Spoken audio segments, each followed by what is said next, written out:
Recently, the coastal area was rocked by an unbelievable discovery that set the locals whispering. Weathered fishermen happened upon a giant oyster so enormous it took 10 strong men to lift. Rumors spread like sea wind. Many whispered this was the result of drifting nuclear waste causing monstrous mutations. Further south, at a 5A scenic spot, a strange ancient tree suddenly became the center of attention. Its root system stretched for dozens of miles, winding spectacularly over mountain slopes, drawing thousands of tourists to swarm in for photos and to marvel. At the same time, a string of small earthquakes crippled traffic, raising suspicions of an unusual fault line hidden deep underground. As if that weren't enough, this morning in a small northern town, a flock of strange, sky-riding vehicles fell from above and clung to rooftops like a scene from an Andersen tale. People looked up in astonishment, their hearts nostalgic for childhood, just missing a fairy stepping out of the clouds. But the daydreams dissolved quickly when the main artery road near the industrial zone suddenly sheared in multiple places, causing a series of horrific accidents. The news immediately flooded the major outlets. Yet amid the world's chaos, the campus of 3rd High School remained peaceful like an oasis. The students paid little mind to the upheavals. "What is it?" "Just clickbait headlines," sneered a crew-cut boy, voice full of indifference.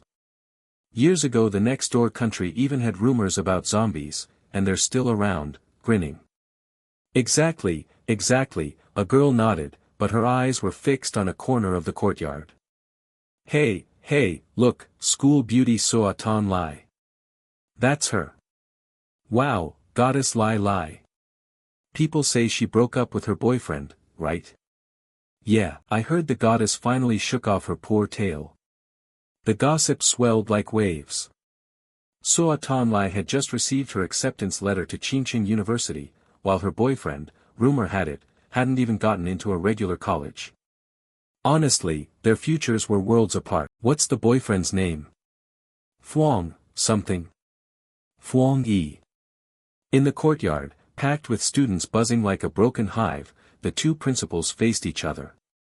So-Tan Lai, the cool school beauty, her long hair stirring in the breeze, eyes sharp as ice. Opposite her stood Fuang Yi, the boy about to be dumped. He stood motionless, his gaze calm as he looked at the girl who had asked him to meet. A moment later, Tan Lai inhaled deeply and spoke softly but with a chill that sounded premeditated. "I've thought this through. I feel like it's unrealistic between us. High school love leads nowhere. By the time both of us are clear-headed, we'll probably realize we're not compatible. You and I are basically from different worlds." She lowered her head slightly, voice dropping to a whisper, "Let's break up, it's better for both of us." When Tan Lai finished, there was no relief in her chest. She was nearly certain Fuang Yi would plead, beg, maybe even kneel like so many boys she'd seen. Whatever he did, the outcome wouldn't change, but at least she wanted to feel worthy. But, contrary to expectation, Fuang Yi remained silent, no protest, no tortured expression, not even a single excuse. The crowd around them began to murmur, eyes like magnifying glasses scrutinizing every detail. Why isn't he saying anything? Is he so shocked he froze? Or does he have some mental problem? My God, that's the school beauty, why hasn't he dropped to his knees to beg? Look again, that posture never matched a silver spoon beauty like Tan Lai. A mangy toad wanting to eat a swan, daydreaming in broad daylight. Amid the noisy wave, Fuang Yi finally spoke, his voice so calm it felt cold. "Fine." The single short word, as icy as glass, rang out in the packed courtyard and stunned Tan Lai. Her face froze, her eyes widened in disbelief as she stared at him. Fuang Yi turned and, with the lightness of someone announcing dismissal, said, "If there's nothing else to say, I'll be going." Tan Lai stood rooted, her face flushing with rage, and she burst out, "Hey, wait right there. What do you think you're doing?" A strange feeling rose in her. Pretend? It must be pretended. Who breaks up with the school beauty and doesn't change color? Fuang Yi paused, turned his head, his gaze indifferent as if looking at a stranger. "Anything else?" Tan Lai shouted, as if the whole world should hear, "I don't care what you think, I don't care what tricks you use, but no matter what, I will not get back together with you." Do you hear me? Fuang Yi snorted coldly, his eyes passing over her like an old, boring story. Stop indulging your romantic fantasies, school beauty, I'm very busy. Having said that, he strode off decisively, leaving Tan Lai frozen like a statue and the crowd gaping in shock. No way. Just like that. Breaking up and he doesn't even beg for one last word. What's wrong with him, seriously? Fuang Yi kept walking, not looking back. Ahead of him, thick black clouds rolled in like a raging wave ready to crash down. No one in the crowd noticed, nor could they guess a crisis was silently rising. Wealth, education, social status, the measures people once used to mark success, would soon turn to dust. Fuang Yi, who had quietly walked away, was in fact a reincarnated soul. He had survived the apocalyptic catastrophe, witnessed the world collapse, died, and been reborn. Soa Tan Lai was only a faint silhouette in those distant memories. Now, he had far greater concerns. What was truly terrifying wasn't a breakup, but annihilation, not the loss of love, but the loss of the entire world. Last night, he jolted awake under a shattered sky, the moon blazing red like blood. Colossal tsunamis devoured coastal cities. Above, swarms of monsters dove from the heavens, destroying everything. Amid the chaos, a string of characters appeared in his field of vision. Warning, energy anomaly detected. After 364 days 11 hours 59 minutes, spiritual energy will be fully restored. When spiritual energy revives, the world will undergo earth-shattering upheaval. Social norms will be overturned, and the era of cultivators will begin. From now on, power will determine everything. Fuang Yi flinched, his voice trembling slightly. Wait, who's talking to me? Instantly, a blinding light burst before his eyes, forcing him to recoil, nearly toppling backward. In the light, a floating holographic panel hung in midair. Welcome to the Supreme System, the universe's pinnacle product. The system employs a top-secret algorithm that can automatically compile techniques based on the spirit creatures the host encounters. Fuang Yi widened his eyes and reached out to touch the panel, but his hand passed through as if touching mist. Oh, this is really virtual, he muttered. Before he could steady himself, a jagged set of teeth suddenly lunged right in front of him. He recoiled in terror. The giant monster froze midair, its cold, soulless eyes reflected a horrific scene. Thousands of corpses piled in its mouth as if long ago pulverized. That had been Fuang Yi's fate in his previous life, and that of billions of innocent people on Lam Star. He clenched his fist, bit his lip, his gaze growing heavy. Was that me once? He whispered. Dark memories from his past life surged in like a flood. Back then, he was just an ordinary person, no talent, no backing, only trying to survive day to day. But the nation collapsed and humanity was slaughtered. No matter how hard he tried, he couldn't escape the clutches of the mutated monsters. He had died in despair and unwillingness. Perhaps that intense emotion led the system to choose him, pulling him back 1 year before the spiritual energy fully restored. Now Fuang Yi understood clearly, no one else could sense the subtle fluctuations of spiritual energy around them, but he could. He would seize every opportunity, every anomaly, every slightest sign to start over. Suddenly, another blinding light flared up. When the light faded, the system panel updated, proceeding with second appraisal. The host's eyes have completed evolution. Fuang Yi's eyes flashed a golden hue, sharp as blades. Another notification appeared, the host has been officially bound to the Supreme Compilation System. The race officially begins. Everything, objects, phenomena, living beings, can become material for compiling techniques. Become the strongest cultivator and save this world. Back in the present, on the busy streets, national television issued an emergency bulletin. The anchor's voice was low and urgent. Humanity is currently facing an unprecedented situation. This is an event never seen in modern history. We cannot find answers in the past. We must rely on ourselves to adapt and survive in the future. Fuang Yi watched the large screen on the building, brow furrowed. He realized the government was no longer hiding things like before. Instead of soothing the public with meaningless words, they were calling for preventive preparations. This isn't an ordinary warning, he thought. Ha country, a nation usually cautious in its media, has never publicly acknowledged supernatural phenomena. Their blunt hinting like this was a serious warning, quiet but effective, meant to help people adapt gradually without panic. Compared to the free Spirit Guard shotgun handed out at convenience stores in the neighboring country, Ha Country's approach was cumbersome but far more credible. Suddenly, Fuang Yi recalled the system's words, "Everything in the world can be used." He snapped to attention. "Wait, doesn't that mean I should rush to any place with an anomaly?" Without hesitation, he pulled out his phone and skimmed the latest news.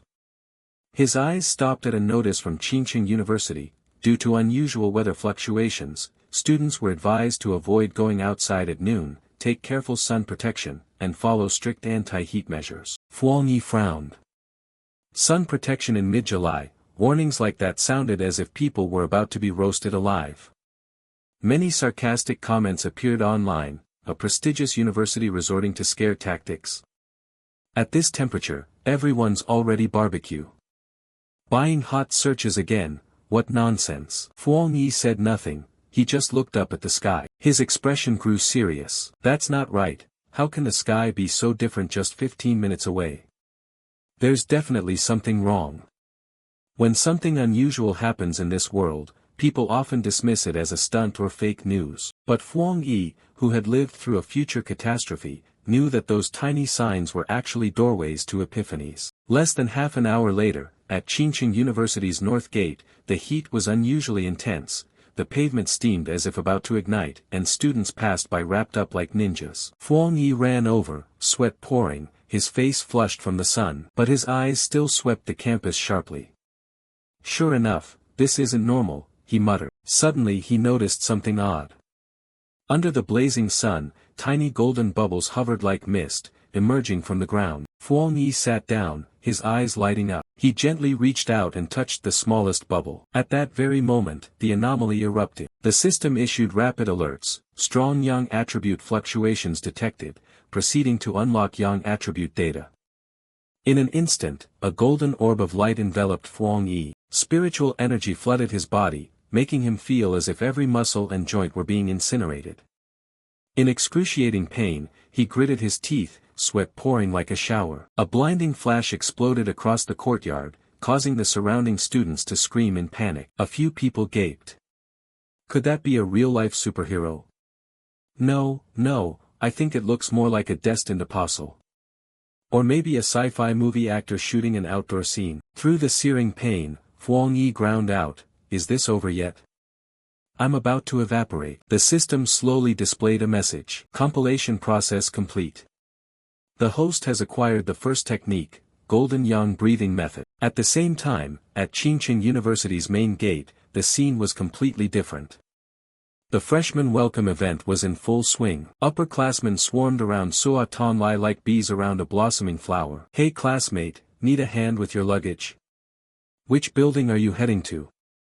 I know the way, I can show you. Beautiful classmate, here's a flyer for club recruitment. Take a look, and if you're interested, leave your number, okay?" Sua Tonlai kept a cold, proud expression, replying casually, "Thanks. No need." She walked on, her gaze drifting. When she saw a couple hand in hand, smiling sweetly nearby, she snorted softly, her look full of disdain. Typical lovesick fools. Lucky we both got into the same city. Yeah, half an hour's ride isn't far, can see each other every day. Heh, perfect. Those syrupy words of affection made Sua Tonlai so sick she felt like vomiting. Before she could turn away, a distant explosion rocked the main gate. The campus PA immediately issued an emergency announcement. Currently there is an abnormal high-temperature phenomenon in the North Garden area. All students are prohibited from approaching the North Gate. Sua Tonlai frowned, thinking that strange occurrences had been increasing lately. She hesitated a moment, then grit her teeth and said decisively, "No, I have to go see." Meanwhile, at the North Gate, the golden halo around Fuang Yi gradually faded. He stood in the courtyard, his body wrapped in faint light, his demeanor completely transformed. His sharp eyes glittered with golden light, projecting an invisible pressure that kept others from approaching. A line of text from the system appeared, "Intense yang respiration detected, you may proceed with bodily purification using the newly learned method. The technique has been custom compiled for the host, no study required, and unlocked immediately. Awarded 50 compilation points. Fuang Yi looked at his slightly trembling hands, full of doubt. Compilation points? What are those? He quickly shook his head to dismiss the thought. Though he didn't yet know their use, they must be valuable, he'd keep them and investigate later. He closed his eyes and focused on operating the golden yang breathing method. The skies suddenly dimmed, black clouds rolled in and obscured the blistering sun, and the air cooled like autumn. Not long after, the sun blazed again as if nothing had happened. A group of curious students ran up from afar, chattering. "Hey, did you see the sky just darken?" "Yeah. It suddenly got so cool, so weird. It was scorching a moment ago." "Look, the north gate's crowded, what are they watching?" The crowd quickly pressed forward, but before long the president of Qingqing University appeared. His face flushed, sweat streaming, he thundered, "Why are you all gathering here?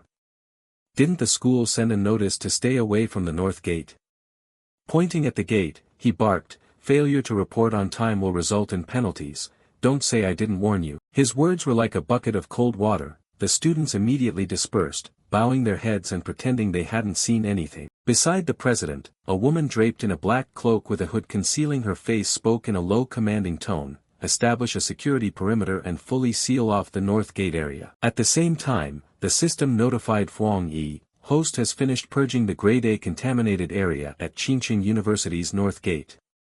An explanation followed. The contaminated zones form due to abnormal restoration of spiritual energy and are typically marked by the Ha government as anomaly points with varying danger levels. Fuang Yi flinched, thinking, the Ha government already flagged this anomaly, did someone notice it before me? Before he could ponder further, an urgent announcement rang in his ear, "Warning, the north gate will soon be closed. All students please evacuate immediately." The students began to buzz. "Hey, is that someone in uniform, the military? Is this serious?" "Oh no, the president brought people." Fuang Yi flinched, realizing this disturbance was far more significant. Without hesitation, he turned and slipped away from the north gate. Not long after, the mysterious woman escorted by the president arrived. She surveyed the area, slowly bent down, lightly touched the ground, and then sniffed her fingertip. Her voice rang coldly, "This was made by humans. Could someone really have come into contact with spiritual energy already?" The president tried hard to shoo away students still filming. "Clear the area immediately. This is an order."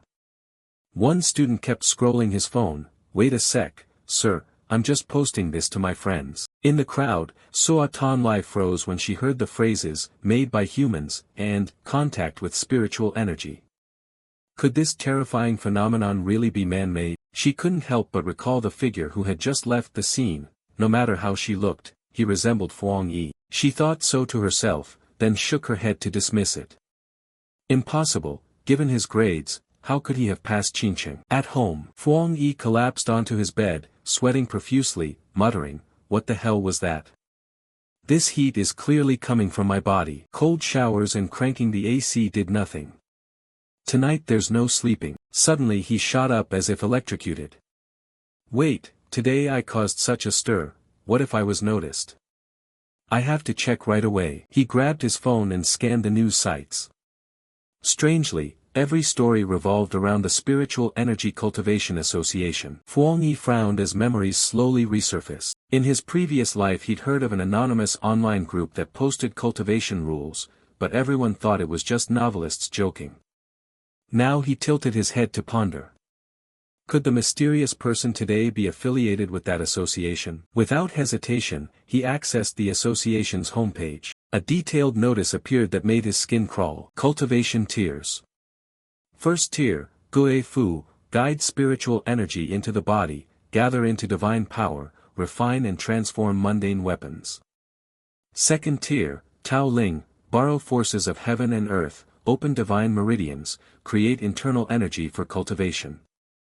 Third tier, Diamond, spiritual energy strengthens the body, blood channels become indestructible, bones reinforced, mastery of attribute power. Fourth tier, Shenyu, break heavenly earthly restraints, accumulate faith, give birth to a divine body. Fifth tier, Huri, pinnacle of the cosmos, manipulate life and death, dominate a region of the universe. Ultimate tier, transcendence, escape the cycle of life and death, open heavens and settle earth, hold the way of heaven and earth. At the end of the list a line in bright red read, spiritual energy is currently restoring at an unprecedented rate. To avoid practicing the wrong path, this tier chart is public. Fellow practitioners should self-assess and locate themselves to avoid falling into demonic paths. Fuang Yi frowned slightly. Though the content was mystical, the presentation felt familiar, even with a faint watermark. He thought to himself that a notice like this should have been released by the Ha government. Why was it from a strange association?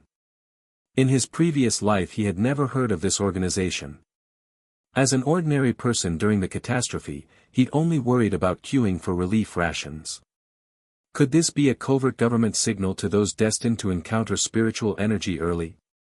He clicked his tongue and muttered, "Fine, I'll run the golden yang breathing method first." He sat cross-legged on the bed, closed his eyes to calm his mind, and circulated his qi according to the method. The spiritual energy in his body began to move, his body floated gently, emitting a brilliant golden light. The method initially purified his body, turning him into a vessel for spiritual energy, absorbing heaven and earth energy, forging a divine form. Fuang Yi concentrated on cultivation, his body merging with the invisible current of energy. Suddenly his body trembled, a faint layer of light enveloped him, and his aura burst out strongly. He broke through to the first tier, Gui Fu. The system alerted again, the host can use compilation points. Technique data can be forcibly planted onto any object. Fuang Yi raised an eyebrow and immediately remembered.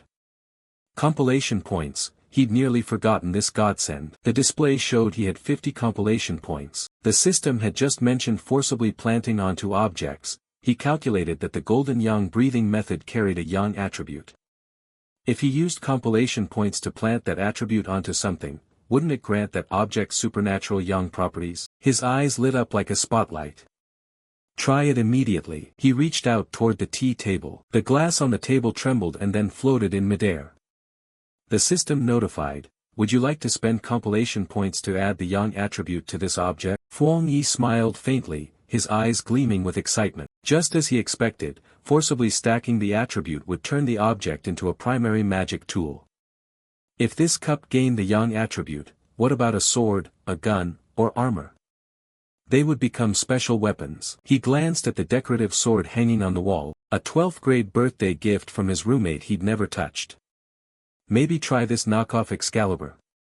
If it works, I can order a real Japanese blade tomorrow. Thinking of the future, when mutated monsters run rampant and human life is fragile, Fuang Yi grew more determined not to repeat past tragedies. But at that moment, outside the window, a dark shape watched silently. Under the tree canopy, a malformed creature hid, its eyes blood-red, jagged teeth exposed, exuding a rank stench and killing intent. It had been stalking Fuang Yi without him noticing. When the moon rose high, his room fell silent and the lights were out. Fuang Yi lay on the bed, about to drift off after an eventful day, but just as he dreamed of feasting with a fairy, a strange rustling sound rang out. He frowned and muttered irritably, "What mouse dares throw a party in my house at this hour?" He shot up and climbed out of bed, channeling spiritual energy to scan the area. Strangely, his spiritual sense detected no creature inside the apartment, nor any sign from the plumbing. Fuang Yi frowned, wondering if the neighbors' pets were holding a midnight meeting.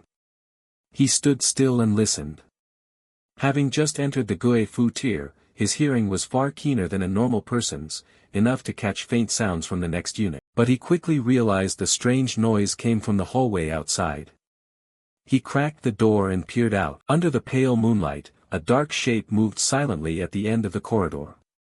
The light outlined the form of a malformed creature. No mistake, it was the mutated rabbit that had been prowling near his building. Fuang Yi drew a cold breath and muttered, "Damn it, it's that one." The mutated rabbit, warped by abnormal spiritual energy, looked terrifying. Even with memories from his previous life, facing this creature up close sent a chill down his spine. In the last life, these seemingly harmless monsters had torn countless people apart, rivers ran red with blood. At the same time, a few kilometers away, on the rooftop of a high-rise, a woman in a black cloak stood motionless, gazing up at the glittering moon. She whispered, "That rabbit still hasn't been captured. It did eat the Dark Knight spirit fruit, the speed is terrifying." Her radio crackled and a teammate's voice came through, She replied softly, report any updates immediately, I'll pursue at once. With that, she sprang off the rooftop like a black arrow. Suddenly she sensed a faint trace of aura. Her eyes flashed, she stopped midair, scraping her foot against the wall to slow her descent. I sense traces of Dark Knight spiritual energy. The target is moving toward the residential area 20 kilometers away. Request full team localization and capture. She kicked off the wall forcefully, tumbling through the air while speaking into her radio, alert the whole squad, the mutated beast has recently consumed a spirit fruit and may continue evolving. Do not be complacent. Her silhouette moved like a ghost, leaping from rooftop to rooftop. Below, an office worker pulling a late shift spotted her, rubbed his eyes repeatedly and muttered, must be a hallucination. Working until 2 in the morning, seeing someone flying past the 65th floor. He shook his head, returned to his desk, and grumbled, boss, why are you staring slack-jawed? Did you finish that comic for Fat Monkey? Back at Huang Yi's apartment, the mutated rabbit launched a sudden attack. It charged on all fours, claws slicing through the air, aiming straight for his throat. Huang Yi froze for a moment but quickly regained his composure.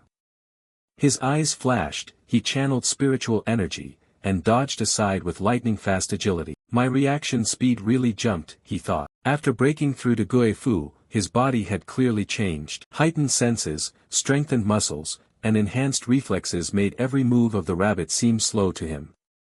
But he didn't dare be careless. Why did this feral beast appear so early? In my past life memories, creatures like this only showed up after the mutation spread. This rabbit had absorbed a Dark Knight spirit fruit and gone mad. Its speed and strength far exceeded normal. If he didn't stop it, the whole building would become a bloodbath. Without hesitation, Huang Yi exploded with spiritual energy and lunged forward, reaching out to grab the rabbit. It thrashed violently, growling, eyes blood red, making a sound like metal scraping stone. He let out a low roar, gathered strength, and threw it hard so it flew through the window, accompanied by the crash of shattering glass. It flipped several times through the air. Huang Yi jumped after it, his gaze cold like a war god. Suspended in the air, he condensed spiritual energy into his fist, and unleashed a thunderous punch into the rabbit's stomach. The punch burned like the sun, punching through its belly, blood leaking from a huge wound. But the monster wasn't dead yet and still writhed. It siphoned yang energy from his body like a bloodthirsty creature hunting a life source. Huang Yi curled his lips in a cold smile. You dare dream of the power of the sun? You're asking for death. As expected, a few seconds later its body trembled and then exploded into chunks of flesh and blood, scattering across the ground. The explosion echoed through the neighborhood, jolting some residents awake, who ran to their windows and looked around, bewildered. A middle-aged man frowned and muttered, clear skies like this, where did that thunder come from? But when they looked down, they saw only the quiet night, no people, no sound. Huang Yi landed lightly on the ground, brushed off his hands, a confident smirk at his mouth. It was like a starving ghost trying to swallow my power. Suddenly something rolled to his feet. It was the rabbit's remaining eye, wide open, the deep red glare full of malice. Without a word, he lifted his foot and crushed it mercilessly. Clearly it had the Dark Knight trait yet recklessly sucked at yang attributes. Not crazy, just starving, he muttered, his expression darkening. The mutation had spread. If he hadn't awakened, this whole building would have been its prey. He lifted his head, eyes sharp and cold. He couldn't stay idle. He had to collect as many techniques as possible. At the same time, near the building, the cloaked woman from the association appeared, descending as gently as a fallen leaf. She stared at the scene, eyes wide. Is it dead? She knelt, inspected the ground, and keyed her radio. Target is deceased, body mangled. I'm recovering the remaining Dark Knight spiritual energy. When she touched the ground, she reflexively snatched her hand back, her expression shifting. Hot, too hot. This heat was pure yang in nature, strangely pristine, identical to the energy at the north gate of Qingqing University. She fell silent, then contacted headquarters. The rabbit has been eliminated, but not by me. It was another cultivator, seems like a newcomer. Headquarters responded in disbelief. Their aura is only at Guifu, how could they wield pure yang attributes? She nodded. Yes, I confirm that. Another voice from headquarters said, we have no records on this person. With such talent, the association must make contact quickly. She smiled and stored the Dark Knight's spiritual energy into an energy containment device. I agree. Acknowledging the order, she nodded, a lollipop suddenly appearing in her mouth from nowhere. Roger. But inwardly she thought, first I need a milk tea. She wondered who possessed that power. Someone that strong, what sort of deity or master could they be? Someone of that caliber, the association must establish ties at all costs. The next morning, bright sunlight filtered across Huang Yi's face. He looked out the window and murmured, a day's plan starts in the morning. The fresh air made him feel unusually refreshed. Early morning was not only healthy but ideal for cultivation.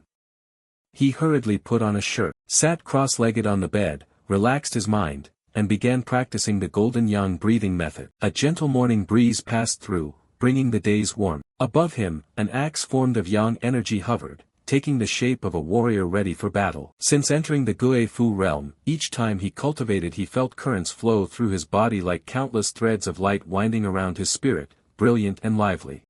So soon a breakthrough? Huang Yi muttered, a surge of hard-to-hide joy rising. He gripped the axe and practiced a few basic moves. Cultivation is like chopping wood, nothing beats perseverance. With both hands clutching the haft, he drove the axe down hard into empty air. Immediately the system announced, congratulations, you have advanced to Gui Fu, 2-star. Huang Yi's eyes flashed with a metallic sheen, his body seemingly renewed, muscles toned, his physique noticeably stronger than before. But he remained composed. Although his progress was rapid, much of it came from residual energy from his previous breakthrough. Cultivation cannot be rushed, steady steps make for the long path. The only problem was each time he exercised, the phenomena he produced were so conspicuous they attracted attention. Damn, next time find a more discreet spot. He frowned and glanced at the corner of the room where the online-ordered sword still sat in its packaging. Meanwhile, at the Superpower Association office, a middle-aged man sipped tea and scrolled his phone. He suddenly frowned and whispered, another solar energy fluctuation, could it be him? Elsewhere, Huang Yi found a secluded pond. He drew the sword still smelling of newness, planted it upright, and nodded slightly as the system announced, spend compilation points to fuse the yang attribute into this item. Yes, he remembered the last time he tried to compile a weapon from common materials. Even though the system accepted it, the weapon burst into flames after only 3 strikes, like some ration gear strapped onto a superhero. This time was different. As the yang energy merged in, the sword trembled and glowed, as if fusing with him. The system confirmed, compilation successful.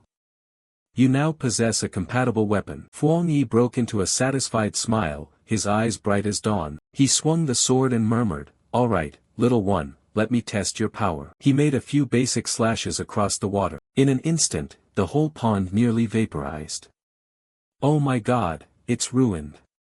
He swallowed, sweat pouring. Good thing the forest didn't catch fire, or I'd be on the evening news. He scrambled to tidy up and slipped away, his back drenched in cold sweat. He hurriedly packed up and bolted, his back soaked with cold sweat. Not a few steps later, the cloaked girl appeared, hair fluttering, holding a milk tea, her face so upset she looked ready to cry. Damn it, damn it, damn it. She gritted her teeth, she'd nearly missed something important just because she rushed to use a discount coupon to buy that milk tea. She glared around and muttered, reverse current, must be reverse current. But when she saw the wreckage before her, she froze. Wait, hot spring. What happened to that Buddha statue? Oh my God, where do I get this fixed? Who's going to restore it for me? Despair welled up. She was about to get chewed out by the cleanup department again. Ever since that bastard showed up, her life hadn't had a peaceful day. She took a deep breath to steady herself and glanced toward the hillside where the sword's residual aura still lingered. Suddenly her eyes widened in alarm. Wait, impossible. Last night he was only Gui Fu 1-star, now he's 2-star. She sensed an unfamiliar aura, sharp like a spirit weapon. Spirit weapons, true to their name, are weapons infused with attributes that grant exceptional power. Even the association only had 2 of them and their core spirit energy wasn't finished, so how did he get a spirit weapon? She frowned, half astonished, half envious, but after pondering no answer came, so she let it go. Whatever, maybe I misread it. She sat down on a rock and sipped her milk tea to calm herself. Huh. Clean up this battlefield first, start by cooling the spring. At the same time, Fuang Yi walked on, lost in thought. The sword now carried the yang attribute, but the system hadn't said whether he could add other attributes. Previously the system emphasized he could compile countless techniques as long as he had the idea, anything from mud to stars could be material. If exposed to another attribute, could he fuse it into this sword? Stack yang into yin fire, fire upon fire, bolster metal. Lost in thought, his phone buzzed. A message from a stranger, hello, are you also a cultivator? Fuang Yi jerked and read on. Sorry, I checked your browsing history and saw your interest in recent anomalies, and you saved an article about rank tiers. I have some friends who are cultivators, we often gather to cultivate and, learn from each other. We're looking for like-minded people. He froze. Oh no, I forgot to turn on privacy. He read on, there are 3 of us. After the anomaly we banded together for support, those who get it, get it. We're just hoping to find brothers to cultivate with and make friends everywhere. He replied politely, I'm new to this. The others rejoiced like they'd found gold. Perfect. How far along are you? Reached any realm yet? Body refinement and spirit palace are tough. But according to Feng Qing, even some national elder teams are only at Gui Fu, we're not far behind. Cultivate and flex online, progress slowly. Fuang Yi texted back, not bad, that's pretty strong. He thought to himself, even the official teams are only Gui Fu, so I'm not that far behind. The other side messaged, hey, here's confidential info. A new contaminated zone popped up, we're forming a team to go in. The more people, the better, resources split evenly. Fuang Yi was skeptical. A new contaminated zone? He typed, send the coordinates so I can take a look. Immediately, they sent an attached file compiling materials on the Dark River lava. He opened it, the screen showed information and images. The Dark River lava contamination zone had once been an underground river, but after the anomaly the water turned into boiling lava, turning the area into a natural crematorium. Fuang Yi frowned. It shared the yang attribute like his. He smirked. I can join the team. The next day, in Xinmu district, where green forests and high mountains lay, mist drifting about, an impatient man asked, Old Li, where's the friend you mentioned? Li scratched his head and grinned. Almost here, almost here. He turned to the girl. Xiao Noa, thanks to your map and detailed materials I found this place so quickly. Thorough work. Zhang Xuenoa. She smiled modestly. Not at all, you guys deserve the credit. I wouldn't dare enter alone. Once we're inside the cave, remember to support each other. Xuenoa, an employee in the Department of Culture at the Spirit Artifact Cultivation Association, inwardly regretted, this trip probably wouldn't turn up any promising cultivators to recommend to the association. She knew the association was an agency under the Xia state government with strict recruitment and few entry points. Her joining had required effort and family favors. If this expedition yielded nothing, she'd certainly be forced into overtime. She sighed inwardly and scanned the area. Suddenly someone shouted, Ah, Fang's here. A young man stepped forward, offering an easy smile. I'm Fang, hello everyone. Xuenoa immediately paid attention, thinking in surprise, so young yet already Gui Fu 2-star, a strong presence without oppression, even a hint of warmth. Strange. The group was complete and the cave entrance opened. Someone called out, everyone's here, let's go. Fuang Yi, no, Fang, volunteered, I'll lead the way, shine your light please. Xuenoa nodded. Of course. Those behind hesitated. One whispered, go slow, the loose rocks underfoot are slippery. Another muttered, I thought this whole area had turned to lava. A drop just fell and it startled me. Weird, doesn't it feel less hot than expected? Someone questioned. Probably because we haven't reached the contamination center. If anyone's tired speak up, safety first. Fuang Yi walked ahead, feeling warmed inside. I was the last to arrive yet they still treat me as a teammate. Whether it's because of my friendly nature or their need for reliable allies in chaotic times, this feeling is precious. Suddenly the group was met with a dazzling, violent sight, a torrent of lava gushing forth in the darkness of the deep forest. "We're here," someone yelled. "Is that really lava?" another asked in astonishment. Huang Yi quietly advanced, eyes glowing like smoldering flames. Xue Nuo cried out in alarm, "Hey, it's dangerous ahead, don't act recklessly." But he stepped forward and leapt straight into the lava pool. The group panicked. "What are you doing? You don't want to live. Pull him out." Before anyone could move, the lava pool convulsed and the ground trembled. The group fell back, eyes wide with terror. The system rang in Huang Yi's head, anomalous terrestrial event detected, analyzing inner blaze. Activating maximum computation capability to compile. You have acquired the skill Scarlet Annihilation Force, Inner Blaze. High burst temperatures with devastating destructive power. Scarlet Flame Blade technique requires a blade to unleash its might, each strike like a raging fire, the blade coated in incendiary alchemical burn, producing flashes of lightning like flame. Blade intent condenses, triggering battle will and releasing immense energy. Within the flames, a blade appeared. Huang Yi reached into the lava and gripped the hilt. The blade immediately resonated and fully harmonized with him. He calmly said, "Just expend a little energy. I will graft the inner blaze attribute onto this blade." From afar, Xue Nuo's group shouted in astonishment, "Look everyone, he's fine. His weapon is even absorbing the lava's power." One person sighed in relief. "Looks like Fang's okay. Probably just a small training accident." The surrounding spiritual energy stabilized, exciting the group. "I can feel the spiritual energy shifting, it's flowing smoother." Another cheered, "If I train a bit more, I can step onto the path of cultivation." Xue Nuo smiled. "I'm here to collect data. You all keep cultivating, I'll watch the perimeter." The group replied in unison, "Thanks, Xue Nuo." One by one they sat cross-legged, closed their eyes, and cultivated amid the faint spiritual mist. Zhang Xuenua carefully paced the cave, jotting notes in her notebook, her expression serious yet still alert. Suddenly she froze, sensing an unfamiliar breath of energy approaching. Soon after, 3 burly men in shabby, thug-like clothes appeared at the cave entrance. The leader sneered arrogantly, well, where did these shrimp crawl out from? Clear off and don't block my sight. This area is our turf now." Zhang Xuenua went pale in an instant.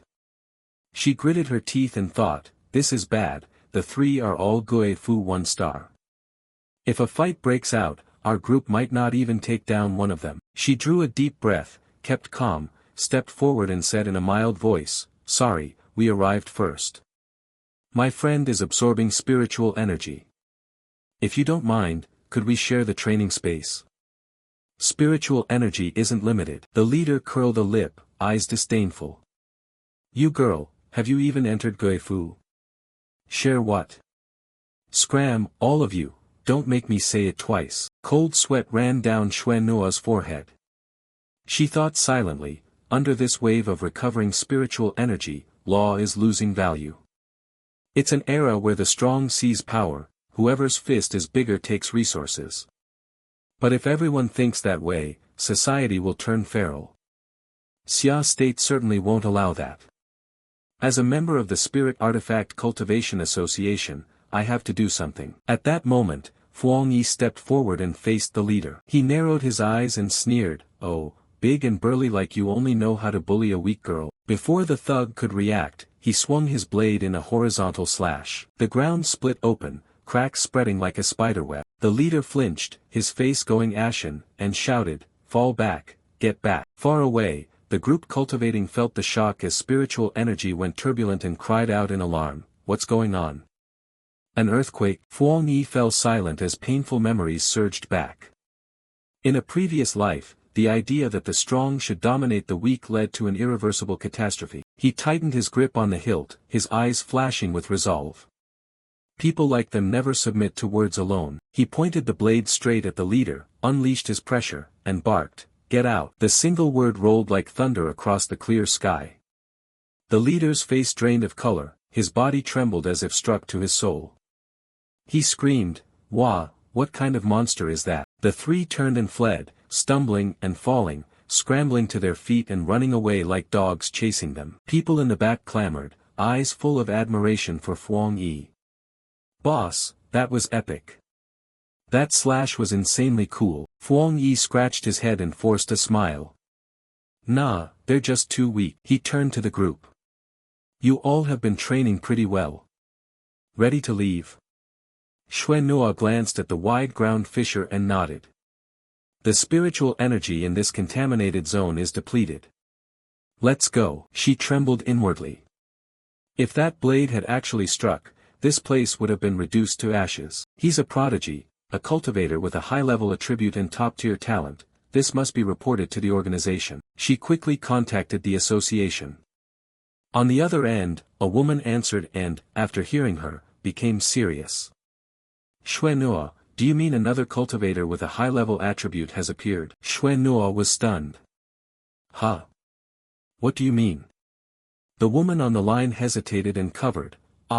It's nothing, I've recorded it. If there are developments, report immediately." She hung up, turned to the middle-aged man, grinning broadly. "Master, we're in luck. 2 high-attribute cultivators appearing back-to-back, unprecedented." The middle-aged man sighed, eyes full of worry. "What luck?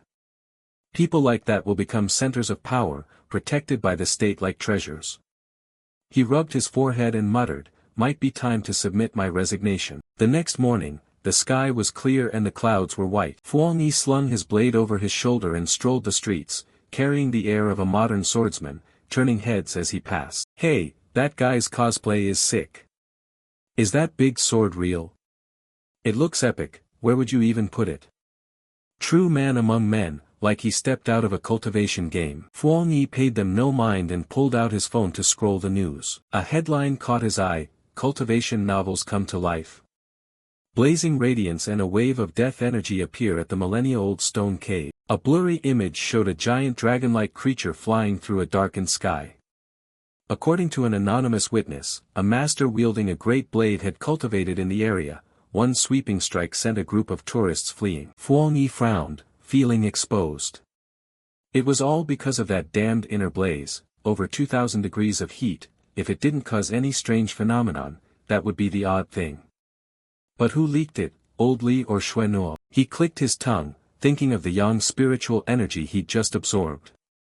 His inner energy was filling, one more cycle of the golden yang breathing method and he could break through. "Whatever, I'll go behind the mountain first." 5 minutes later, in the backyard lot, a girl was diligently tending the garden, shovel in hand. Her brow dotted with sweat.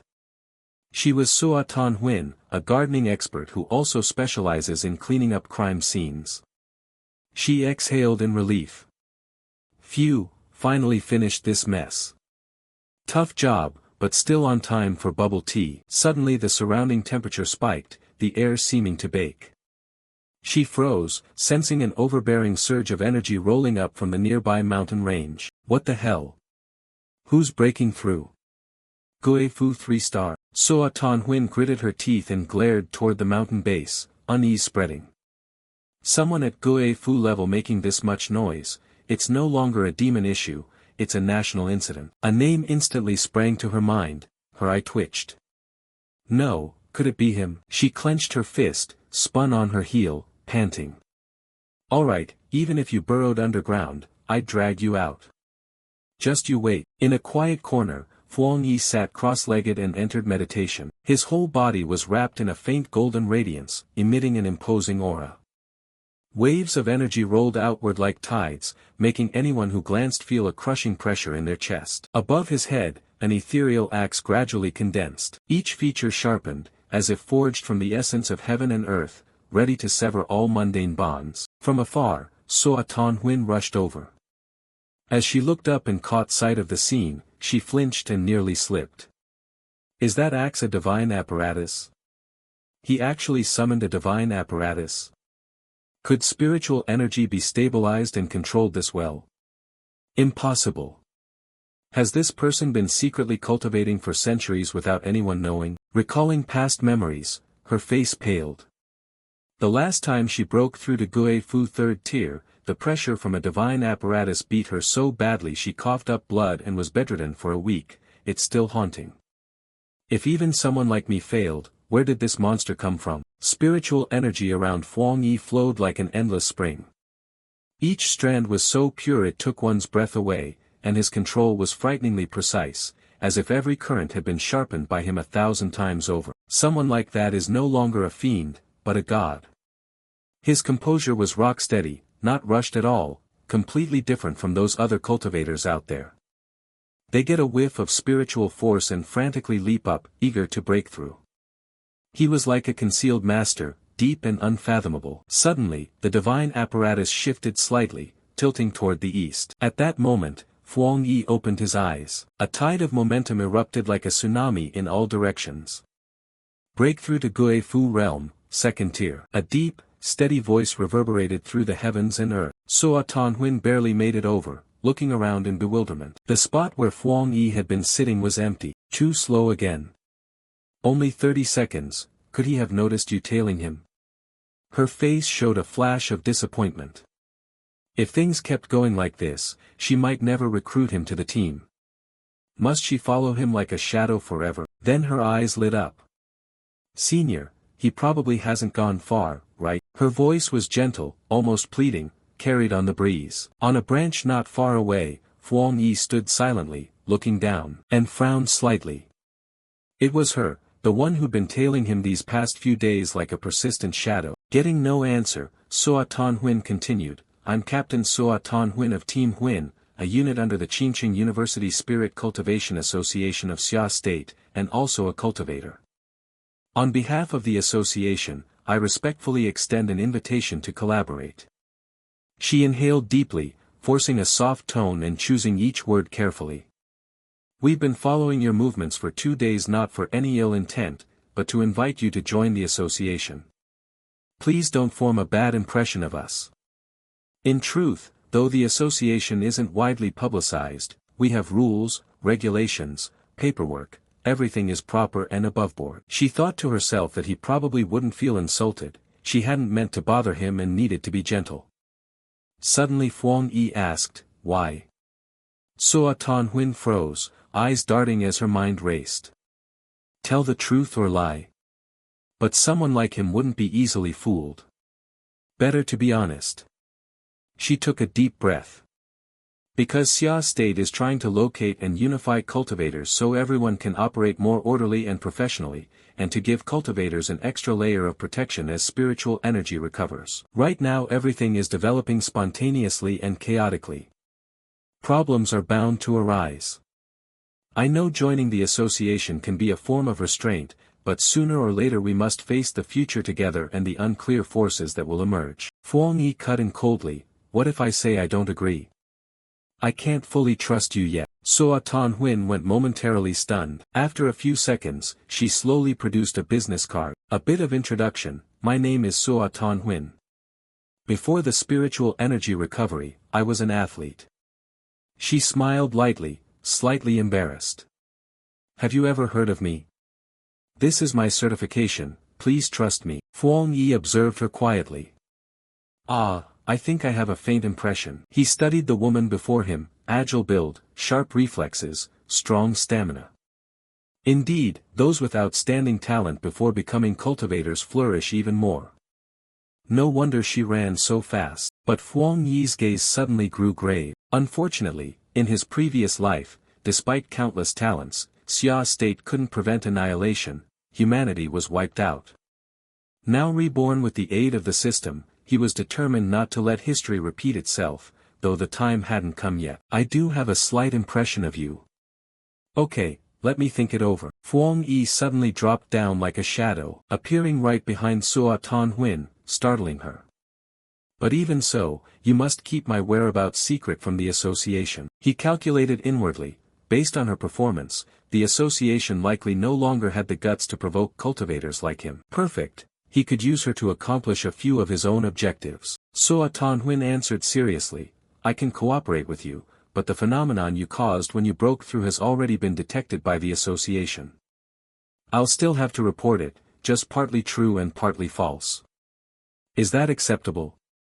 Fuang Yi nodded. Yes, do that. But before they could talk further, when Sua Tanhuin turned back, Fuang Yi had vanished as if he'd never existed. She hissed softly, "This guy's a ghost." Annoyed, she left, muttering as she walked, "Report back to headquarters. Of course I didn't catch him. He's clearly avoiding us on purpose. I'm the one stuck cleaning up the traces he leaves. What a miserable job.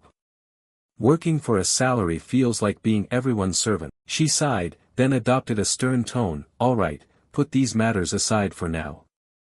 Actually, I don't think it's entirely bad that he's out on missions at this time, because the mutated species have started to reappear. They're back." Her expression darkened.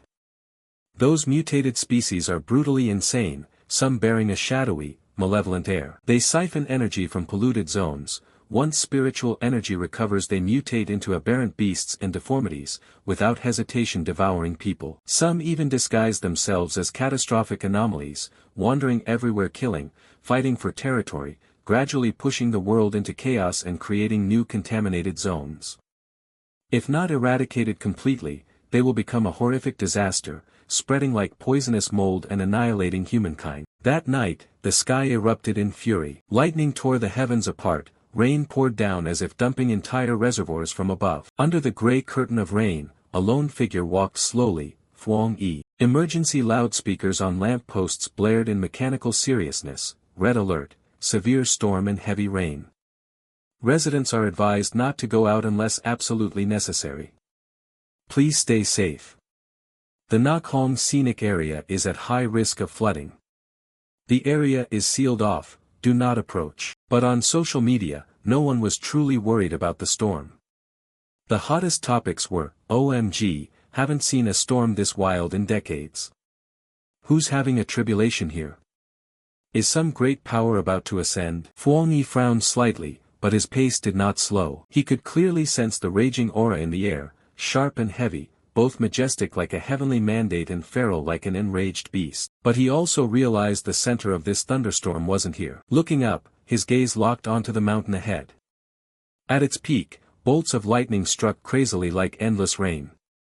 The scene was as if someone were undergoing a tribulation. Without hesitation, Fuang Yi accelerated, dashing toward the storm-shrouded mountain. At that moment, a cold mechanical voice echoed in his mind, "Low-level contamination zone detected approaching Nakhong Peak. Risk alert, Nakhong Peak, altitude 1,545 m, area 25,000 hectares, a key scenic site of the city. Current pollution level undetermined." Fuang Yi immediately raced to the mountain base, but just then, boom! A colossal lightning bolt rent the sky, like an angry dragon descending from the heavens, aimed straight at him. In an instant, Fuang Yi blazed with light.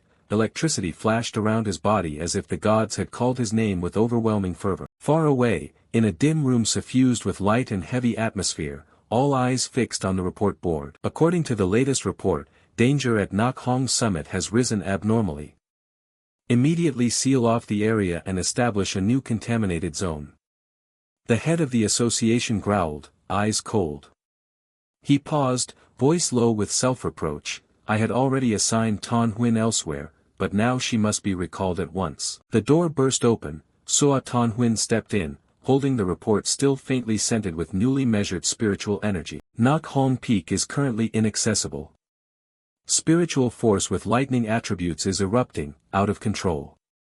We tentatively assess the area at contamination level A, but if this rate continues, within an hour the area will officially reach level S." No one spoke.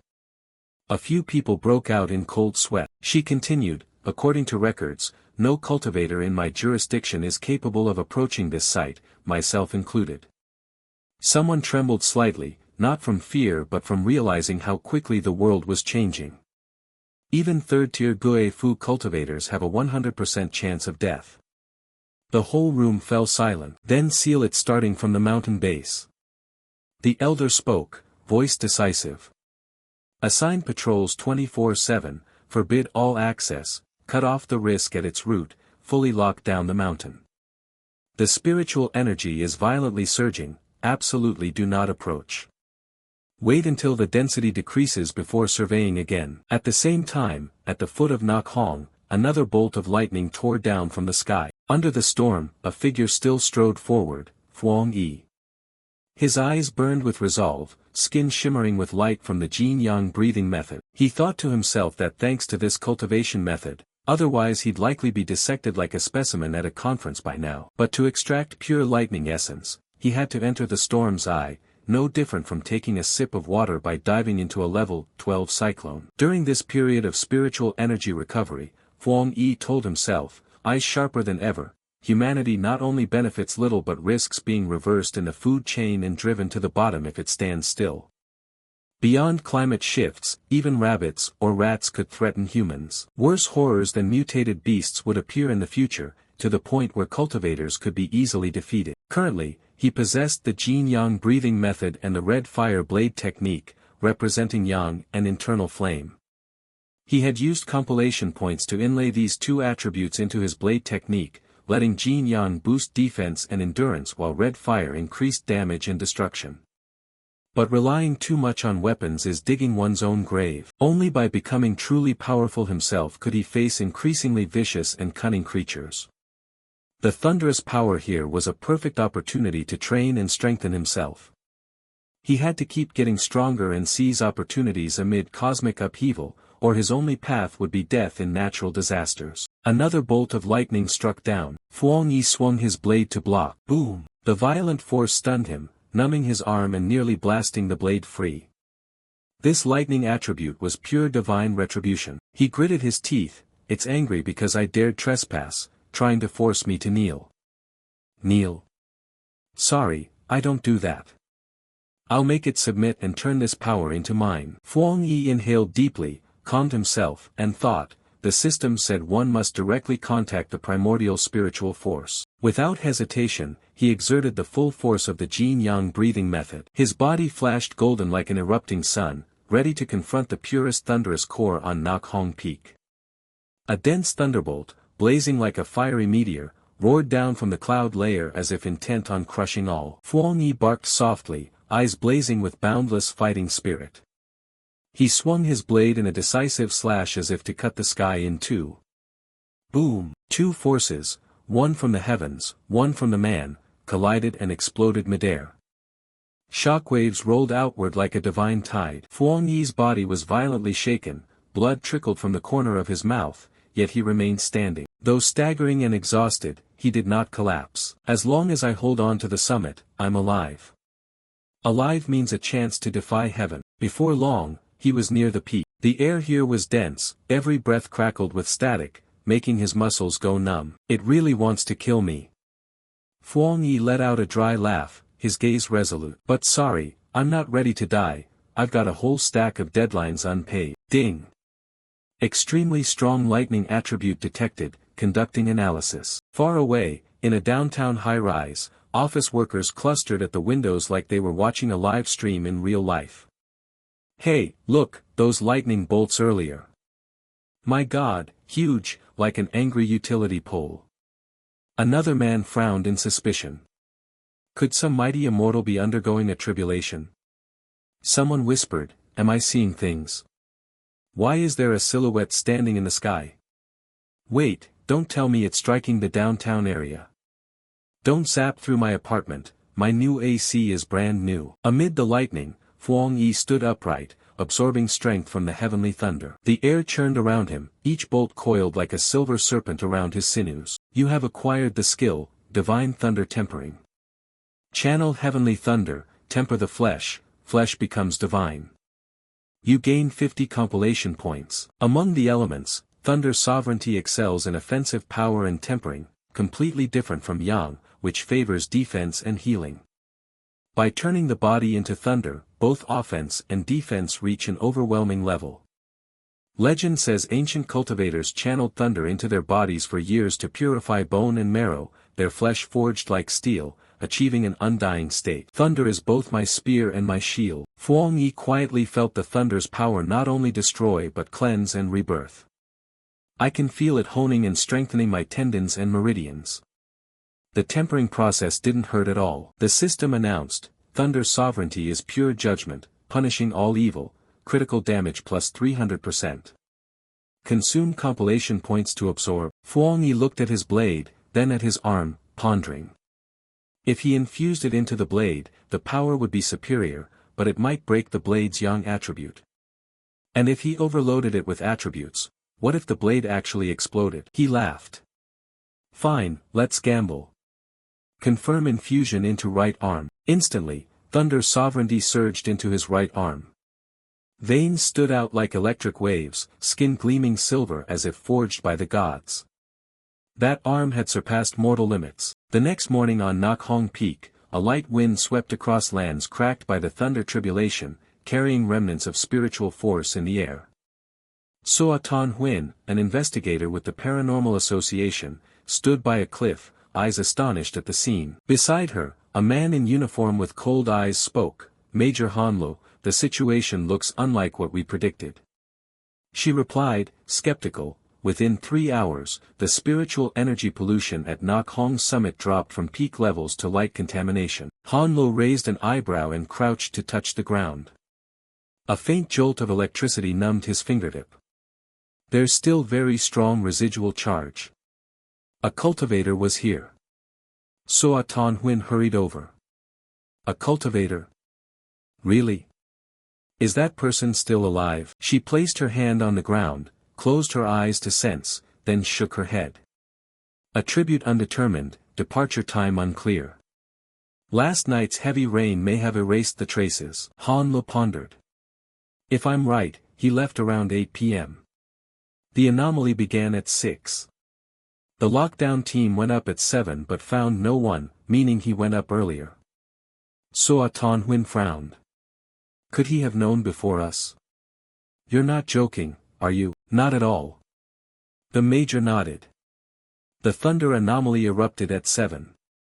The association's predictive tools forecast contamination would hit level S and only ease by morning, but everything calmed down right after 8. Too coincidental." He snorted. "He possesses the lightning attribute and even successfully fused the anomaly's power. The anomaly shifted because of him, not the other way around." A terrifying silence fell for a moment. Han Lo looked up, his gaze icy. "People like that are frightening, uncertain friend or foe. If he opposes order and harms society, the consequences would be no different from a level S anomaly. We must find him at all costs. Temporarily designate him tyrant." Meanwhile, at home, Huang Yi kept sneezing non-stop, not sure what was happening. In the distance, a voice from the channel, Fat Monkey Love Stories, rang out, "Hello everyone. If you enjoy this, please give a like and subscribe. We hope the association can recruit the tyrant soon." A military representative added, calm but suggestive, "We will seal off information and launch a comprehensive investigation." The old chairman nodded, his expression as if weighing an important chess move. "That's of course necessary. However, we also have a senior cultivator quietly making contact." He looked at Soa Tan Huin. "Little Soa, report the situation to Major Han." "Yes, sir," she replied, though her heart trembled. She inhaled deeply and spoke cautiously, "Here's the thing, it's the cultivator who once cleansed the level A anomaly at the north gate of Qingqing University." Inside she screamed, "This is bad, we're doomed, absolutely must not leak this." Keeping a serious face she added, "Lately I've tried to approach him, but his movements are extremely mysterious. I once found the carcass of a mutated rabbit he had killed. If my guess is right, he possesses the Yang Flame attribute." She clenched her hand, thinking, "Ancestors, I tried my best, with half-true, half-fake info like this, if they don't believe me then oh well. Honestly, someday I'll probably get a knock on the door for questioning." She inhaled and continued, "I'll try to contact him again and investigate how he cleansed the north gate." Han Lo nodded, his eyes brightening slightly. "Yang Flame attribute, understood. Little Soa, you've worked hard. We need young people like you to bravely step forward and carry the torch of the previous generation. The Yangtze's waters never cease flowing." Soa Tan Huin stood straight and saluted in a military manner. "Major Han, you flatter me. This is my duty, I will continue to do my best." Han Lo smiled and turned to the old chairman. "We'll spread disinformation about a natural disaster to calm public opinion for now, but I'm still worried about those spiritual energy posts all over the internet. They're easy for bad actors to exploit. The old chairman forced a smile. Soa Tonhuin exhaled in relief, thinking, finally cleared this hurdle. At the same time, at home, Fuang Yi activated the Jin-Yang breathing method. Heat radiated from his palms, drying his soaked clothes in an instant. Dressed, he shook his right arm lightly, feeling the new power. Since infusing the lightning attribute, his body had changed noticeably. He turned his hand over to inspect it. His right hand felt like the hardest weapon on his body. Every punch seemed to tear the air. I'm very close to the next advancement threshold, he thought. He felt a faint current run through his bones, vibrating every cell. Surprisingly, the once ferocious lightning attribute had become as docile as a well-behaved cat in his body, tamer than Ant 6's cat. Recalling the first time he used the Jin-Yang breathing method, he shivered at the sensation like thousands of fire ants gnawing from within, pain he didn't want to remember. But that shouldn't have weakened him after absorption, right? The system suddenly notified, the lightning attribute grants a 300% critical effect bonus when attacking aberrant evil breeds. Fuang Yi's eyes lit up like headlights. Perfect, can't wait, must test it right away. His phone buzzed. He frowned, sounding annoyed. What now? Since the previous incident, he'd set system alerts and forums to priority mode. All news about danger or anomalies appeared first. The screen displayed, unstable anomalous situation, widespread chaos. The Grand Association of Xia Nation will issue the earliest warnings to ensure safety. Fuang Yi narrowed his eyes, a smirk tugging at his mouth. Times of chaos always bring opportunity. For someone half a step ahead of the era like me, every danger is a sweet invitation. Even if I risk my life, I'll gamble with fate. His expression turned serious as he paused on a breaking report, a large explosion at a chemical plant north of the city. Fortunately, due to a shift-change coincidence, no casualties were reported. However, the blast caused wide-area contamination affecting many nearby residential districts. Authorities are investigating. Citizens are advised not to panic, limit going outside, and follow safety instructions. Fuang Yi frowned, suspicion flashing in his eyes.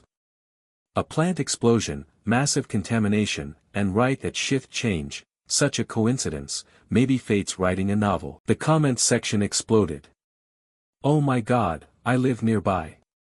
When it blew, it felt like a freezing gust ran down my spine. I felt something dark and evil too. Yeah, like demons rising from the earth. You people have all gone mad, chemical explosions only smell bad, where would evil energy come from? But look at the scene, gray smoke, dim light, just like a horror movie. Fuang Yi slid his finger to the bottom of the page, his expression darkened. Dark, evil, why does this feeling seem so familiar? A gray memory from a past life rose up like a torn wound. He ground his teeth, eyes sharp as knives. It's them. No doubt, it's that monster. In his previous life, they bred in the darkest corners, tree roots, mud, animal carcasses, sewers. At first they were ordinary plants and animals, but when exposed to mixed evil chi and spirit energy, they mutated, intelligence surged, strength became ferocious, and their hunting abilities turned terrifying. Compared to the mutated rabbit last time, these are 100 times more dangerous. Fuang Yi clenched his hand, electricity flickering between his fingers like suppressed thunder. We have to move tonight. If they reproduce, tomorrow won't just be a few polluted neighborhoods, the whole world could sink into darkness. He smiled recklessly, confident. It's time to test real combat skills, see if this claimed 300% crit damage is for real. Rain lashed down, each drop striking the pavement like lashes on a warhorse. A dark shape shot through the night so fast the human eye saw only a blurred streak. The demolition team is tracking an anomalous entity codenamed File 7, Zhu Yi. A voice came through the earpiece, mixed with the patter of rain. Zhu Yi temporarily lost. Confirmed abilities, blends into darkness, conceals its shape, emits a faint sizzling sound when approaching, prefers human flesh. Requesting emergency profile update and support. With this weather it's certainly about to hunt. Do not let that happen. On the other end, the clack of keyboard keys sounded clearly. Additional data uploading to the system. Increase neutralization priority to level B, operation expected within 12 hours. The demolition team kept pursuing but always prioritized lives first. The team leader, his face cold as ice under a black hood, paused atop a skyscraper. He silently calculated. 12 hours wasn't ideal, but under current circumstances it was the limit. The whole Xia nation was sinking in anomalies, headquarters was nearly exhausted and couldn't support every small unit. Suddenly the radio lit up, a voice from headquarters rang out clearly, "The area you're entering has a cultivator organization cooperating with us, the Spirit Chi Association. Captain Suo Qinghuang is on observation duty there. We can send a message to have her assist you temporarily." The commander nodded, voice low, "Thanks. Contact her immediately. I've heard of her, she's not bad." Before he finished, a voice suddenly called from a nearby rooftop. "Oh. Since when did I become famous?" The commander startled and looked up. Under the torrential rain, Suo Qinghuang stood with arms crossed on the roof, two teammates in cloaks behind her. She raised an eyebrow, tone mocking, "Is it you? Calling me out in the middle of a storm like this to make me work overtime?" The commander looked up. Yan Yi answered, "Suo Qinghuang, this isn't about overtime, this is a dangerous level anomaly. Zhu Yi eats people, we really need your help." She scowled, face ice cold but voice full of sarcasm, "Oh, so this is the demolition team's plea for help. Seems the demolition team's skills are impressive enough they don't need overtime assistance, huh?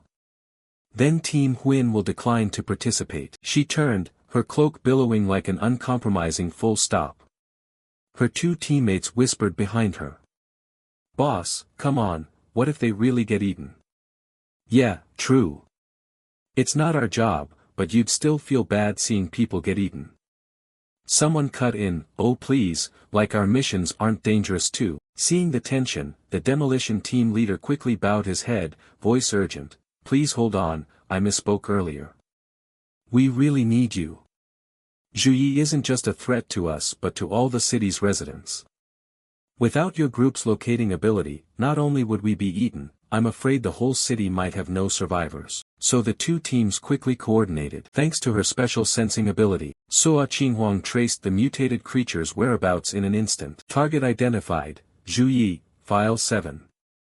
Prefers darkness, likes damp environments, and has a taste for human flesh. The leader immediately gave the order, voice hoarse and cold, "Demolition team, begin." At once, the formation fanned out in four directions, moving like phantoms in the black night. But Zhu Yi, with keen instincts, detected the danger and vanished in an instant. A cold voice rang through the comm channel. "Target spotted, demolition team deploy formation immediately." In a heartbeat, members surged from the east, west, south, and north, forming a sealed encirclement like a collapsing trap. From above, the leader launched himself down, thunderous in momentum. A blade flashed, slicing straight into Zhu Ye's flank. A chilling screech rang out. Two bulging shoulders of the creature sprouted blood-soaked wings, immediately unleashing a fierce sonic wave that violently shook the air. Suo Qinghuang's face changed. She shouted, "Watch the sonic wave, dodge now." But it was too late. The sonic wave, like an invisible tsunami, knocked the demolition group off their positions. The leader staggered back. Someone asked anxiously, "Are you okay?" The leader gritted his teeth, clutching his injured arm with his left hand, a cold gleam in his eyes. Indeed, Zhu Yi was not easy to deal with. If they hadn't retreated in time, they'd likely be shredded into meat now. A creature with such destructive power and evil darkness attributes, if it remained in a residential area, would be an unimaginable nightmare. Just then, Zhu Yi opened its mouth and spewed a dark green viscous liquid, corrosive like acid. The liquid hit the ground, immediately corroding the surface so the earth and rock sank, as if trying to tunnel an escape. Suo Qinghuang shouted, "It's trying to dig through the ground to escape." A teammate hurriedly stopped her, "Captain Suo, this is a darkness attribute with high physical corrosiveness. Any contact will instantly destroy structures. We don't have high-level countermeasures." The leader said gravely, "Even if it corrodes earth and rock, it can't make a complete escape route in such a short time. Do not break formation.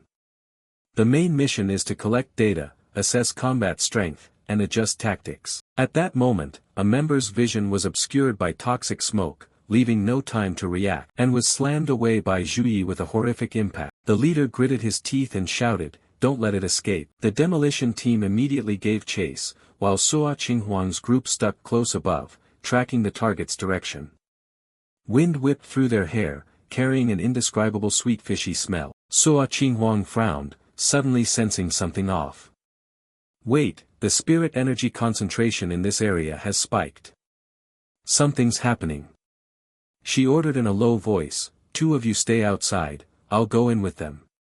The two members answered in unison and decisively, "Roger." Suo Qinghuang and the demolition team quickly moved into Zhu Ye's hiding place, an abandoned factory, gloomy and eerily silent. She glanced around, frowning. Is this really the inside of an old factory? Let me check the spirit energy levels first. The team leader asked curiously, "Is that device new? Was it made by the Research Council?" Suo Qinghuang nodded. Yes. This gauge measures abnormal spirit energy thresholds that a squad can handle. The limit is 50, but Zhu Ye's level here was already 48. No sooner had she finished than the device vibrated violently, emitting continuous warning beeps. Hold on, the threshold has passed 80 and is still skyrocketing. Impossible, there's definitely more than one anomaly here. The whole team went pale. Before they could retreat, the factory door slammed shut behind them. The leader shouted in panic, "Not good, there's a second anomaly. We've been lured into a trap. Zhu Yi was just bait. Find an exit now, we can't stay here." Suo Qinghuang shouted, "If it tried to block the exit it would leave traces. With our strength we can break the big door on the other side." But at that moment, Suo Qinghuang began to tremble, fell face first onto the cold floor. She whispered, "Not right, my vision's blurring, my senses and body are being eaten away by toxic gas." She forced herself upright, voice shaking, "Is everyone okay?" But only a suffocating silence answered. She turned her head, unease rising. "Am I the only one left in this factory?" She tried to calm herself. "No, they're still here, it's just that I can't sense them, and they can't hear me." Memories flooded back. Zhu Yi had led the group in here and then mysteriously vanished. She murmured, "Right, this place isn't Zhu Ye's territory but an ambush nest of another anomaly." A flash of insight struck her mind. Just now she vaguely felt something huge and terrifying, like a giant serpent hidden in the shadows. Unlike Zhu Ye's darkness attribute, this smoke is poisonous, its toxicity so strong the team was affected the moment they stepped in. "Damn!" she muttered. This toxic gas not only numbs the senses but also drains spirit energy wildly. Using spirit energy to fight back now would be like draining one's life. Fatigue spread through her body, every joint freezing, spirit energy depleted, no protective chi left. She knew it wouldn't be long before she'd be nothing but a corpse. She gasped. What kind of anomaly is this? Intelligent, manipulating terrain, wards, and tactics. We're being spun like tops. Suo Qinghuang collapsed, body powerless, almost surrendering. But at that moment, a thunderous explosion shook the factory.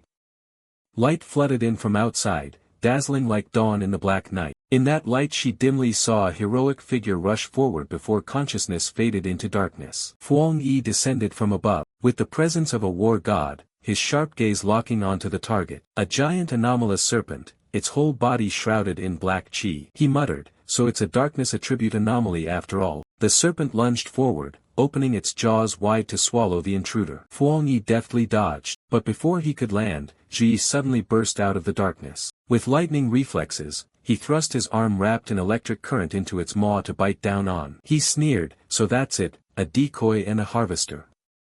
Roles clearly divided. No wonder the spirit energy here is unusually dense. It's the lair of two anomalies, both as ravenous as starving demons." He smiled coldly. "Like biting people, huh? Fine, taste some electric current and see if you're well behaved." A thunderous lightning burst erupted, tearing Zhu Yi apart into ash. Huang Yi spun, drew his sword, and lunged at the serpent. "Your turn.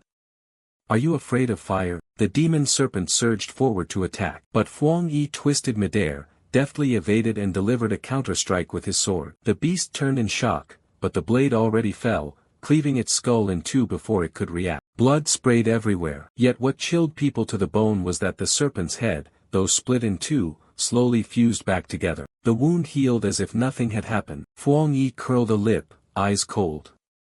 So it still had a trick up its sleeve. Just as the serpent recovered, a burst of lightning exploded within its body.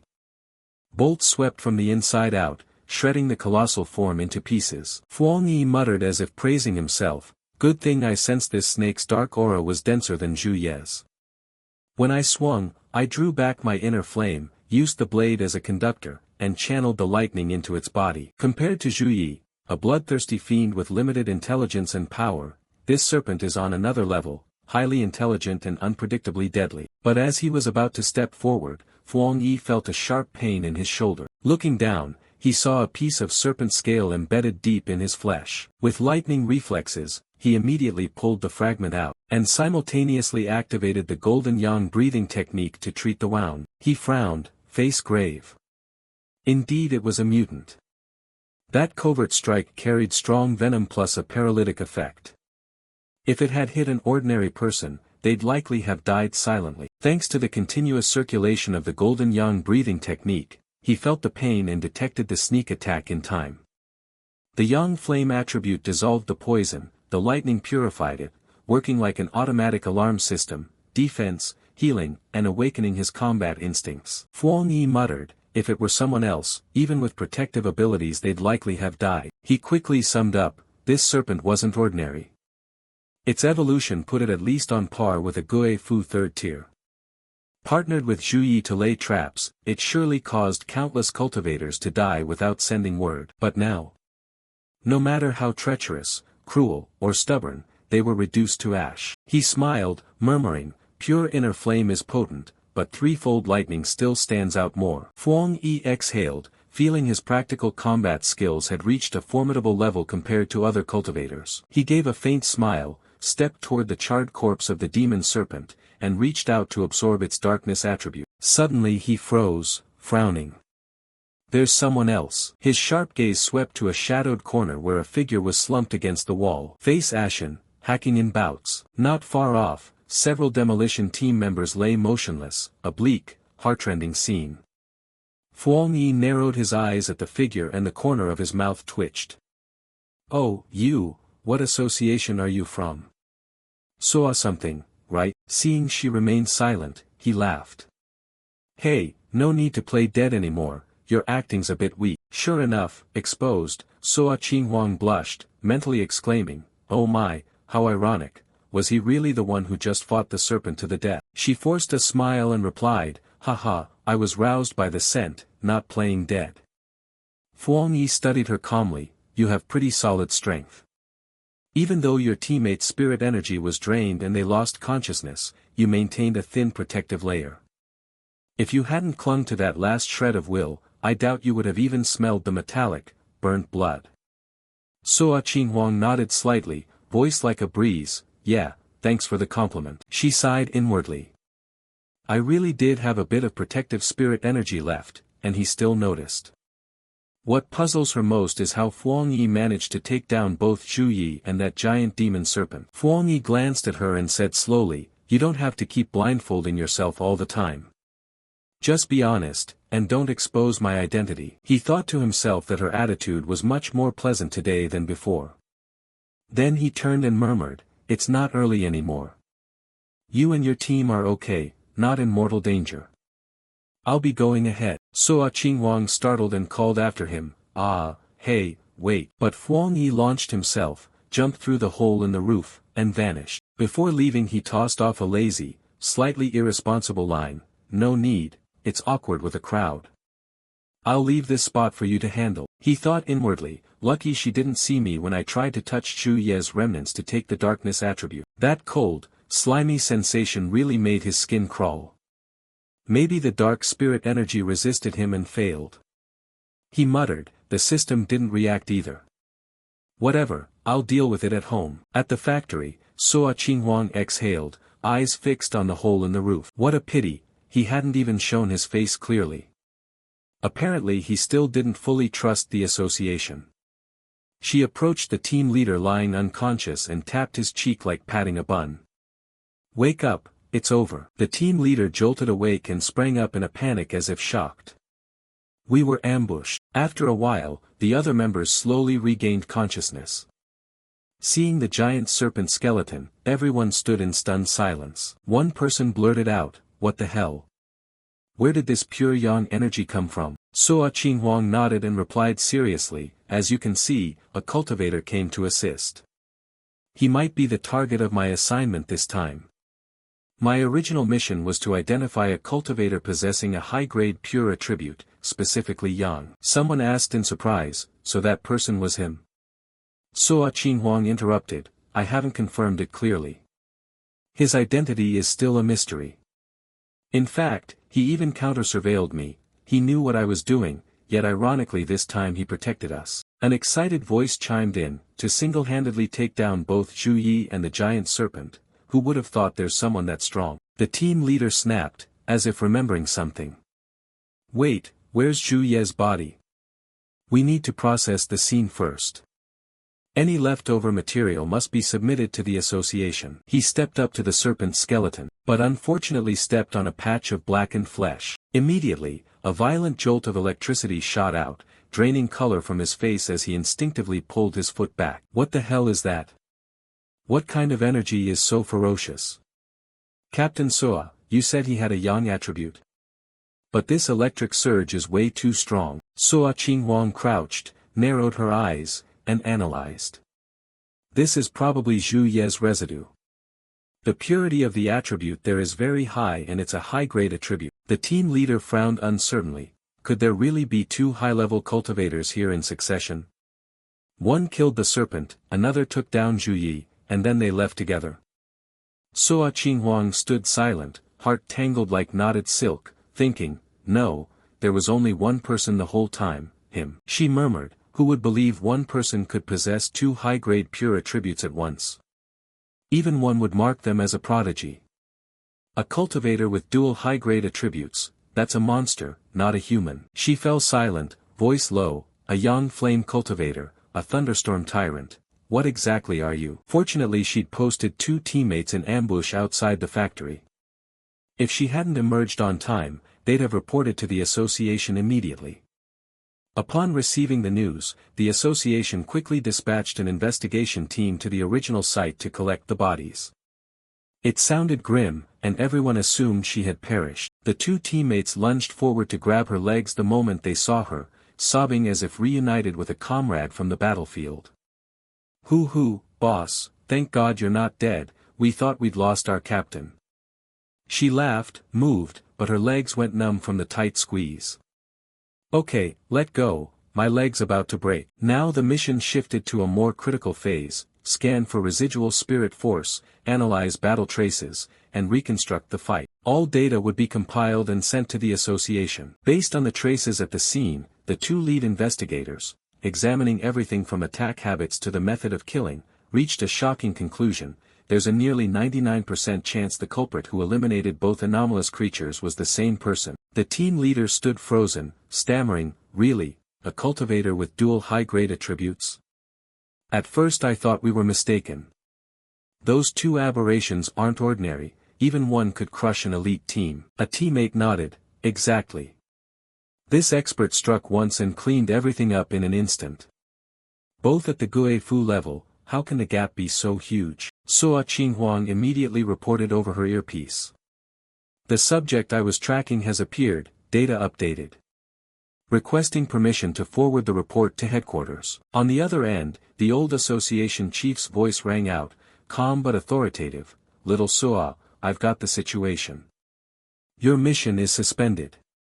The individual rescued you and destroyed the anomalies, which indicates he has no hostility toward the association. At least for now, someone like that can't be considered an enemy. My opinion differs from old Hans, so for your safety and to keep a good impression with that tyrant, you should avoid approaching him for the time being." Suo Qinghuang nodded but hesitated. "Sir Chief, I still have a theory about what happened back at Ho Mountain. When the tyrant was about to break through to ascend." The old chief paused. "What theory?" "I once sensed an extremely strong aura in the area where he operates. At the time I suspected he possessed a spirit beast, which seemed unlikely. However, if he has dual high-grade attributes, the old chief cut in, he has a spirit beast. Impossible.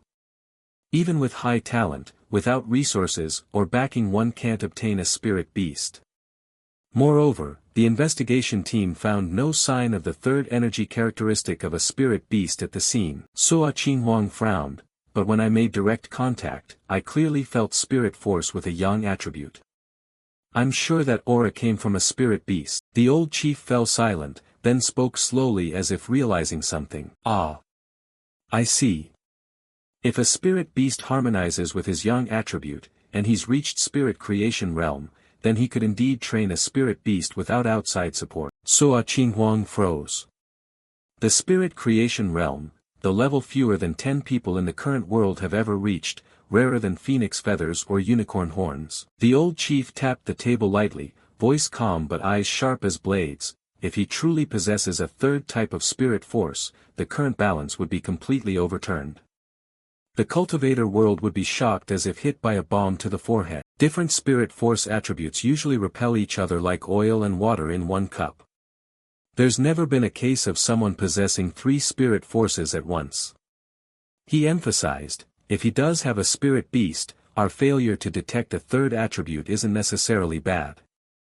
Let's just hope someone that powerful doesn't turn his back on humanity later. Meanwhile, elsewhere, Huang Yi had just finished bathing. The hot water steamed up the mirror, but his mind was as clear as a lamp. Wrapped in a towel and drying his hair, he stepped out of the bathroom and sniffed. Less than a year remains until spirit force is fully restored. He thought, the world has begun to mutate, anomalies springing up like mushrooms after rain, aberrations in chaos like a year-end night market. Many cultivators like Huang Yi train in silence, opening the connection point between body and spirit force, so sensitive that a strange breeze can signal disaster. Take the time they discovered an underground river teeming with anomalies. Without spirit force intuition, there'd probably only be scraps left now. Although not officially recognized, most freelance cultivators have reached the first star of the Gui Fu realm, strong enough to punch through a concrete wall if they forget to open the door. The Ha state government is showing goodwill toward people like Huang Yi, a soft but complex strategy. The balance between freelance and official cultivators is temporarily maintained. Aberrations remain under control, and there have been no reported clashes between factions in the press. Even though the Spirit Force Cultivation Association has been established, the government keeps things secret, like a high-end restaurant that only opens for VIPs. People gossip about the anomalies. Unease hangs thick like mist in the rainy season. The government is clearly protecting humanity from danger while avoiding panic by staying silent at the right moments. But this made Huang Yi uneasy. He understood the government wasn't confident enough to usher in a nationwide cultivation era. With such a huge population, if cultivation were publicized, the first thing to collapse wouldn't be the aberrations but social order, chaos, power grabs, factional splits, civil war erupting before any external threat could be addressed. The official cultivator forces are still weak and unable to control the whole. If they had to fight aberrations while quelling internal chaos, collapse could come in months, not years. So the government's cautious, gradual approach wasn't entirely wrong. Sometimes what shatters a world isn't a monster's blow but the human heart, scarier than demons. What unsettled Huang Yi was the aberrations' breakneck evolution. They weren't just fast, they far exceeded his predictions. He knew that to protect the future, he had to prepare for a battle more brutal than any he'd faced. Opening his system panel, Huang Yi skimmed the cold line displayed, dark attribute, a branch of black darkness, an innate nemesis of cultivators. Unfortunately, he didn't yet meet the requirements to absorb it. He fell into thought, brow knitting slightly. Today's creature was clearly an aberration infected with black darkness. When he touched that strange black bone, he felt a palpable tainted energy, wicked, dark, suffocatingly dangerous. "They're smart," Huang Yi whispered, recalling the aberration's cold, predatory eyes. They didn't just eat people, they treated a cultivator's body as a supreme delicacy. Worse, they coordinated ambushes and fought in teams, previously seen only in high-level aberrant beasts. Though not comparable to an original black darkness monster that could wipe a nation or flatten a continent, even a single branch was so gloomy and nauseating it made one's spine crawl. Fuang Yi swallowed, eyes flashing with fervor. So what if it were full black darkness? The system said he couldn't absorb it yet, but not never, implying that when conditions fit, he might claim that power.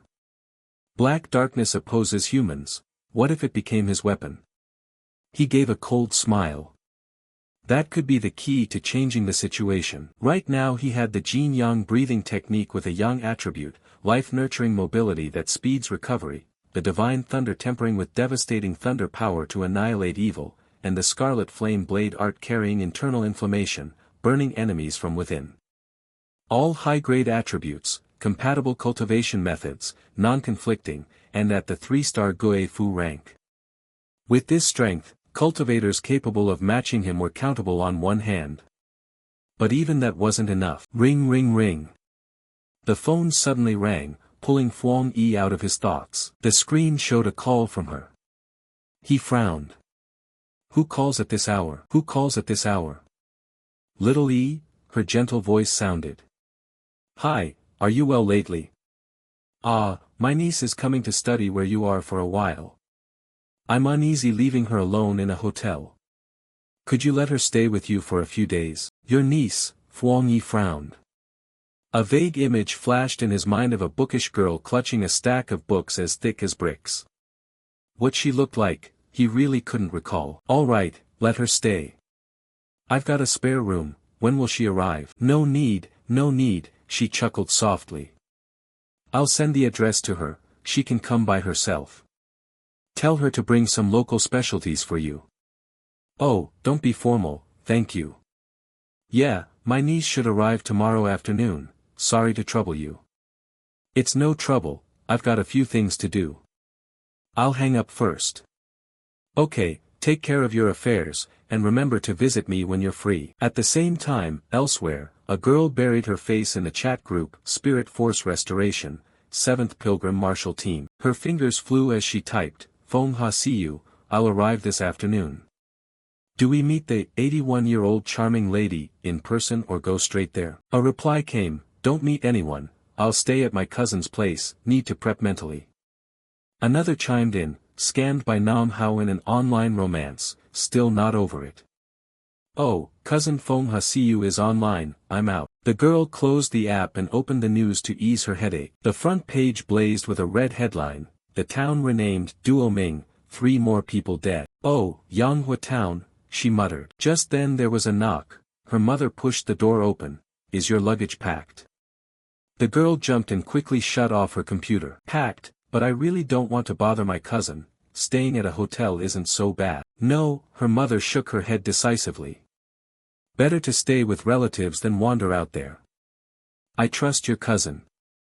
When you're at someone else's house, don't cause trouble, help where you can, understood?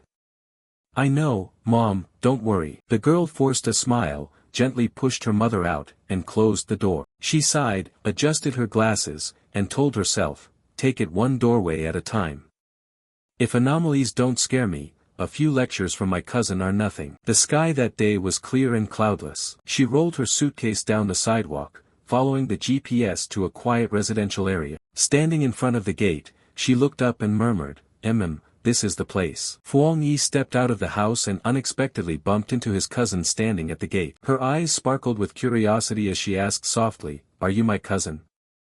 Having not seen her in a long time, Fuang Yi froze, failing to recognize her. He frowned and hesitated, you're Lin Yi? Lin Yi, radiant, shook her head in exasperation at her cousin's poor memory. They went inside, the atmosphere like relatives reunited after years apart. Fuang Yi scratched his head awkwardly, so you're here for the summer camp? Lin Yi nodded gently, yes. He smiled, if you need anything, call me. She bowed politely, yes, thank you, cousin. Unable to find common ground, Fuang Yi handed her a spare key, here's a spare key. I'll go to my room first, your room is right across the hall. Lin Yi took it, keeping a polite demeanor. Watching her cousin's retreating figure, she breathed a small sigh of relief, okay, I'll bother you for the next few days. She observed him enter his room and thought to herself that he seemed approachable and unlikely to pry into her affairs. Once inside, Fuang Yi glanced at Lin Yi sitting on the sofa. A strange sensation flitted by, as if a streak of unfamiliar spirit force lingered around her. He wondered, narrowing his eyes, was that just a flicker? Could she have become a cultivator too? Suspicion rose as he considered whether her coming for summer camp was a pretext. Lin Yi pulled out her phone and quickly messaged via the account, Feng Ha see you, cousin seems nice and doesn't interfere with my activities. On the other end, the 81-year-old charming lady replied, don't rush, we need to be discreet. Another account added, I've heard, at that underground river incident, 2 teams clashed. The chat buzzed on. The 81-year-old charming lady recounted, a grand elder was insanely powerful, heard he cleaved the sun, forcing the opponent to retreat. Lin Yi analyzed, a single strike that cleaves the sun sounds over the top, must be an extremely strong yang attribute. A high-level cultivator. The other stressed, so this operation needs extreme caution. She concluded, all right, we'll wait for updates. Afterward, Lin Yi silently resolved to pause her cultivation for a while to avoid being discovered by her cousin. But 3 days later, her arrival caused no small amount of trouble for Fuang Yi. Every time he sat in stillness to regulate his breath, he worried about being interrupted. When he practiced the Jin-Yang breathing technique, his body blazed like a torch, making him frown and mutter, with it shining like this, won't I be noticed? He had never realized this method was so conspicuous. What troubled him most was that Lin Yi nearly took over all the household chores, preparing a lavish dinner. She called cheerfully, cousin, dinner's ready.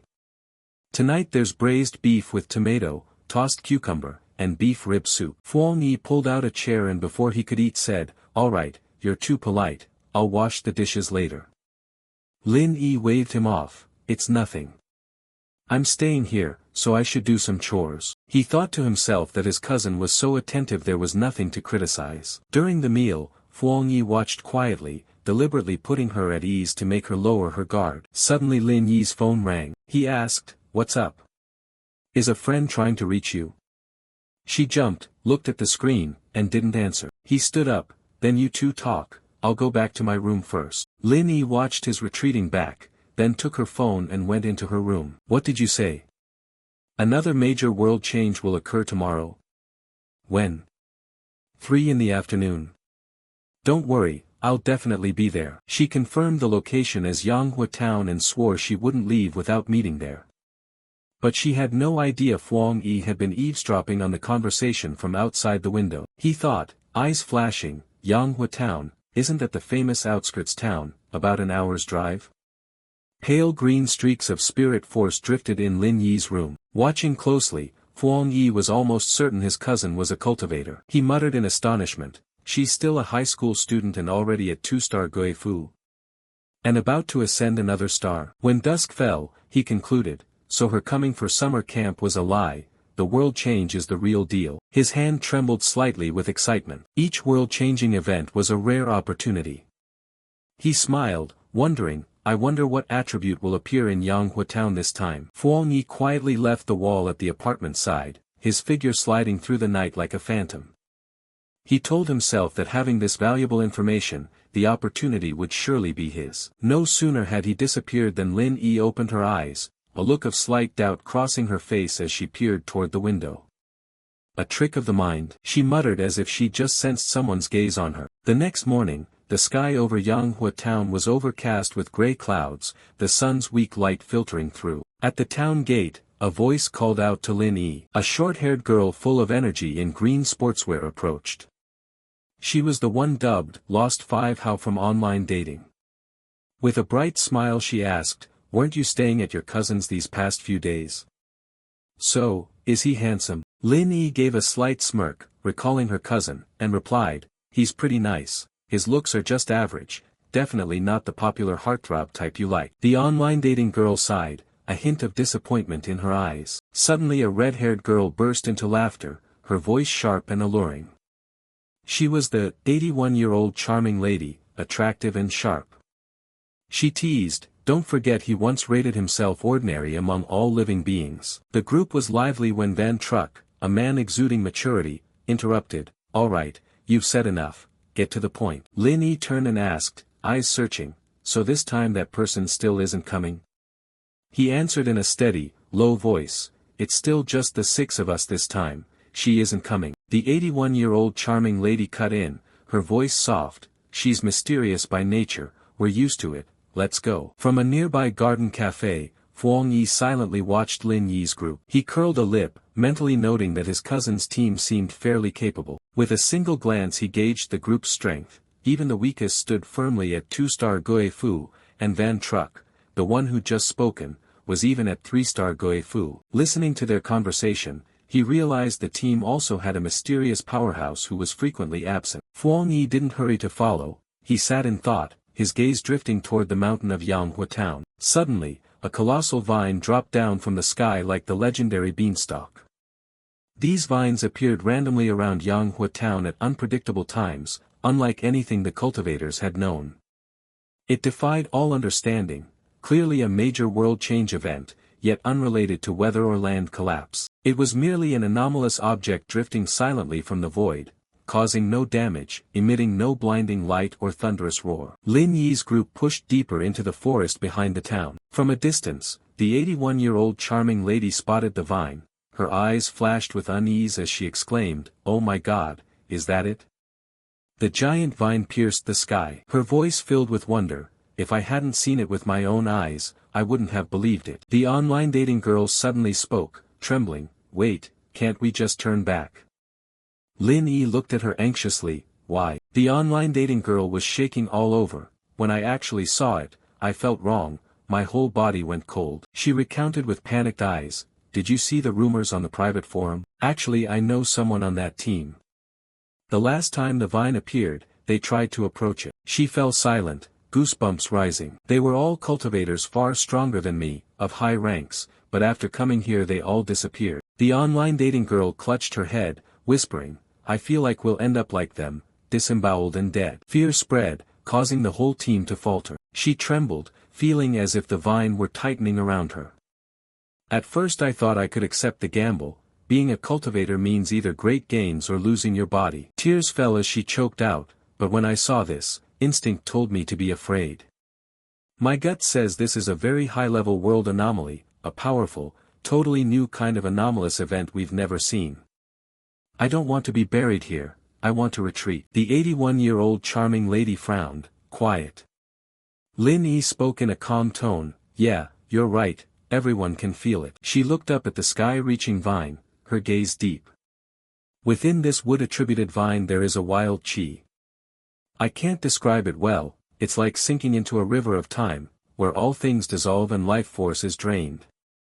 That's why we feel such intense unease and discomfort, as if it wants to devour our life energy." After saying that, she took the online dating girl's hand, imparting a bit of courage. "But this is precisely the path of a pioneer in cultivation." From a precarious cliff, Fuang Yi watched silently, his eyes sharp as he assessed the scene.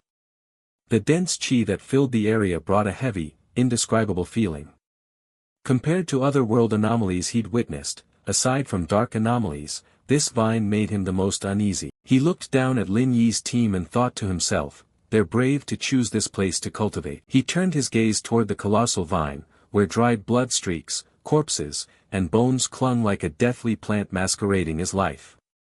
Though it looked like a symbol of life, it was cold and soulless, like a clay idol pretending to be living, its spiritual energy utterly depleted. Under the forest canopy, Lin Yi spoke with decisive authority, "Everyone, we don't have time to hesitate." She assigned roles, eyes sweeping the group, "Operate within line of sight, don't stray too far." The team nodded in agreement. Lin Yi scanned the area and, seeing no immediate danger, exhaled softly, "This should be a bit safer." With that she climbed onto a sturdy branch, sat down, and began to cultivate. A ring of blue spirit force wrapped around her, glowing gently. From the cliff, Fuang Yi folded his arms, a gleam of approval in his eyes, "Not bad, she's vigilant."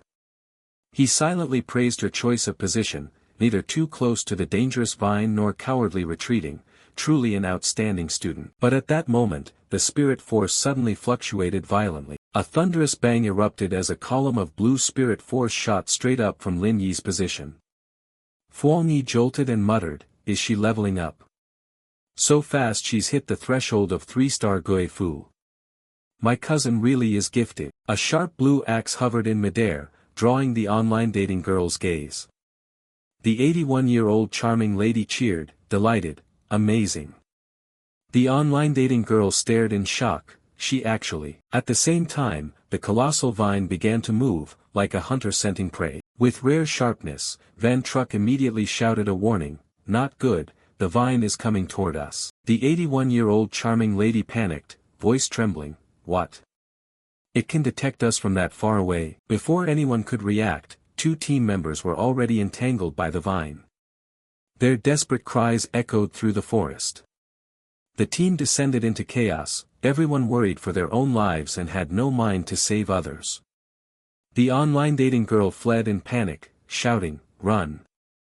If you don't run, we'll die here." The vine wrapped around Lin Yi's protective spirit ring, making it tremble violently. The team scattered in all directions. Lin Yi's breakthrough had been too loud and had attracted the vine's attention. If it wrapped someone, its wild chi would drain their life force in an instant. At that moment Lin Yi still hadn't realized her protective ring had cracked under the vine's pressure. The 81-year-old charming lady grabbed the online dating girl's hand, voice resolute, "No, we can't leave, Yi will be in danger." The online dating girl, already terrified, burst into anger when held back. "What do you want me to do? Use my spirit force to shield her. She chose to cultivate here and irresponsibly leveled up, does she want to become strong by trampling on my life?" The 81-year-old charming lady tried to soothe her, tone gentle, "Calm down." But Van Truck, face dark, said coldly, "Life and death are fate, wealth is heaven's gift. If we don't leave now, we'll die with her. She's too young, don't be impulsive. We're just drifting weeds meeting for a moment." Hearing that, the 81-year-old charming lady flew into rage and slapped Van Truck hard across the face, voice snarling, "Then you all get out of here, I won't abandon my teammate." With that she turned and leapt back into danger alone to save Lin Yi. From the cliff, Fuang Yi watched the scene unfold, his expression darkening. He thought to himself that his cousin still hadn't realized how dire her situation was. Watching the vine coil tightly around Lin Yi, he considered, she may be just a student, but this vine's power is terrifying, does he currently have enough strength to save her? Time was likely running out. Without hesitation, Fuang Yi gripped his sword tightly as Yang attributed spirit force flared brilliantly. He had promised to take care of his cousin, he wouldn't break that promise. Under the canopy, the 81-year-old charming lady threw her full strength into attacking the vine, trying to sever it. But the vine was devilish and tough as steel. Suddenly it coiled around her legs, binding her tightly like a cocoon in an instant. At the same time, Lin Yi's protective spirit ring shattered under the vine's pressure. In that hair-raising moment, Fuang Yi lunged forward, the golden sword in his hand blazing with a blinding solar brilliance. The 81-year-old charming lady was trapped by the vine, powerless as she watched Lin Yi fall into danger. The online dating girl, though she had fled, turned back for one last look, hearing the screams echoing. Suddenly, a pillar of light as brilliant as the sun of truth tore through space and descended. An earth-shattering blast rang out, the vine was cleaved by a single sword stroke, white smoke swirling as fragments rained down. Fuang Yi landed lightly, his foot resting on the blazing golden sword. On the scorched ground, the remaining vines, as if possessed, hastily retreated. Van Truck stood stunned, disbelief in his eyes, the vine was actually pulling back. The online dating girl also realized the attacks had stopped, but countless other writhing vines remained nearby, leaving no time to escape. Unfortunately for them, Fuang Yi struck them all to dust.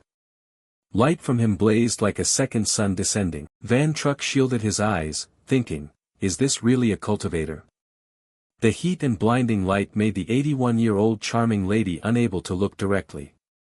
She murmured, it's extreme yang. Only such high-level power would dare to brazenly force back the wild vine. Van Truck gritted his teeth, full of resentment. He took pride in his talent, he'd reached 3-star Gui Fu in a short time, a rarity nationwide. Yet now, Lin Yi's existence, and especially this mysterious monster, made him insanely jealous. He'd thought Lin Yi's talent matched his, so what was this other person? Huang Yi stood on the high mound, the sword in his hand still radiating golden light, pressing back every surrounding vine. Van Truck looked up, his heart full of feeling. If a cultivator like this existed among them, then he and his teammates were merely dim stars set against a bright moon. He wondered if this person could crush not only him but the entire circle of cultivators. Watching Huang Yi's otherworldly aura, Van Truck was bewildered. What exactly was he? But Huang Yi paid no mind to others' gazes. At that moment, the system in his head chimed, detected extreme wood attribute automatically compiling, compilation successful. He viewed the new cultivation technique, ever blooming, which could absorb surrounding vitality and rapidly heal wounds. He assessed it silently, eyes flashing. The wood attribute technique was indeed powerful. As long as life remained nearby, it functioned like a perpetual energy engine. Suddenly, the system sent another notification, indicating the extraction of attributes was not yet complete. Huang Yi was surprised. This place not only harbored abundant wood qi but also another accompanying power. A clear message appeared, successfully extracted the wild attribute. This was a power capable of arousing death energy, corroding all life around it. With absolute support from the system, Huang Yi easily absorbed both of these high-level attributes into his body. He slowly opened his eyes, feeling as if waking from a long dream, thinking, no wonder this demonic vine could only grow in such treacherous terrain. Wood attribute spiritual force danced around him before dissipating into the void. Huang Yi calculated, if this thing grew on plains or in populated areas, it would drain life within dozens of miles until everything withered. His gaze swept the wilting, retreating vine as he judged the life theft to be lethally excessive. The wild attribute was indeed tyrannical, forcibly seizing the life of all things to sustain itself. His thoughts were interrupted by a gentle, still weak voice from behind, "Thank you for saving our lives." The 81-year-old charming lady stifled her pain, clutching her injured arm as she slowly stepped forward. "Thank you, if it weren't for you just now, we'd surely be dead. How can we repay you?" Huang Yi, uninterested in rewards, turned and began to leave decisively, only raising a hand in a light wave, "No need, see you." At that moment another calculation popped into his head. Thanks to the information from this group, he had found this place and harvested the skill ever blooming, and the valuable wild attribute. By the tally, he was the biggest winner in this operation. Glancing past the online dating girl and Van Truck, Huang Yi's eyes flashed with a calculating, dark intent. Remembering the group's earlier internal conflict, he resolved to watch his cousin's movements more closely from now on. With that thought, he vaulted up and leapt high, his silhouette quickly disappearing from the survivor's sight. When disaster strikes, human nature reveals itself most clearly. A scattered team like a fistful of sand offers no safety if a great catastrophe occurs. The online dating girl watched his receding back, still pale with shock. He left so fast, so what do we do now? Van Truck, standing beside her, couldn't resist a jab. What, regret not saving him earlier? He pushed up his glasses and, with cold logic, analyzed the situation. The threat's gone now. Lin Yi has ascended to 3-star Guifu. Our best choice is to try to stay with this group. While they were still debating, Lin Yi completed her level up. She slowly opened her glossy blue eyes, as if a whole star-filled sky lay within them. The 81-year-old charming lady, overjoyed at the sight, ran up. "Lin Yi, you're awake." Behind them, Van Truck whispered to the online dating girl, "Let's see, if the charming lady keeps her wits, she won't let us turn on each other. Rather than fuss over this, think about that mysterious man." Lin Yi finished cultivating and stared in shock at the ruined surroundings. The original 6-person team was now down to 4 barely breathing. Confused, she asked, "What happened?" Her gaze halted at a nearby tree, where the afterglow of the yang attribute still lingered. She felt shaken. The remnant yang aura was overwhelmingly strong. Even from here she could feel the oppressive heat. Seeing the charming lady's silence, Van Truck stepped forward to explain, "Let me tell you what happened. Here's the deal." After hearing the whole story, Lin Yi returned home, but her heart was tangled in 100 worries. The great heaven and earth upheaval is over, cultivation's done, everyone go home. Those words echoed in her mind, but the image of that powerful man was what haunted her most. Van Truck's account kept looping in her head. He was truly a monster, like a god descended, radiating brilliant yang. The demonic vine they'd strained to sever couldn't be cut, yet that man forced it back with a single slash. Van Truck had even pointed to the sky and said, "Did you see? That vine's now curled way up there, not daring to come near us." At her front door, Lin Yi put the key in the lock, her mind still gripped by the terrifying presence of that mysterious figure. Though he had left, the vines now behaved meekly like a brood of chicks, no longer showing the fierce, chaotic aggression they displayed when attacking her group. The door opened and she found her cousin, Fuang Yi, sitting calmly in the living room. He looked up, voice concerned, "Oh, you're back. You look a bit pale." Not yet ready to tell him about the spirit force restoration, Lin Yi replied tersely, "Yes, the study group was a bit tiring." Fuang Yi smiled, eyes hiding some deeper meaning. "That was risky. Rest up, I'll order takeout tonight." Lin Yi nodded and, exhausted, trudged to her room. Okay. Her bedroom door closed, she slid down the door and felt completely drained.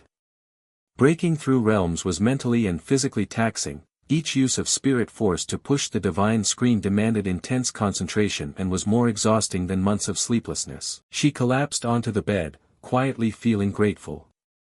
Luckily she was no longer an ordinary person, otherwise this intensity might have exhausted her to death. Was it reckless, she wondered. But cultivation like this is the destiny of cultivators, it can't be avoided. While Lin Yi was still lost in thought, Fuang Yi had already slipped out of the house. Heaven and earth had begun to change, expecting his cousin to live a normal life now was impossible. Picking up her phone, Lin Yi startled at a message from an unfamiliar name. She exclaimed in surprise, "Jia Lam." A user with the nickname Jia Lam posted in the group chat, "If anyone finds any trace of that powerhouse, please report it to me." Lin Yi couldn't believe her eyes.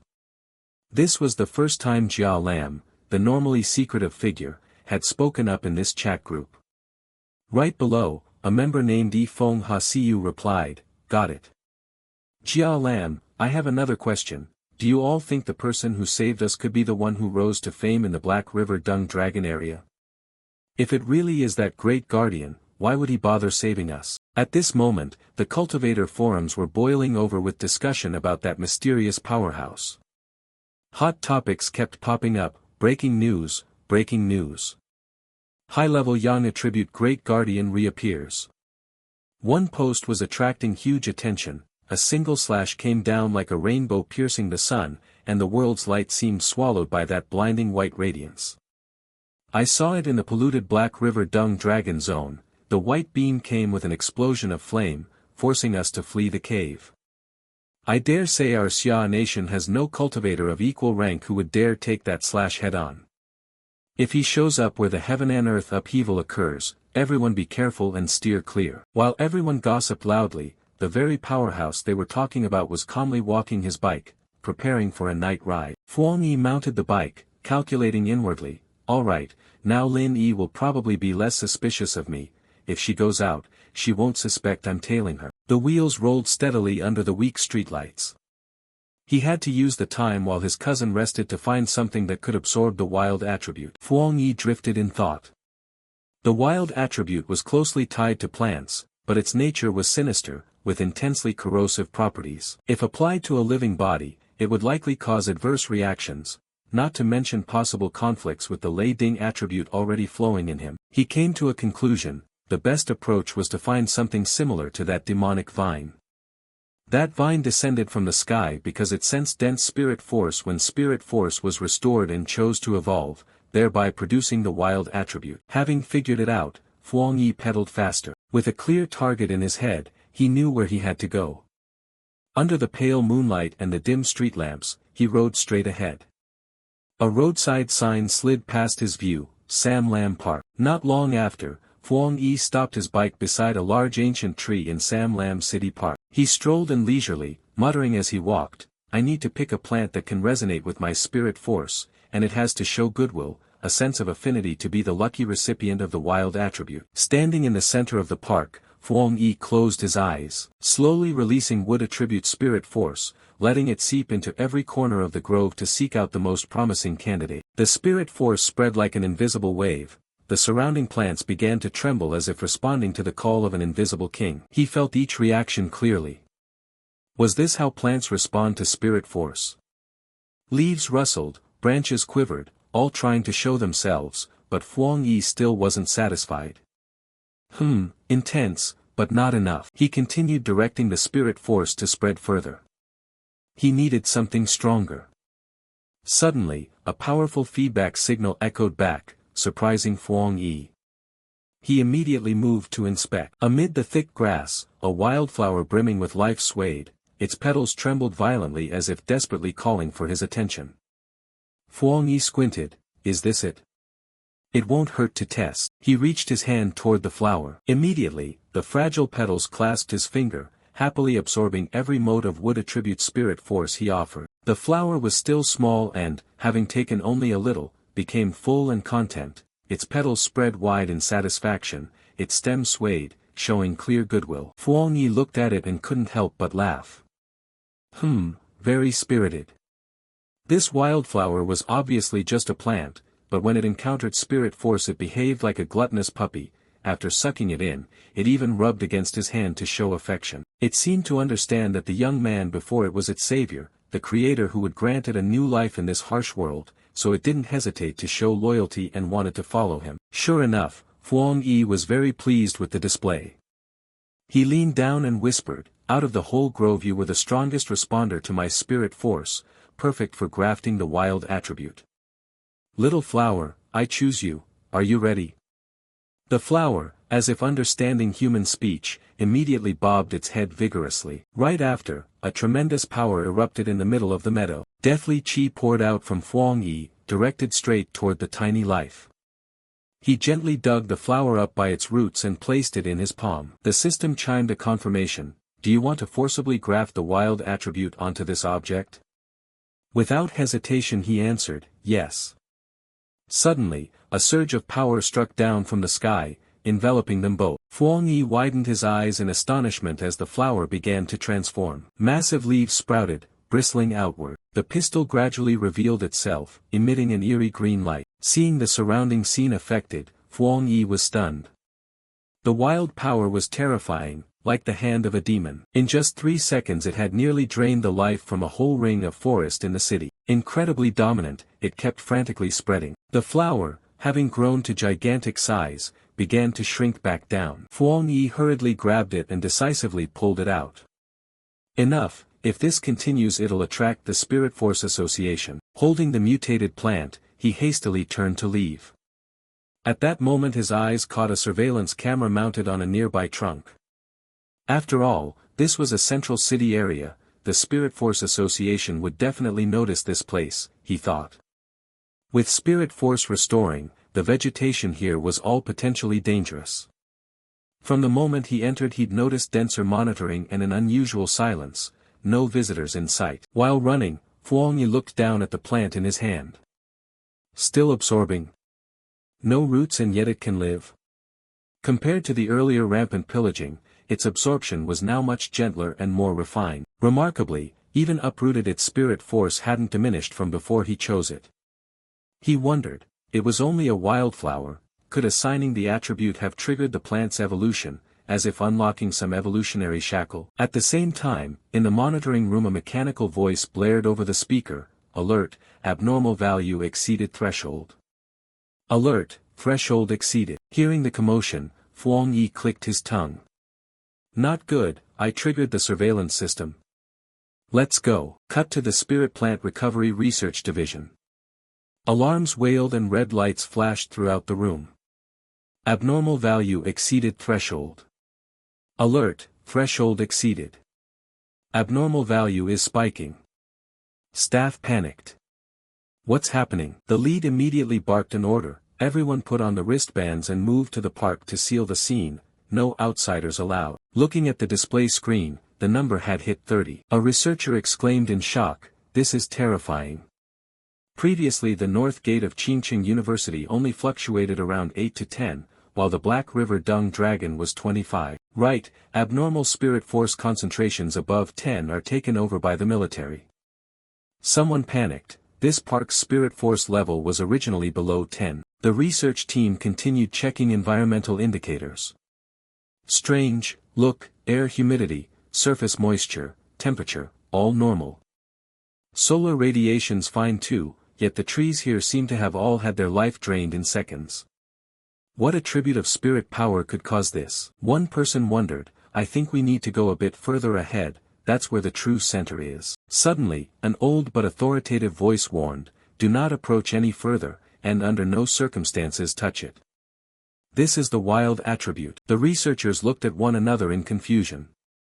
The wild attribute, the elderly professor began to explain, his tone dropping grave, do you know the vines that hang suspended in the sky? Everyone seemed to snap awake, exclaiming in astonishment, do you mean that demonic vine has been classified as an A-tier mutation? The professor nodded in confirmation.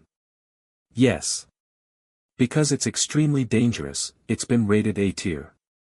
Its savagery that tore many predecessors to pieces ultimately stems from its possession of the wild attribute, a powerful trait that can siphon the life force from surrounding organisms and seize everything for itself. Hearing this, everyone shivered in fear and swallowed hard. A research student trembled and asked, Professor, if you hadn't stopped me just now, wouldn't I have died the moment I stepped in?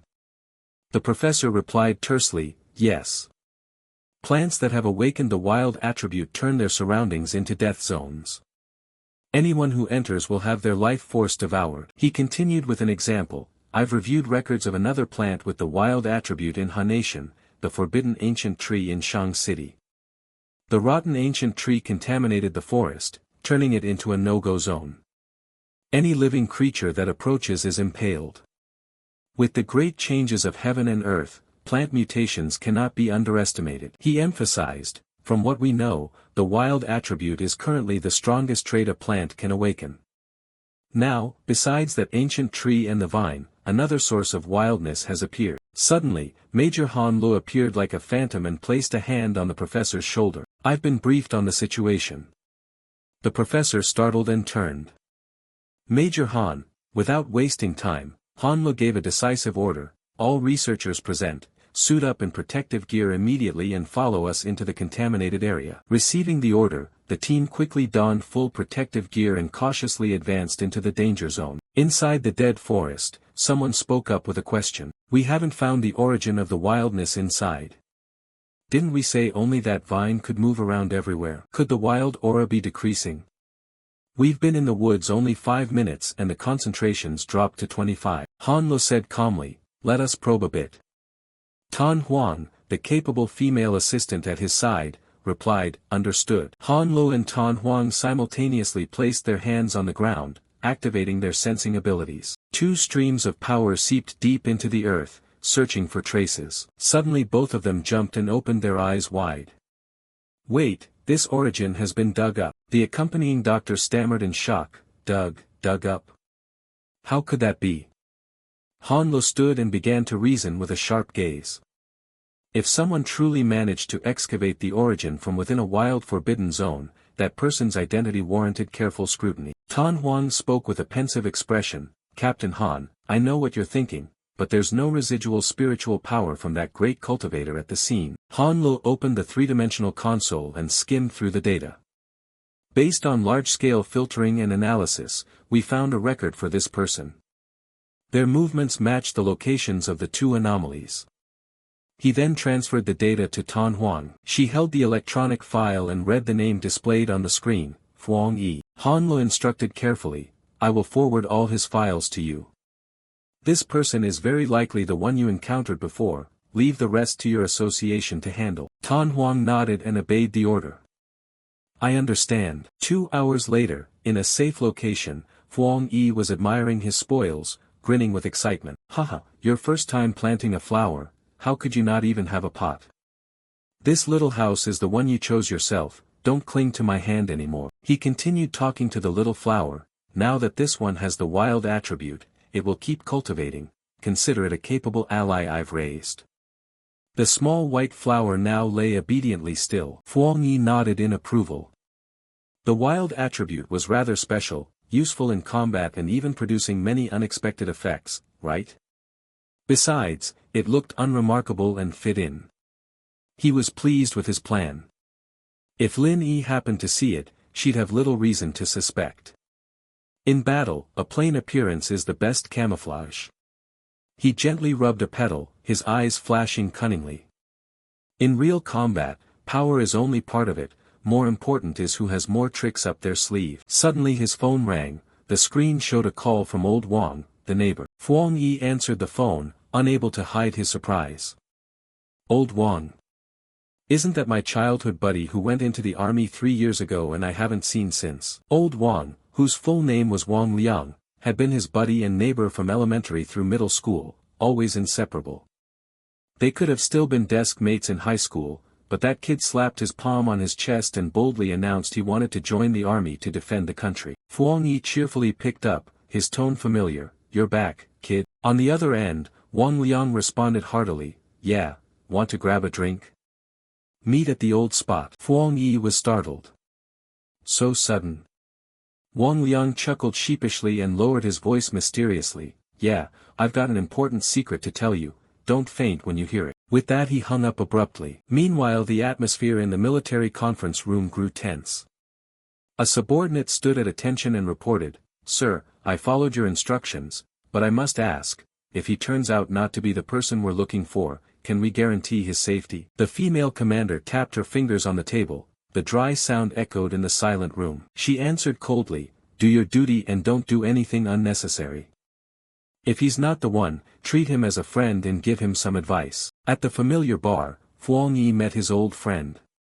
The two men clinked glasses cheerfully, their loud laughter drowning out the surrounding noise. "Bottoms up."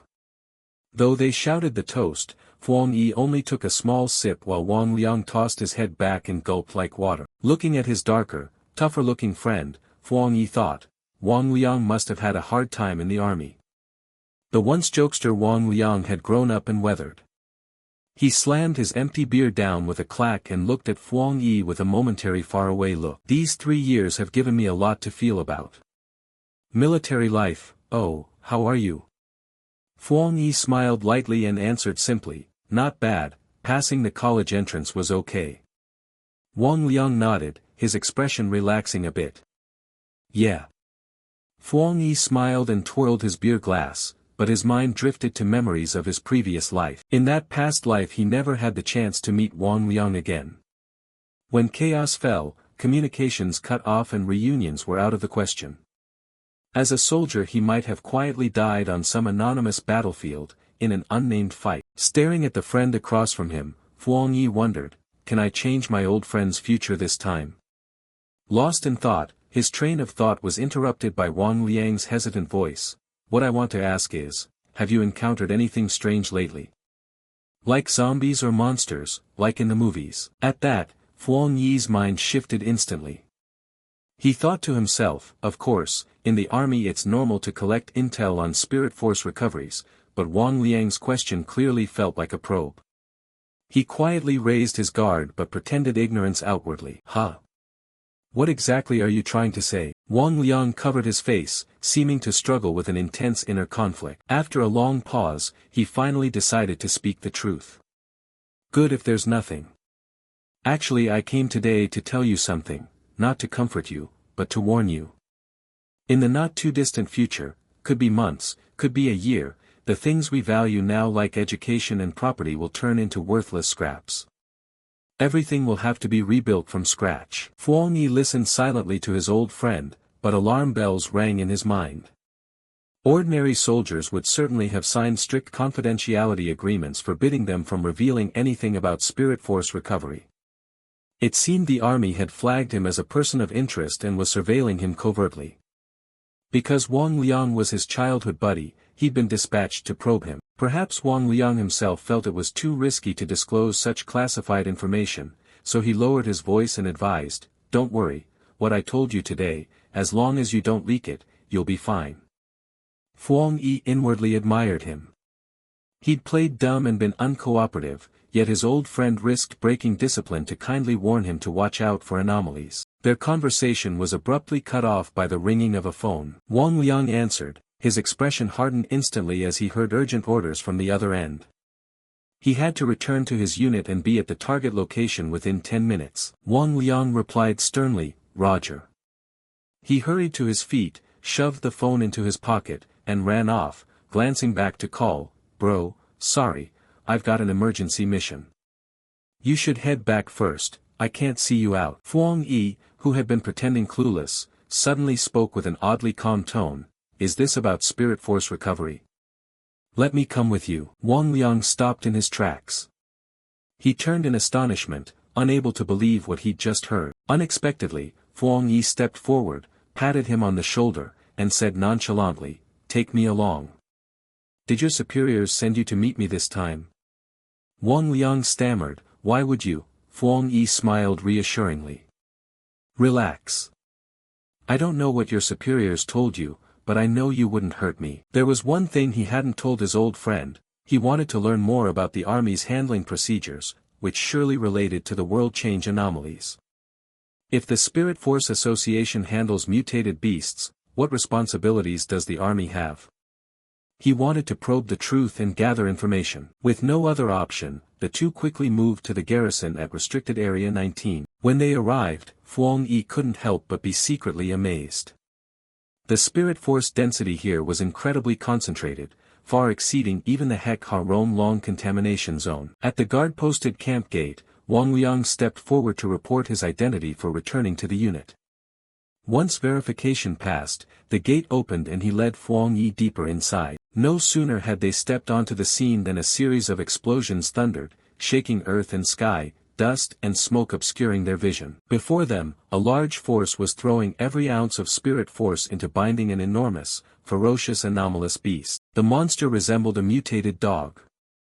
Even bound by spirit force chains, it frantically gaped and spewed scorching jets of flame, injuring nearby soldiers. Huang Yi squinted and assessed, "Is it fusing attributes?" The one who answered wasn't Wang Liang but Ji Lam, a female officer exuding an imposing presence, ranked 3-star Gui Fu.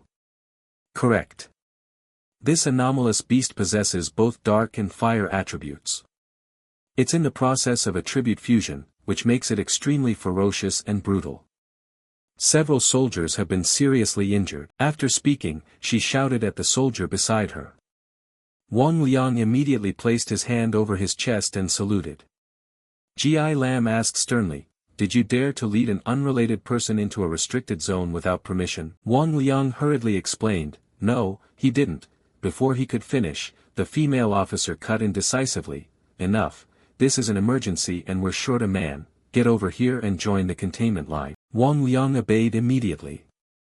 Then Ji Lam's gaze swept over Huang Yi with scrutiny. "Is he Huang Yi?" She looked ordinary enough, the spirit force around him only trembling slightly. Could he really not be the one? But now was not the time to be distracted. She issued a sharp warning, "If you're Wang Liang's friend, I won't say more. This is a restricted area, once you enter, your life is on the line. Whatever you see, keep it secret." Huang Yi nodded and feigned obedience.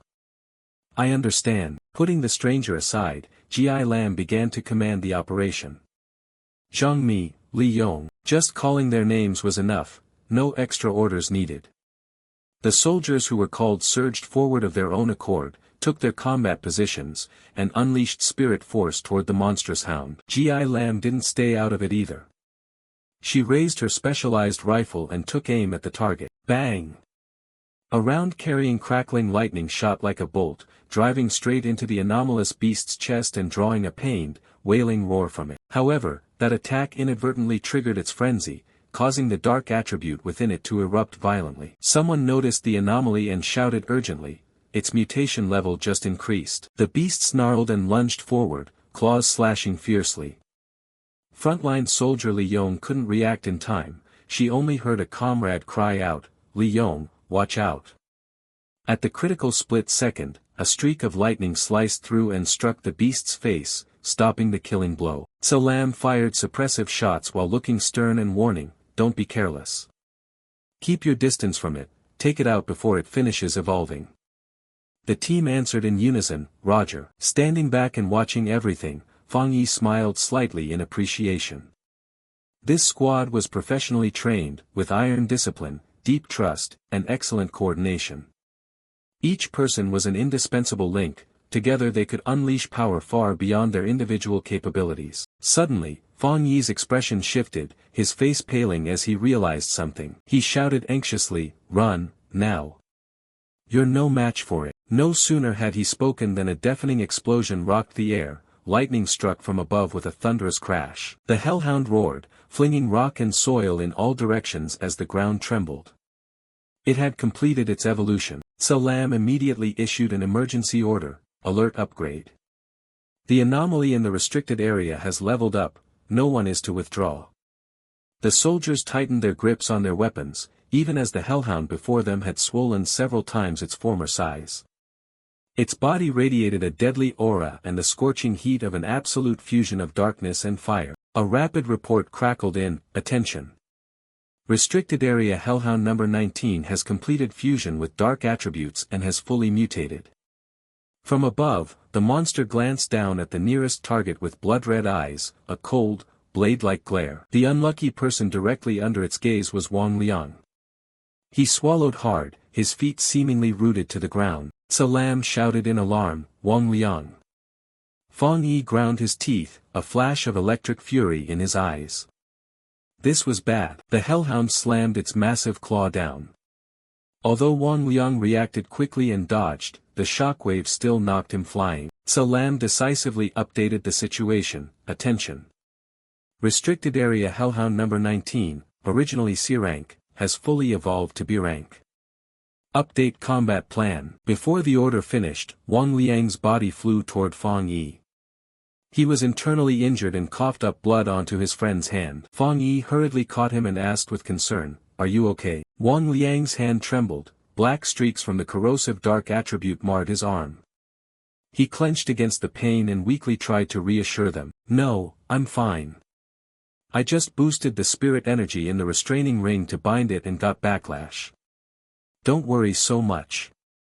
We are all soldiers of restricted area number 19. Seeing his comrade badly wounded yet still trying to fulfill his duty as a soldier, Fang Yi's expression darkened and his gaze turned cold. On the other side, Salam slammed the butt of her rifle into the ground, producing a loud impact. She shouted her command in a voice full of resolve, "Everyone, by any tactic or means, even at the cost of your lives, do not retreat one step. Stop the hellhound at all costs. Do not let a B-rank anomaly leave the restricted area." As she finished speaking, Salam flinched when a figure in black shot past her like a gust of wind. She barked, "What are you doing?"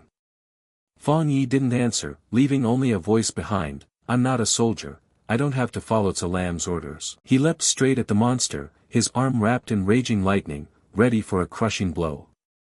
Thunderous fury roared as Fang Yi closed on his target like a lightning strike. He sneered, "Arrogant, aren't you?" The hellhound raised its blood-red, razor-sharp claw to strike. If that blow hit a person, it would tear them to pieces. But with superior speed, Fang Yi leapt up and dodged easily. His fist, wrapped in thunder, aimed straight for the beast's head. "Then let the thunder god punish you." Boom! The brutal punch sent the massive hellhound crashing to the ground. The earth split, rubble flew everywhere, and the soldiers below struggled to withstand the reverberations. Zhang Mu stared in shock at the scene. "Am I seeing things? This is a B-rank anomaly that even Chief C.I. Lam can't handle alone." Wang Liang gaped in astonishment and turned to C.I. Lam, "Chief, could my brother, is he really?" C.I. Lam observed seriously and nodded in confirmation, "Yes, we're not mistaken." Looking at Fang Yi with lightning crackling from his arm, standing arrogantly before the felled monster, she affirmed, "He is the brutal lord from the rumors." However, a single powerful punch still wasn't enough to finish off the B-rank hellhound. Fang Yi's eyes flashed with savagery when he saw the beast still twitching. "Not dead yet?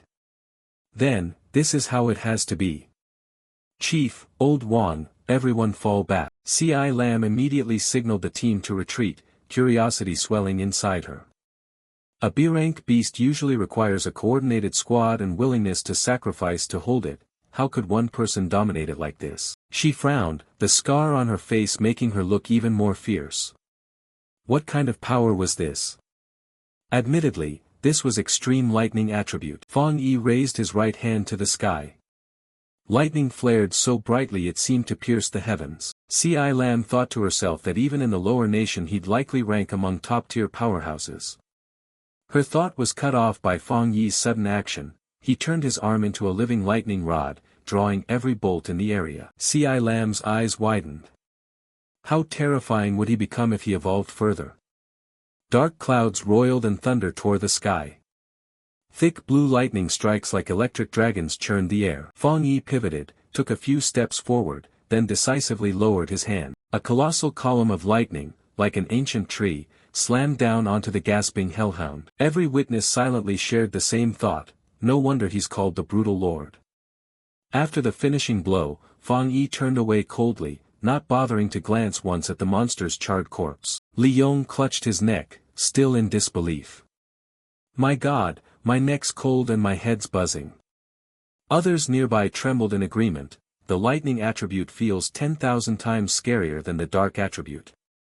Corrosion I can handle, but that kind of electrocution I couldn't survive. Leaving the battlefield, Fang Yi walked over to his close friend. Old Wang, it's over. Wang Liang forgot his pain and ran up in joy, smacking his friend's head. You scared me to death. Who knew my brother could be this cool? Seeing his old friend back to his usual joking self, Fang Yi laughed loudly. Haha, repaying a kindness with a grudge. I beat the dog, and you hit me. Wang Liang laughed too, then scratched his head with a hint of embarrassment.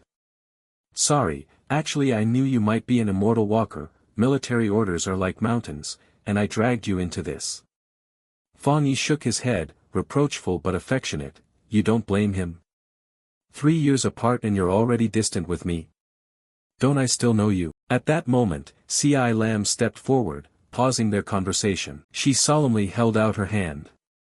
Fang Yi, thank you for your help. Fang Yi smiled kindly and shook her hand in return. No problem, let's just say I was saving my friend. We didn't have time to introduce earlier because of the emergency, now the danger's past. C.I. Lam placed her hand over her chest in a military salute. Forgot to introduce myself, I'm C.I. Lam, in charge of guarding Restricted Area 019. You saved Restricted Area 019, I hope you'll leave contact information. I need to report honestly to my superiors, is that okay? Fang Yi didn't refuse. He smiled and replied, no problem. Wang Liang glanced at his commander beside him and smiled inwardly. Seeing the chief salute his close friend was quite an amusing experience. While he was still smiling to himself, C.I. Lam formally extended an invitation. Your strength far exceeds that of many immortal walkers the army seeks. Therefore, I'd very much like to invite you to join the lower nation army. But an invitation from a restricted area officer like me alone may not carry enough authority. Simply because she noticed that what was most surprising was that Fang Yi's realm, though only a 3-star Gui mansion, far exceeded the power level of a revered spirit-creating realm expert. Fang Yi was slightly surprised by her frankness. Chief C.I., do you mean you think you're not qualified to invite me? She nodded without hesitation. Exactly. I don't think it's something to deny or be ashamed of. We were following orders from superiors to learn about you, not trying to drag you into the recent danger. I expect they will come in person to extend an invitation. Fang Yi understood and explained, not at all. I actually respect you all. Not everyone has the courage to sacrifice themselves to protect others. I've never seen soldiers fight up close before. What you just did, moved me. Being recognized by a powerhouse moved C.I. Lam as well. She replied politely, thank you. Fang Yi continued, expressing his willingness to cooperate, so if any trouble comes up later, feel free to call me, just like you helped ordinary people in peacetime. Of course, one precondition, do not interfere with my personal cultivation or restrict me. His blunt request and condition surprised C.I. Lam a little. She was silent for a moment, likely calculating how to report this to her superiors and how the army might respond. Having achieved his purpose, Fang Yi took his leave. I'll take my leave now. C.I. Lam nodded. All right. Wang Liang and I still need to handle the mutated hellhound's corpse. We'll assign someone to escort you back. With his hands in his pockets, Fang Yi strolled off, his mind a tangle of thoughts. Now he better understood the army's role. They were stationed in areas dense with spirit energy and full of danger. On one hand it was for cultivation, to secure combat advantage, on the other, they were a solid fortress, erecting a barrier between ordinary people and dangerous anomalies, protecting the nation's peace. After Fang Yi's figure faded away, Ci Lam turned to Wang Liang, her voice thoughtful. Wang Liang, your friend can't be described as just not ordinary. Today he only showed part of his power, the tip of the iceberg. She sighed, eyes still fixed on the distance, her tone somewhat admiring. Even that is enough to leave us behind. An immortal walker reaching this level so quickly indicates unprecedented enlightenment and knowledge. Fortune, courage, ability, missing any one is unacceptable. Hearing this, Wang Liang patted his chest proudly and seized the moment to recommend himself. Chief, then really, can't we offer better terms? If the higher-ups think they're not fit to recruit him, let this close friend speak on our behalf. Seeing his subordinate getting cocky, Ci Lam promptly put him in his place, quashing that smugness. Cut it out, kid, help me clean the site. Your strength isn't at captain level. Wang Liang fell silent and obediently complied. Yes, ma'am. That night, in the shabby apartment where Fang Yi lived, a golden light suddenly flashed through the window. Although the outing had exposed his identity, he had skillfully kept cards up his sleeve, showing only the power of the lightning attribute. In the quiet room, Fang Yi sat cross-legged to focus on cultivation. His mind began to analyze the events and the army's attitude. He concluded, moreover, judging by their stance, this may not be a bad thing. He had identified an important fact. At least he now knew the lightning attribute was extremely rare, perhaps unique, countered the dark attribute, and was something the army desired greatly. Fang Yi exhaled in relief and calmly weighed every aspect. To entice him, they hadn't threatened or oppressed him, instead they gave him a voice, the fastest path to power, and the most advanced channels of information. He also understood the roles and responsibilities of various forces in the new era. The army acted as the night watch, a sharp sword in the dark, a sturdy shield protecting the nation. Meanwhile, the Spirit Energy Association filled in the gaps, cleaning up the anomalies that slipped into the city and striving to maintain stability for the people's lives. The government is executing a two-pronged strategy, using sanctified zones to protect civilians while simultaneously signaling that spiritual energy is about to recover. This buys precious time, preventing people from being scattered by a sudden change and avoiding scenes of ruined homes and mass displacement from the very first days. At that moment, the spiritual energy around Fang Yi began to condense, forming a brilliant sphere surrounding his dantian. The golden yang breathing technique flowed unceasingly, greedily swallowing every pure stream of energy. He couldn't help but marvel, no wonder the sanctuary is rich in spirit energy. When I tamed the wild attribute I showed no sign of advancing, but just being in the sanctuary for a short while and I already feel. Fang Yi felt the spirit energy fill his body.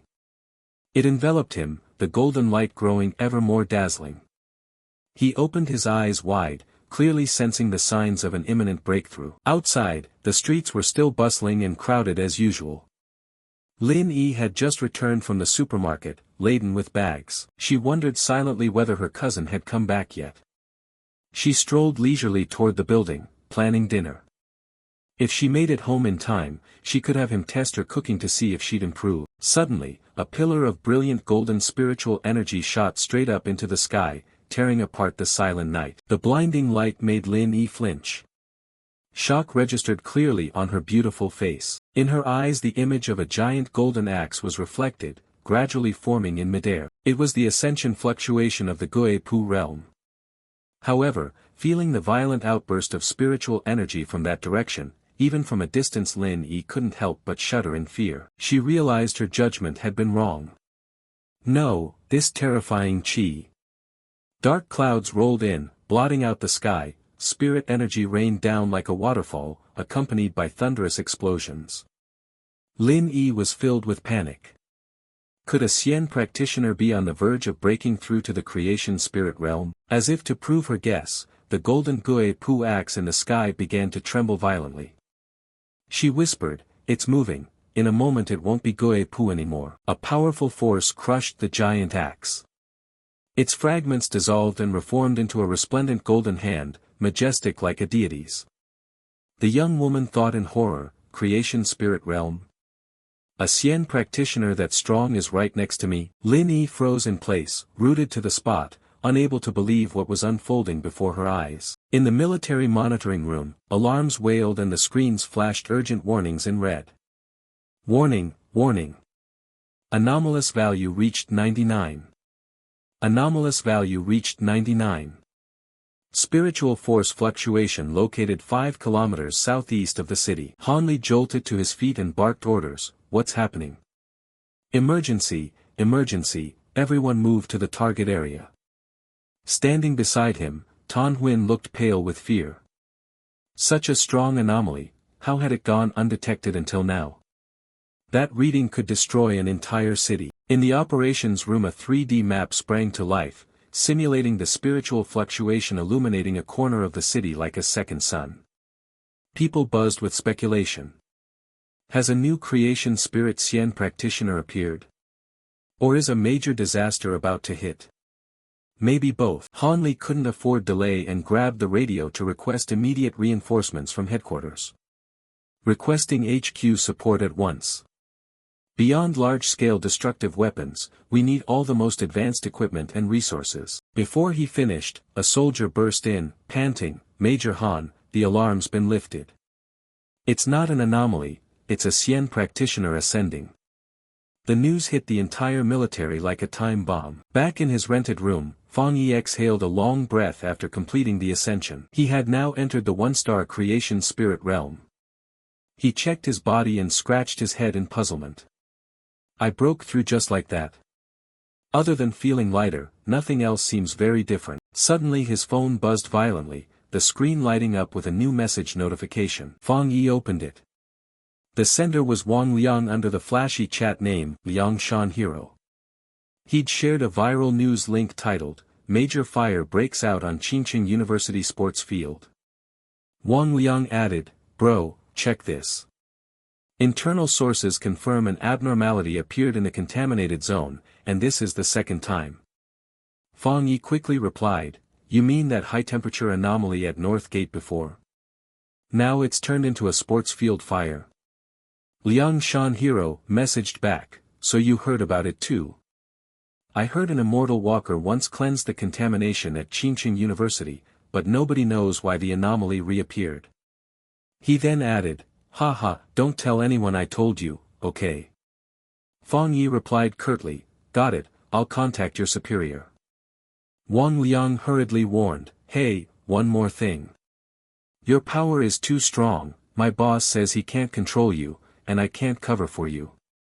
Be careful when you go out." After reading the messages, Fang Yi fell silent, phone still in hand but staring off lost in thought. Wang Liang was right. That was why he kept his distance and stayed cautious around both the army and the Spirit Energy Association. Being too flashy might not help. That was why he decided to keep the true strength of his solar flame attribute and the azure red fire axe hidden. Thinking it through, Fang Yi texted back confidently, "Don't worry, I'll be careful.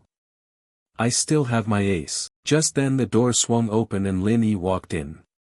"I'm home." Seeing Fang Yi seated there, she held up the bag of food. "Cousin, have you eaten? I brought dinner for you." Fang Yi kept his eyes on his phone and mumbled perfunctorily, "Yeah, it's fine, leave it there, I'll eat later." Lin Yi sighed in resignation, shaking her head. Watching her cousin glued to his phone and neglecting food, she couldn't help but complain inwardly. Her cousin had upright morals and no bad habits, his only flaw was laziness. He liked lying around like a corpse, refused to go to university, and spent every day on his phone. Although in this era attending university didn't matter much, his attitude toward life was genuinely worrying. Lin Yi wearily entered the room and flopped onto the bed. Those immortal walkers were always busy, traveling to seek world opportunities and pretending to hide in front of ordinary people, yet her cousin lived so carefree. Her thoughts drifted back to the mysterious powerhouse nearby. There had even appeared a world-shaking spirit-creating realm expert in the same area. Immortal walkers tracking anomalies would spread the news quickly. In the end she reassured herself, fine, when the time comes she'd protect her cousin and call it repayment for letting him stay. In the outer room, Fang Yi watched the news report on the Qingqing University fire intently, frowning as he pieced things together. Previously it was just high temperatures, this time it's a fire attribute. From the footage the blaze ignited quickly and violently, trees and flower beds around the sports field were completely burned to ash, and the area is now sealed off. On social media, netizens were buzzing about the incident. "Oh my god, that fire is huge. Did someone try to cook hot pot in the dorm and blow the circuits? Jesus, this is terrifying, am I seeing this right? Special ops even came to extinguish it, does that fall under their jurisdiction? Huge fire indeed. Qingbei's prestige, just randomly catching fire and special ops show up to save face." Because the video was too short and cut off abruptly, Fang Yi couldn't fully assess the situation. He muttered, "The clip's too short," and stopped suddenly. "This looks much worse than the North Gate incident. I wonder what will be different about this fire attribute. If I want to see for myself, I'll need to contact her." The person he meant was C.I. Lam, Wang Liang's direct superior. The next morning, reporters swarmed the entrance of Qingqing University. Although blocked by the army, they still craned forward, thrusting microphones toward the soldiers to demand answers. "We heard the university's on fire and can't be put out, is that true? Is anyone injured? Why isn't there any news about this? What about student safety and the campus's flammable materials?" Amid the noisy, chaotic crowd, two figures walked up side by side. Seeing them, the guarding soldiers straightened, respectfully opened the gate, and invited them in. The reporters immediately protested. "Who are those people who act so important? We're blocked outside, how did they just arrive and get in?" The newcomers were, of course, Fang Yi and C.I. Lam. Leaving the chatter behind, the two of them headed straight for the university stadium. Seeing the devastated, ruined scene, C.I. Lam was stunned. "It burned like this, could this be heavenly fire?" Fang Yi asked curiously. "Heavenly fire?" C.I. Lam nodded and explained, "Yes, that's the name the government gave it. Remember that forest fire before? There were no signs, it just ignited suddenly, couldn't be extinguished, you could only wait for it to burn whatever it wanted. Fits the description, doesn't it?"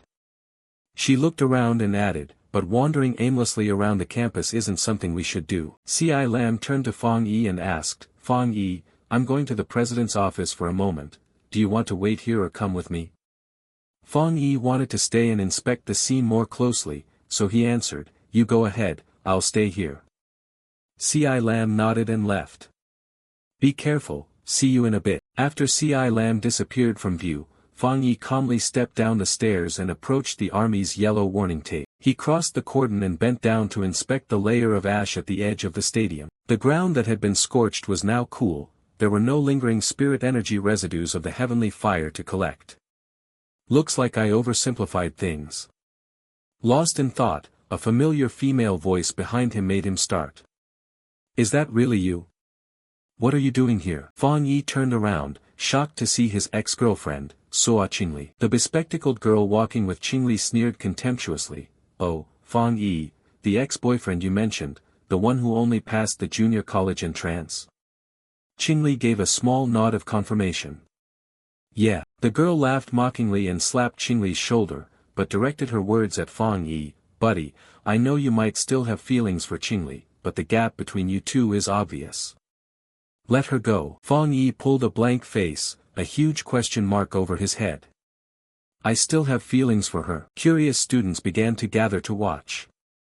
Someone who recognized Qingli shouted, "Hey, isn't that Suo Qingli? Why is there a male student with her?"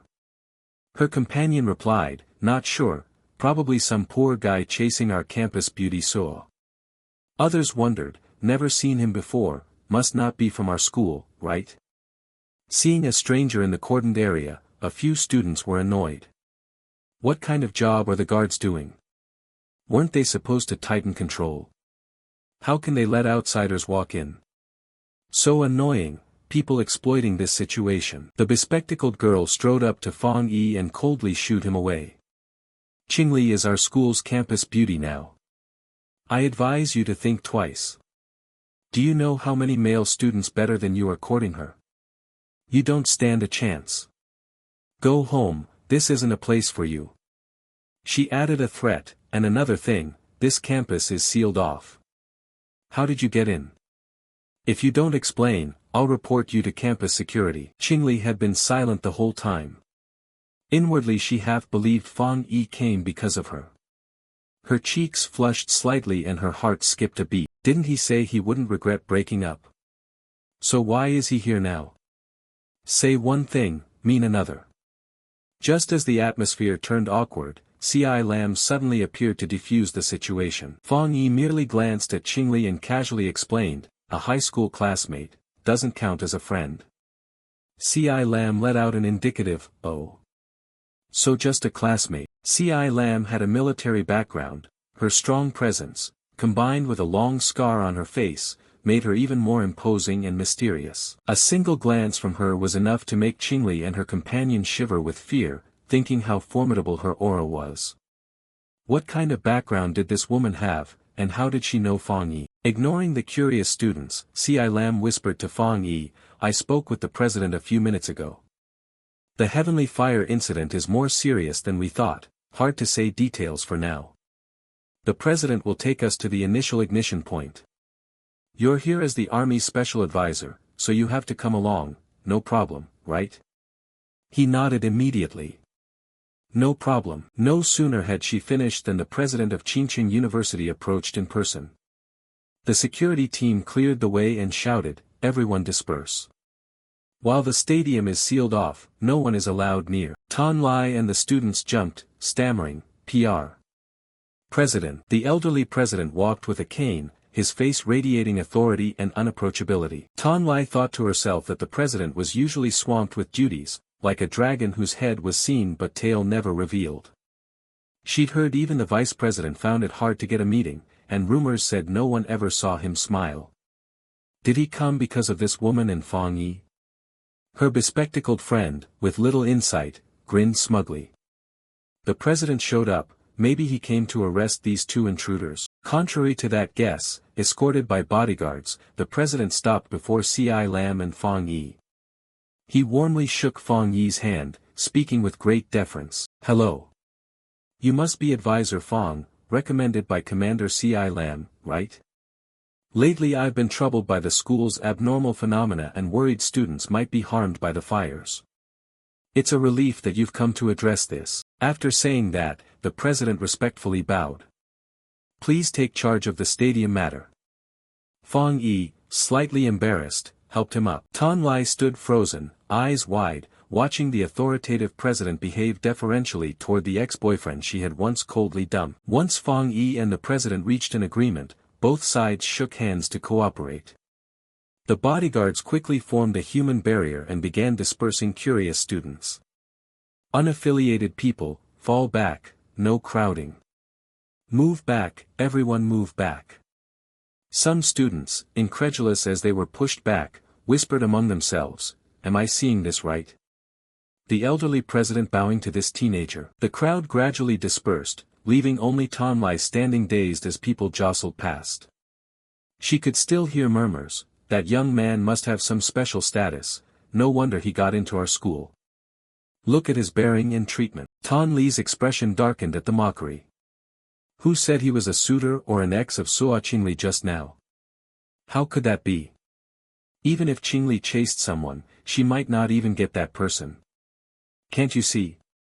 That kid never paid any attention to campus beauty Suo the whole time. Tan Lai stood motionless, unable to speak or take a step. The north gate of Qingqing University sat at the foot of the mountain, shaded by lush trees. The president personally led Fang Yi along, C.I. Lam and the military team entered from this direction. As they walked, he recounted the events. After the golden sun at North Gate vanished, I thought things were nearly over. But a few nights ago, Stadium 1 suddenly caught fire, the fire trucks couldn't put it out. Fortunately there were no students at night, and we sealed the scene in time. He paused to catch his breath, his face still showing fear. Then Stadium 2 and Stadium 3 also burst into flames. One fire we could explain, but successive anomalies occurred. I saw flames descend from the sky, and a burning radiance hovering inexplicably in midair. The group stopped before a ravaged, ruined stadium. The president pointed at it. Luckily the fires in the later stadiums were extinguished, only this one. Following the president's pointing, Fang Yi looked up, the acrid smell slammed into his nose and he noted it mentally. The burnt odor was strong. Before them, the basketball hoop stood amid a sea of flames, the blaze raging as if it wanted to consume everything. Standing before the smoking wreckage, Fang Yi squinted for a closer look and then asked, was this basketball hoop the initial ignition point? The elderly president nodded, his face full of helplessness and fear. Yes, only the fire here could not be extinguished. At that moment, the detector in C.I. Lam's hand began to vibrate violently, the indicator blinked rapidly and then settled at 11. Fang Yi glanced over and asked curiously, what is that? C.I. Lam didn't take her eyes off the screen, her tone grave. It's a basic device for detecting abnormal spirit energy. You can think of it that way. Any reading over 10 requires sealing off the area for civilians. Ordinary lives are fragile, an abnormal index for them is like an inescapable catastrophe. No sooner had she finished than the number on the display began to dance wildly, shooting from 11 to 60 in an instant.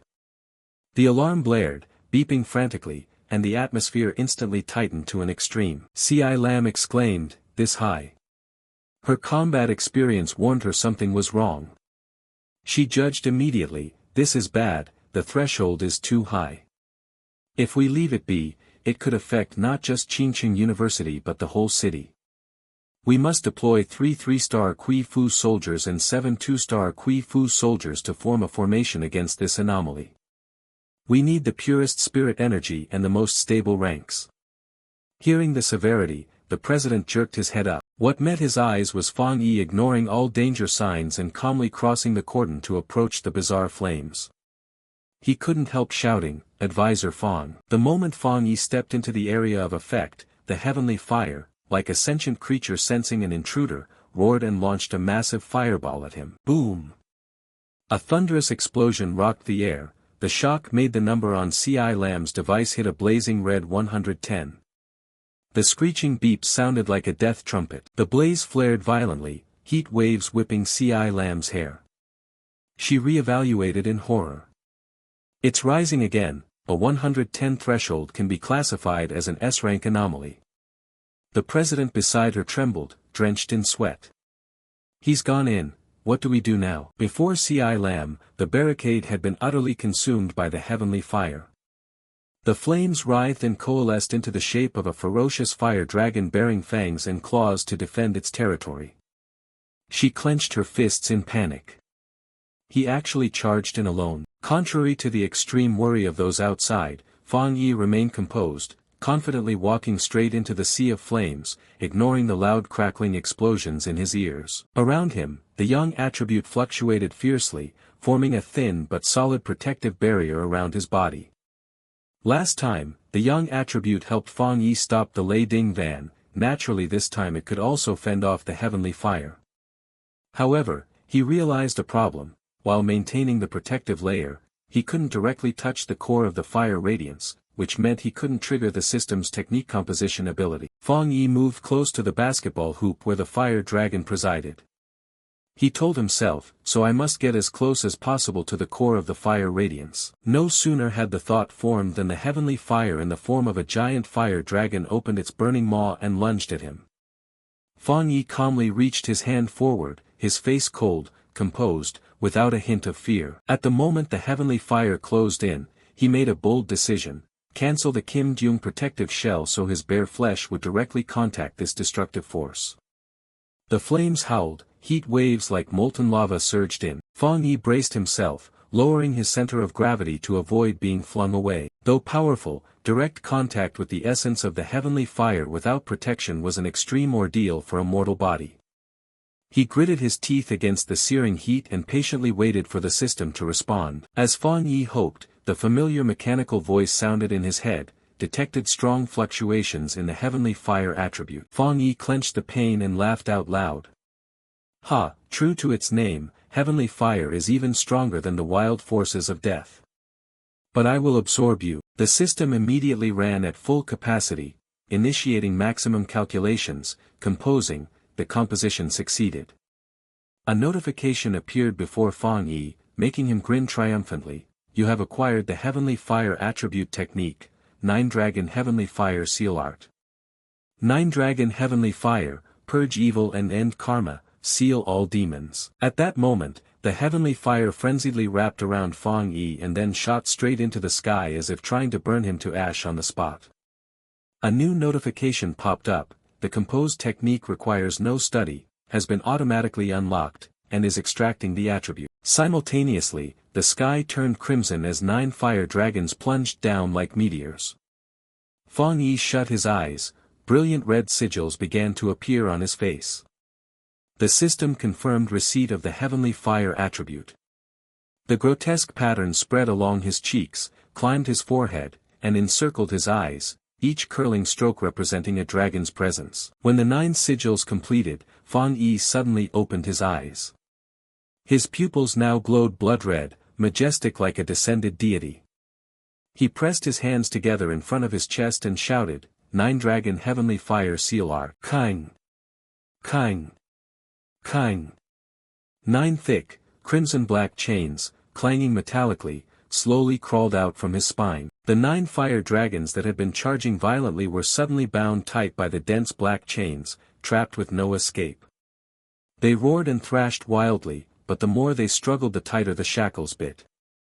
The chains wove together, forcing the 9 dragons to merge into a layered sealing mass. Watching from a distance, C1-25 noticed something unusual. This is a sealing aura. I've seen senior military spirit practitioners seal off restricted zones. Their technique differs from Fang Yi's, but the sealing chi is remarkably similar. Fang Yi reached out and gently retracted the power. The chains formed an energetic vortex and were drawn back into his palm. The raging chi of the heavenly fire was forcibly subdued and compressed into a tiny fireball, its exterior tightly bound by the chains like a toy ball. The heavenly fire inside still screamed in rage, but every effort was futile against the absolute power of the seal. Finally, the seal completed. He casually tossed the fire orb back to its original position, returning it to the territory it had chosen. From now on it would be imprisoned forever, unable to wreak havoc. Seeing the fireball now lying still on the rim like an abandoned toy, Fang Yi turned to instruct the president, I've temporarily sealed the heavenly fire here. For now do not lift the lockdown on this stadium, no repairs and no one allowed near it. At least this will prevent the heavenly fire from spreading. The president, overjoyed as if struck gold, bowed and repeatedly pledged, rest assured, we will not lift the lockdown on this stadium. After all, the school has more than just this field. C1-25 stood there, lips pressed together, watching the young man who had single-handedly neutralized an S-class threat to the entire city, her eyes full of complicated thoughts. Fang Yi looked around and joked with the president, Tonbak is flashy, there are 7 or 8 stadiums here. The president laughed heartily, noticeably relieved. Haha, Advisor Fang, you're hilarious, if you need anything. Before he finished, C1-25 stepped in to interrupt. President, I have a few matters to discuss with Advisor Fang. The perceptive president immediately understood and stepped back. Not a problem, not a problem. Please, go ahead. When they were alone, Fang Yi looked at her curiously. What is it? C1-25 didn't beat around the bush and went straight to the point. Fang Yi, you've been hiding things. He shrugged and pretended modesty. It's nothing special, this heavenly fire is pretty potent and hard to deal with. C1-25's face grew serious, her gaze sharp as if trying to see through him. Don't play dumb, you know I mean the talent and rank you've been concealing. Seeing him only smile without answering, she sighed in resignation. Forget it, spirit practitioners having secrets is normal, especially when they're as powerful as you are. Fang Yi, though I'm not in a position to order you, I hope you'll listen to what I'm about to say. C1-25 began to share her heartfelt thoughts. At this critical time of great change, Xia Nation desperately needs top-tier talents like you. Put it this way, when spiritual energy fully recovers, you'll be the equivalent of today's nuclear deterrent. Therefore, whether it's the military's restricted zones or the spirit energy associations, they'll compete to recruit you. High-level foreign powers might even come to court you with generous offers. She shrugged slightly, her tone growing more sincere. Of course I won't deny I have my own motives. If you join the military, it would certainly benefit our restricted zone, another ally and allyship. So I suggest you start thinking about this now, so you won't be undecided when the time comes. Seeing she genuinely meant well, Fang Yi candidly shared his question. I'm curious about one thing. Why did both you and Wang Liang refuse to invite me into your restricted zone and even consider me unfit? C.I. Lam hesitated slightly, then lowered her voice to reveal, it's because of that legendary level military district. Well, they're so powerful they're a bit abnormal, so I thought you might be more interested in them. Sure enough, Fang Yi let out an intrigued, oh, his expression full of interest. Top tier, huh? She nodded in confirmation. That's right, but I haven't met them much. Word is they've been very busy lately. Fang Yi nodded silently to himself, taking that as confirmation of an important piece of information. The strongest military force in Xia Nation has been so occupied recently that officers from other military districts have heard the rumors. C.I. Lam turned and signaled him to follow. Alright, not much more to say, let's go. The president invited us to eat at Qingqing University's cafeteria. Fang Yi followed behind, thinking as he walked. It seemed even the elite forces were facing quite a few troubles. That indicated the appearance of extremely frightening anomalies, with powers far beyond the current strength of spirit practitioners. According to C.I. Lam, there were definitely people among them who had reached the soul form realm like him, or even stronger. Fang Yi frowned, feeling a bit uneasy. The day spiritual energy fully recovers is approaching, and he felt his own preparations were still insufficient. After leaving the stadium, his mind was still cluttered with thoughts about the heavenly fire attribute he'd just acquired. How to make the most of it? Heavenly fire doesn't follow rules, it burns indiscriminately, leaving no armor intact, like an endless wild flame, ideal against anomalies with limitless reproductive ability. Suddenly his eyes lit up. A bold idea flashed through his mind. Got it. He clenched his fist, deciding decisively. Isn't this attribute perfectly suited to his scarlet flame blade technique? An attribute is like embellishment on brocade, the more, the better. A few days later, after the incident at Qingqing University had concluded, Fang Yi went alone to the back mountain area to test his new power. After walking a ways, his steps halted in surprise.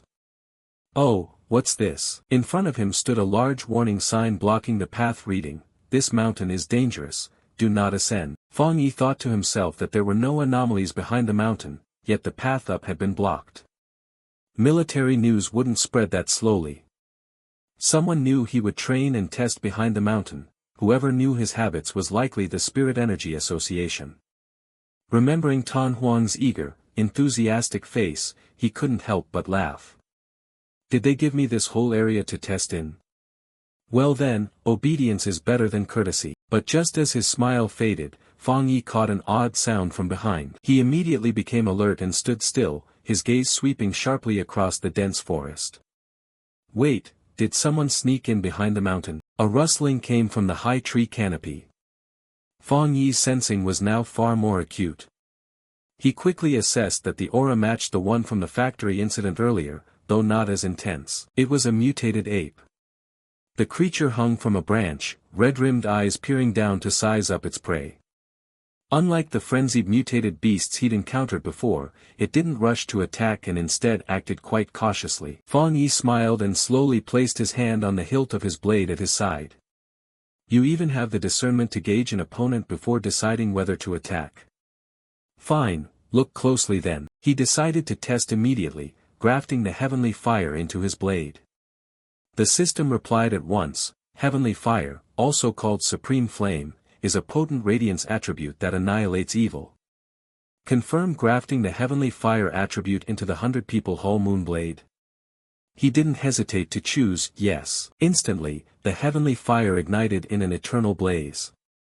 A large, brilliant orange-yellow flame enveloped the blade, clinging tightly to the metal. Terrible heat radiated outward, warping the very air around it. Fang Yi turned, his eyes flashing with battle fire, eager to see how this undying heavenly fire combined with his scarlet flame blade technique would perform. Sensing it had been discovered and feeling the opponent's overwhelming strength, the mutated ape let out a piercing, terrified screech. Fang Yi swung his arm, cutting out a blade aura. Let's use you to test the blade. The heavenly fire on the edge of the blade solidified into two fierce dragon heads of flame, opening wide and roaring as they shot forward. The mutated ape was utterly stunned as the scorching heat slammed into it at impossible speed. The heavenly fire swept by, singeing a large patch of its fur. Terrified, the ape spun and fled for its life. Although the attack didn't hit directly, seeing the terrifying destructive power, Fang Yi was very pleased and nodded. Good, this flame's energy is twice, no, even 3 times that of the original Scarlet Flame blade technique. He reached out and lightly touched the blazing blade, but strangely, he didn't get burned. Moreover, the energy didn't affect him. The result was beyond imagination. To Fang Yi's perception, the blade felt cool. Looking toward the fleeing monster, he made up his mind, he would pursue the mutated ape to see what it would do. At the same time, deep in the forest, a young woman was live streaming on her phone, her clear voice ringing with excitement. Everyone, I'm really not faking this.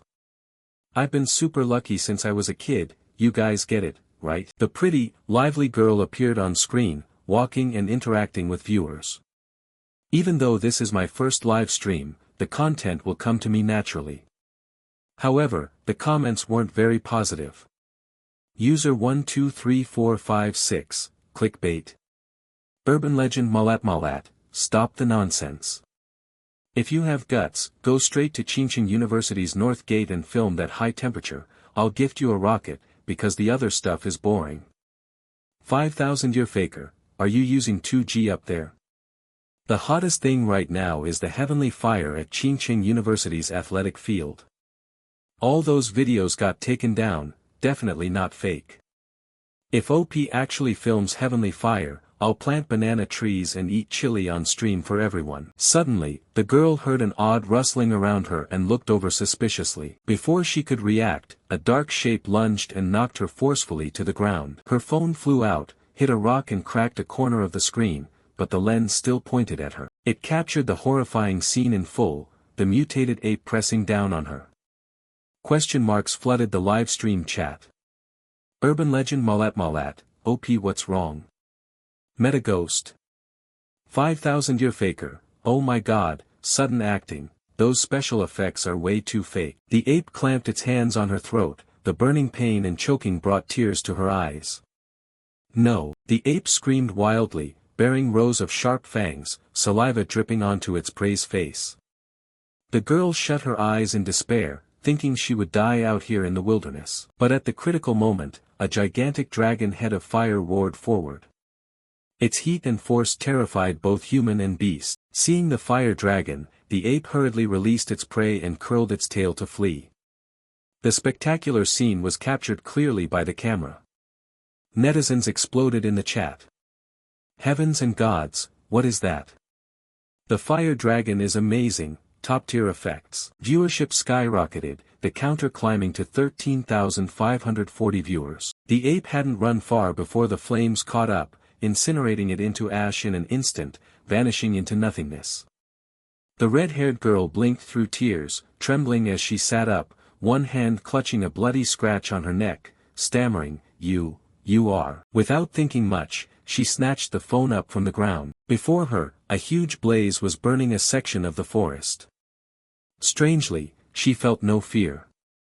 Instead of fleeing, she stood and snapped photos continuously, laughing loudly in sheer excitement. Haha, I got it.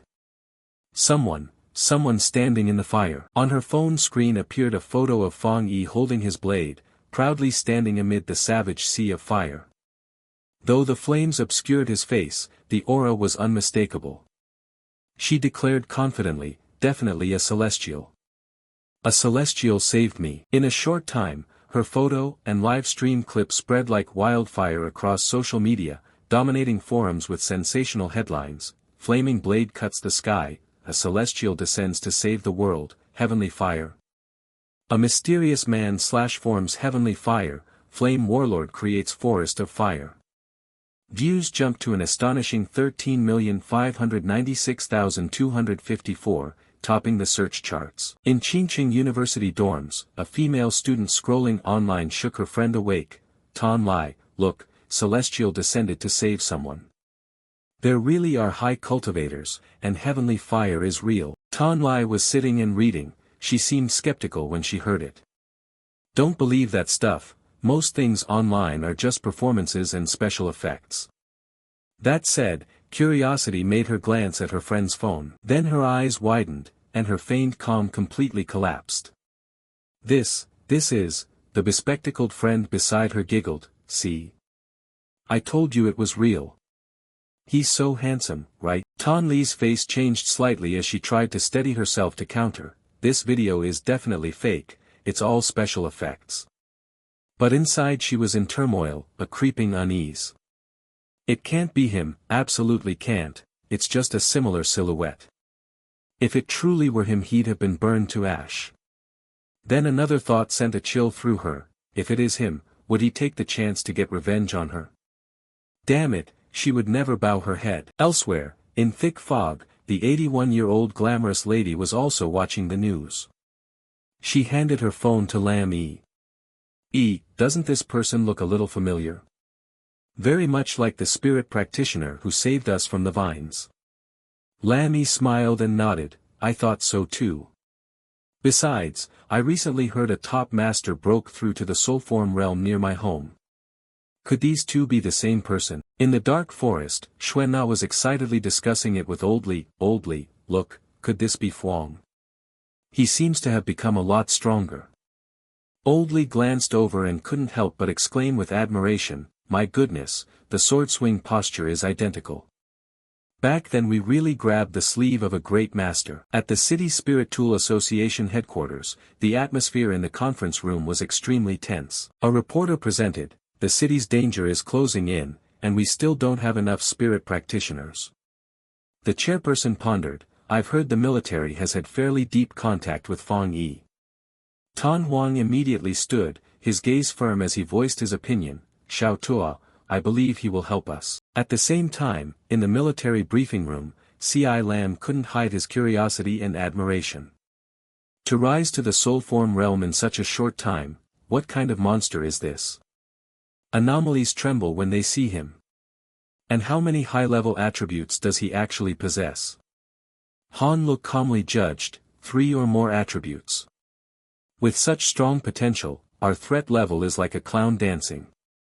Recruiting him onto our team is the only option. C.I. Lam asked in surprise, so you mean the higher-ups have decided to go in person? Han Lu nodded, adjusting his military cap.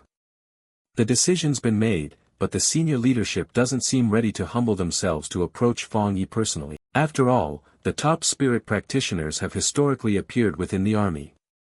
He listed the upcoming incentives to see what Fang Yi lacked. Weapons, newly developed gear, or information on suitable training locations, we can give him those. Also, we need to handle the live stream and the viral video.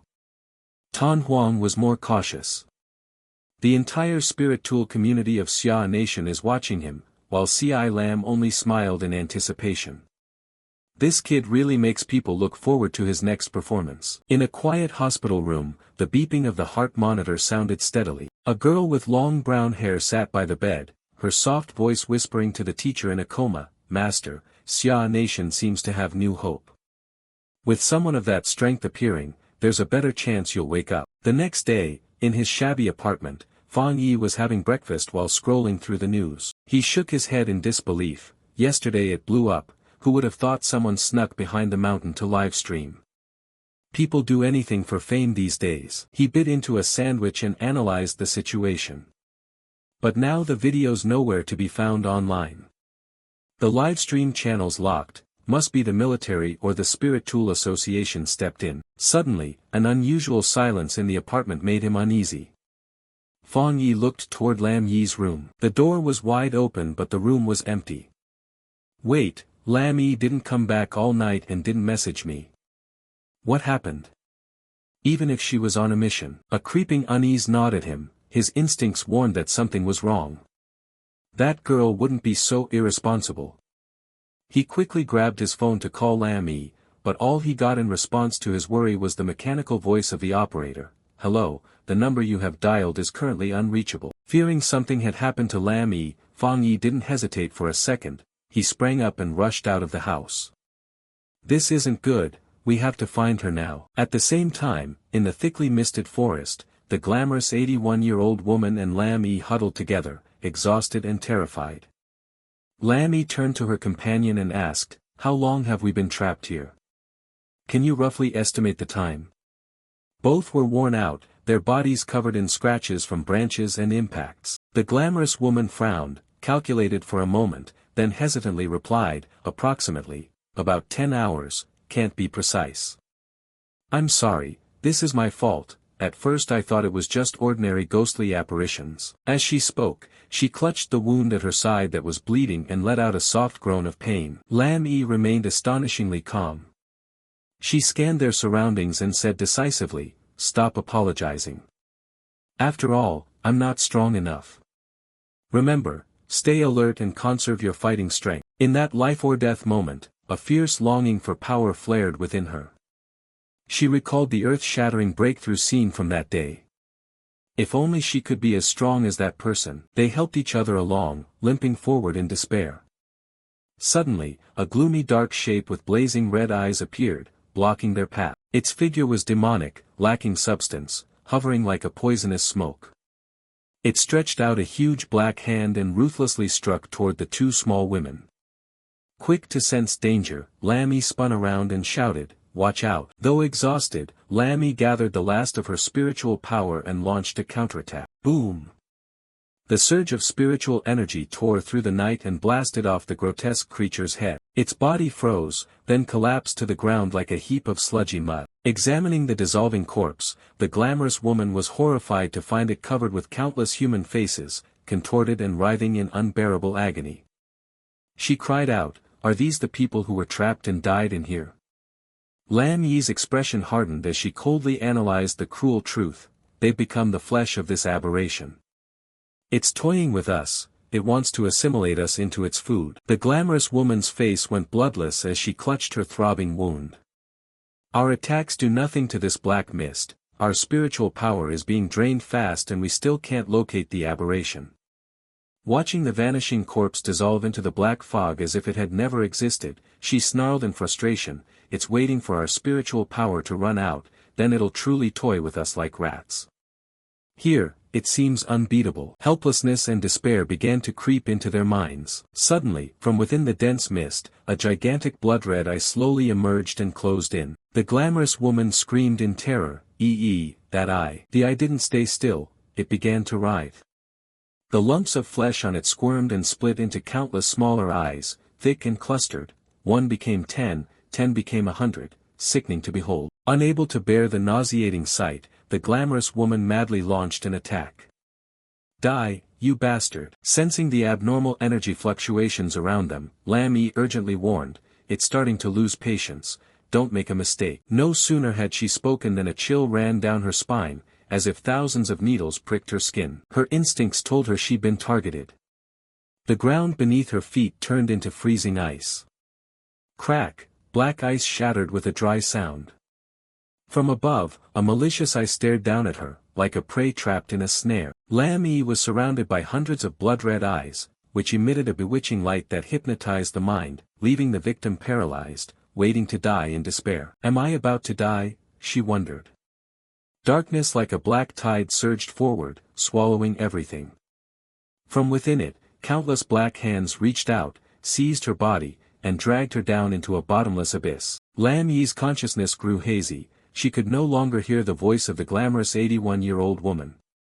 Of course, everything had been swallowed by the darkness. Her eyes lost focus as belated regret surged up. "Sorry, I shouldn't have acted on my own." She'd been overconfident, thinking the two of them could handle the mission. The path of cultivation is strewn with thorns and blood, she'd half expected this outcome. As her body sank deeper into the darkness, she reached out as if to grasp one last fragile thread of hope. But what would the world be like then? What role would the hidden spirit practitioners on the surface play?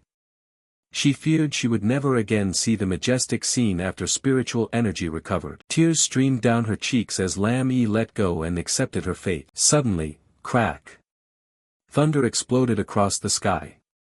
A brilliant blue light tore through the dark like a divine sword, severing the death god's chains. Fang Yi appeared amid lightning and thunder, majestic and solemn like a savior god. He smiled at his bewildered cousin. Almost didn't make it in time. Lam Yi's eyes flew open, tears still clinging to her lashes, unable to believe her eyes.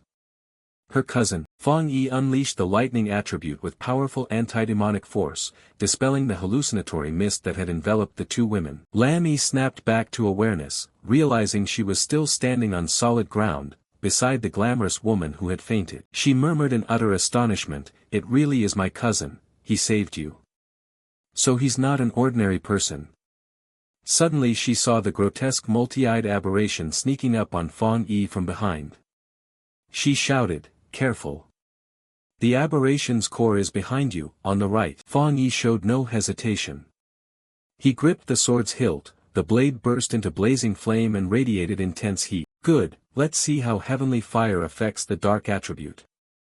He smiled arrogantly and swung the blade decisively backward, refusing to dodge the gaping maw lunging at him. A horizontal slash. The scarlet flame sword technique combined with heavenly fire not only cleaved out fire but also unleashed a majestic fire dragon. The fire dragon roared and charged, incinerating the monster. Agonized screams echoed as the aberration writhed in the sea of flames, then collapsed, motionless. A wall of fire rose up, enveloping and protecting the two women. Lam Yi hurriedly supported the glamorous woman. She slowly opened her eyes and weakly asked, "Are we dead?" Sensing the sweltering heat around them, she panicked and cried out, "Oh my God, what is this sea of fire? Have we and the aberration both gone to hell?" Lam Yi gently reassured her, "Calm down, look closely, we're still alive." The glamorous woman stared blankly. "We're still alive?" She looked around and blurted, "Wait, did you finish off the aberration?" Fang Yi had by then withdrawn his power and the wall of fire dissipated. He turned and smiled warmly. "It's taken care of, done and done." He rubbed his stomach and asked a question oddly unrelated to the situation. "Oh, haven't eaten breakfast yet this morning, you two probably haven't either, right?" Seeing the handsome young man before her, the glamorous woman seemed to forget her fear, her eyes lit up. "It was you? In Dianghua town, at the deadly vines, you saved us?" Fang Yi scratched his head sheepishly. "Yeah, am I that easy to recognize?" Only then did Lam Yi piece things together. She interrupted to ask, "Wait, you mean the great master with the fire attribute who saved us is your cousin?" The glamorous woman was equally astonished. "My God, the great master is your cousin? Didn't you say your cousin was an ordinary person?" Fang Yi could only give an embarrassed smile and offered no further explanation. The glamorous woman couldn't contain her excitement and shook Lam Yi's shoulder hard. "This is our lifesaver, he's the one who with a single stroke defeated the wasteland, causing Granduncle Wen Zuquafu's triad to collapse and catching Sister Jia Lam's attention." Lam Yi was stunned. "So my cousin is that high-level fire attribute great master? But just now he clearly used an extremely pure lightning attribute to destroy the black mist." She reasoned quickly. The auras of both lightning and fire far exceeded her capabilities, an ultra-genius with two advanced attributes. "Wait, could the great master who broke through the soul form near our home actually be my cousin?" Seeing the two girls lost in speculation, Fang Yi cut in, "All right, that person is me. I have something to ask you. You know an aberration with the dark attribute can't be treated like an ordinary monster, why did only the two of you come here? Where are your teammates?" The glamorous woman hesitated and recounted the group's grim situation. "Well, this romance scam online, Nam Hao seems seriously ill, he used to hide missions from his family and now he's under supervision so he couldn't come. Senior uncle apparently had a tougher assignment, and the other teammates can't always go together." Lam Yi bowed her head awkwardly. "Yes, this time I underestimated the enemy. I thought I'd broken through Wenju's triad, so there wouldn't be a problem." Fang Yi was left speechless. He recalled what he'd witnessed before. Right, these teammates all had their own ideas, this team probably wouldn't last long. At the most dangerous moment, only the glamorous woman stayed to protect Lam Yi, declaring resolutely, "You all go, I'm not abandoning a teammate." Fang Yi privately admired the girl, thinking how the woman nicknamed the glamorous lady had once been displeased with her teammates yet now stood up to defend their honor, truly someone who valued loyalty. Knowing he couldn't hide it forever, Fang Yi made a decision. Cousin, actually I think like this. If you two already know who I am and I trust you, why don't we? He looked both girls straight in the eyes and proposed, let's form a team, okay? But you two must not tell anyone about this. Lam Yi's eyes widened in surprise, while the glamorous woman was overjoyed, her face flushing with happiness. Really, great master. She hurriedly promised, yes, I'm tight-lipped. Oh, I'm truly blessed thanks to Yi. Fang Yi smiled, waiting for his cousin's answer. Lam Yi was so moved she began to cry. Indeed, her cousin was a powerful spirit practitioner who had likely discovered her identity long ago and had been secretly protecting her. A tear rolled down her cheek as she bit her lip and smiled. It turned out that on her lonely path of cultivation, having a trustworthy relative who helped and accompanied her was such a joy. She looked up, her smile radiant like sunshine after rain. Wonderful, thank you, cousin. Tonight I'll share 2 extra eggs with you. No sooner had the 3 of them escaped the gloomy forest than Lam Yi's phone buzzed.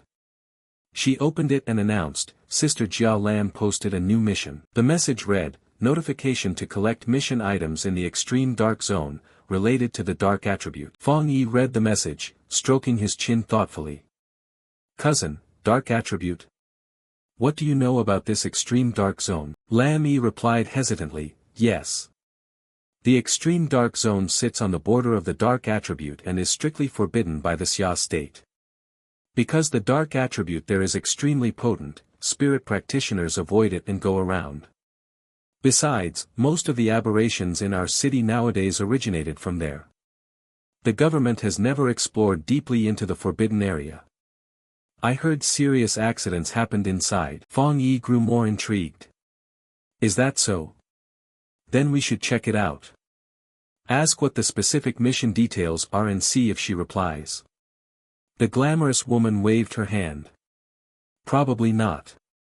Sister Jia Lam is very mysterious, she never says more than a few words. Fang Yi was thinking about another issue, he was curious about Jia Lam's identity. The extreme dark zone is a restricted area heavily guarded by Xia state, with many deaths. Yet Jia Lam could assign a mission related to it to spirit practitioners. He hypothesized that if she wasn't a lunatic opposing the government, her identity must be special, perhaps she's high-ranking in the military or the association. He leaned toward the latter. Following her cousin's advice, Lam Yi used the Yifeng Haku account to message, Sister Jia Lam, we'd like to sign up, what exactly do we need to do? Unexpectedly, Jia Lam replied very quickly, this mission is to collect stink bloom. Note, the reward for this mission is more generous than before, but the dangers in the extreme dark zone are all dark attribute. The hazard coefficient of aberrations is also higher than previous times, so everyone should form teams before registering. The glamorous woman exclaimed in surprise, oh my god, why did Sister Jia Lam answer so thoroughly? Lam Yi was also stunned. She never speaks so many words. Another message from Jia Lam arrived. This mission may involve an S-rank aberration with a very high mortality rate, think carefully. If there are strong, reliable spirit practitioners to form a team, it's not too late to register. Elsewhere, Jia Lam strode ahead confidently, flanked by elite soldiers on close protection. She thought to herself, fine, let's see if that person accepts. Fang Yi burst out laughing after reading the message. Strong, reliable spirit practitioners. He felt that this woman was not ordinary, could she really state it so bluntly? He clearly understood the implication behind the message.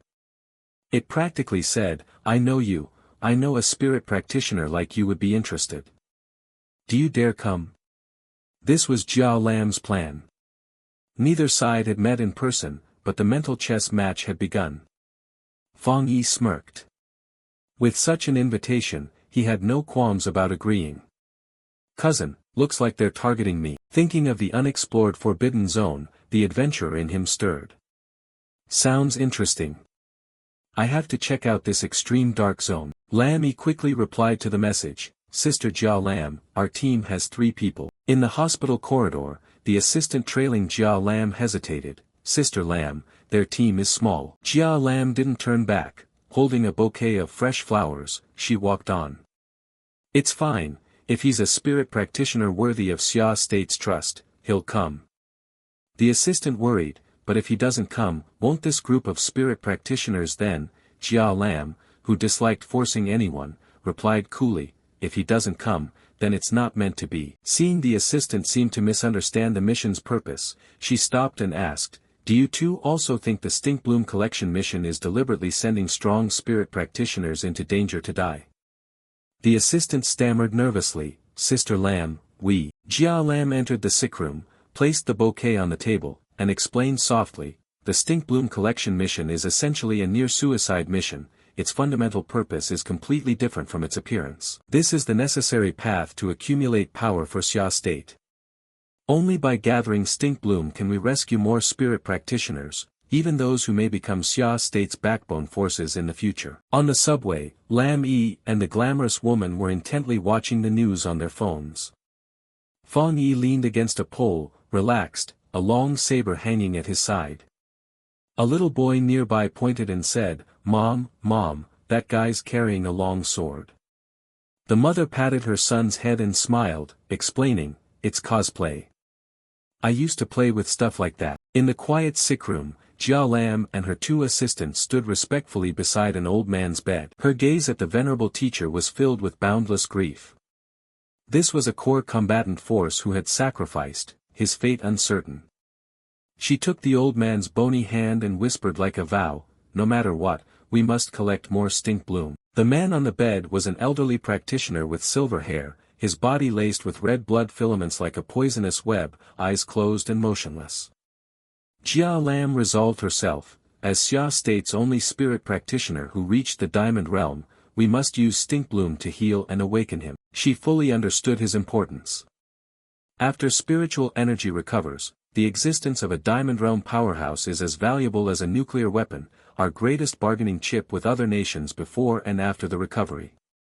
Therefore, even if it costs a few Jia Lams, a few military units, or even many more spirit practitioners, it will be worth it. A few Jia Lams, a few military units, or even many more spirit practitioners, it will be worth it. The assistant disagreed and tried to stop her, the mission is important, but your body is important too. Those words struck a sensitive nerve in Jia Lam. Her face darkened, she pursed her lips and asked, my body is important. The next second, emotion exploded and she yelled angrily, yes, very important, because my life was brought back by my teammates. After the anger passed, the chronic headache returned, her bruised eyes showed a flash of sorrow and guilt. She leaned against the bed rail, held her head and sighed, sorry, I shouldn't have snapped at you. Her assistant hurried to apologize, Sister Lam, I was wrong. Is your headache acting up again? Faces of fallen familiar teammates flashed through Jia Lam's mind. She shook her head slightly, brushing away the painful memories. It's okay, not time for medicine yet. It's all old news. Dark, painful memories surged back, squeezing her heart. In Jia Lam's mind the grim battlefield scene returned, soldiers' bodies scattered everywhere, the earth stained red with blood. The commander's shout echoed in her head, ordering the sword-bearing squad to retreat immediately. In that hell on earth, her teammates fell one by one. A soldier dragged his ravaged body, missing an arm, trying to crawl to her, moaning in pain. The extreme dark zone is truly fearsome. Xiao Lam, the Stink Bloom mission, we can only entrust it to you. For the teacher, for Xia State, for everyone. She sobbed and screamed in despair, no, I won't go, Captain. But the captain would not allow her to weaken. He poured his last bit of life force into her, transferring all his spiritual energy with a resolute, unquestioning look. Our attribute, hope you can use it. You must come back alive. Scene shifted to a remote wilderness far from the city. More than an hour and 45 minutes had passed, Fang Yi's group kept trudging on. The long, endless road wore the glamorous woman down. She began to complain, how many more kilometers do we have to walk? An idea popped into her head and she asked hopefully, hey, Great Master Yi, you two are so strong, can't you fly part of the way? Lam Yi immediately doused that fragile hope with a cold splash. Spiritual energy isn't abundant enough for people to fly at will, not even spirit practitioners. Fang Yi didn't join that pointless discussion. He narrowed his eyes and looked into the distance, where ripples of energy faintly shimmered in the air. Ahead stood solid barricades and countless heavy defensive armaments. He watched curiously, mentally assessing, is that the extreme dark zone up ahead? Fang Yi furrowed his brow. Even with layers of obstacles between them, he could still sense the distinctive vile scent of the dark attribute, the kind that makes you nauseous and uneasy. The glamorous woman felt a chill down her spine, she hugged herself and shivered. That aura is disgusting, far scarier than the aberration we faced last night, no, 1,000 times worse. Lam Yi also felt invisible pressure weighing on her shoulders. She tried to reassure her friend, stay steady, we're here now, anyway. Looking toward the assembly area, Fang Yi noticed quite a few people present. Right, look ahead. Surprisingly, there are many other spirit practitioners. Lam Yi nodded in agreement. She reasoned, yes, I don't think it's just about the generous reward. As she and the glamorous woman had experienced, the dark attribute is extremely hard to deal with, carrying the breath of death and an innate hostility toward humans. She complained, anxiety rising within her. But there have already been incidents in the city involving violent aberrations with the dark attribute more than once. Fang Yi's expression grew more serious than ever. That's right, I once faced 2 dark attribute aberrations head-on. One was a mutated rabbit, called a wild hare, but it looked more like a giant rat. The other was a large serpent lurking in a factory. Those creatures are far smarter and more cunning than newly mutated animals, they even coordinate to set traps and surround and kill, nearly wiping out a whole team from the Spiritual Energy Association. Fang Yi frowned thoughtfully. Most importantly, as he said, aberrations are extremely crafty. They seem to deliberately avoid the city's border defense forces. As he thought, he inspected the energy barrier surrounding the restricted area, wondering whether this site's defenses were better than others. Fang Yi couldn't help worrying about a potential catastrophe. Though he didn't know how they did it, the frequency of aberration appearances in the city had become denser, seemingly at a point beyond control. Finally, he signaled the 2 girls to move into the assembly area. So, we have to go. At the assembly area before the barrier, spirit practitioners gathered in small groups, chatting animatedly. Among them was Tan Huang, deep in conversation. Her gaze suddenly landed on a familiar figure approaching. Tan Huang jumped and blurted out, "Oh my god, he's coming too." And he brought 2 girls. Realizing she'd spoken too loudly, she immediately turned away, hand over her mouth in panic. The green-haired girl beside her saw the captain's odd behavior and shook her, calling, "Boss, boss." Tan Huang didn't answer, she squeezed her eyes shut and murmured prayers like reciting a sutra. "Amitabha, great Buddha of compassion, please don't let him notice me, don't let him notice me." But before that prayer could reach the western heavens, Fang Yi had already recognized her. He stepped forward and greeted, "Oh, are you Captain Su?" Caught by name, she couldn't pretend not to know and forced a stiff smile. "Oh, it's you. You're going to the extreme dark zone too. That's good news."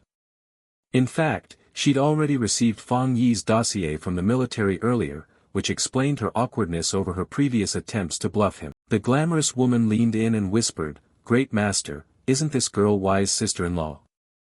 Lam Yi, curious, chimed in, "Huh. Your cousin." Tan Huang's face flushed, worried the misunderstanding would anger Fang Yi. She hurriedly waved her hands and denied loudly, "Oh my god, that's a huge misunderstanding." Fang Yi stepped in to defuse things, smiling as he half-jokingly introduced, "Of course not. She's just my errand runner, Captain Su from the Spiritual Energy Association." The misunderstanding was cleared in an instant, but the label, errand runner, left Tan Huang speechless, thinking to herself, why does that title sound so jarring? While they were still talking, a loud stomp from behind echoed provocatively. A middle-aged man stepped forward and snorted coldly, "These kids are really arrogant." He looked rugged and weathered, shouldering a rifle with a saber strapped to his back. Assuming his seniority entitled him to scold, he lectured, "Spirit practitioners these days, you're younger than before and have no manners. If you don't bow to elders that's one thing, but fighting and clamoring as if you don't know where you are. I want to see if you can rely on each other once you're in the extreme dark zone. The remark was clearly aimed at Fang Yi. The glamorous woman, now Fang Yi's ardent fan, flared up instantly. She snorted, rolled up her sleeves, ready to lunge. Don't blame me for being hot-headed, do you know who these people are? Fang Yi shook his head to stop her. Old man, don't reveal their identities. The glamorous woman got the hint and switched to a sharp, provocative tone. Old man, you should worry about yourself, who knows who'll be scared to death later. The man was about to retort when the sound of engines drew everyone's attention. He squinted toward the noise. An armored military vehicle rolled into the area. The man sneered and glanced at the glamorous woman. Oh, the vehicle's here. Then let's wait and see. The vehicle stopped, its door opened and a slender figure with a commanding presence stepped out, drawing every spirit practitioner's gaze. It was Jia Lam, the one who had issued the summon. People began whispering, "That's Sister Jia Lam, it's really her." She stepped down followed by rows of heavily armed soldiers maintaining strict order. The crowd automatically parted to make way. The glamorous woman whispered in awe, "Oh my God, what exactly is her status to have such presence?"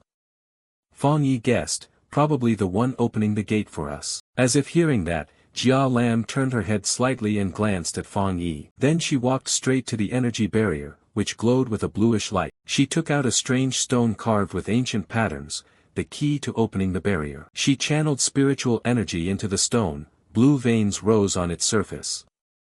Boom! Boom!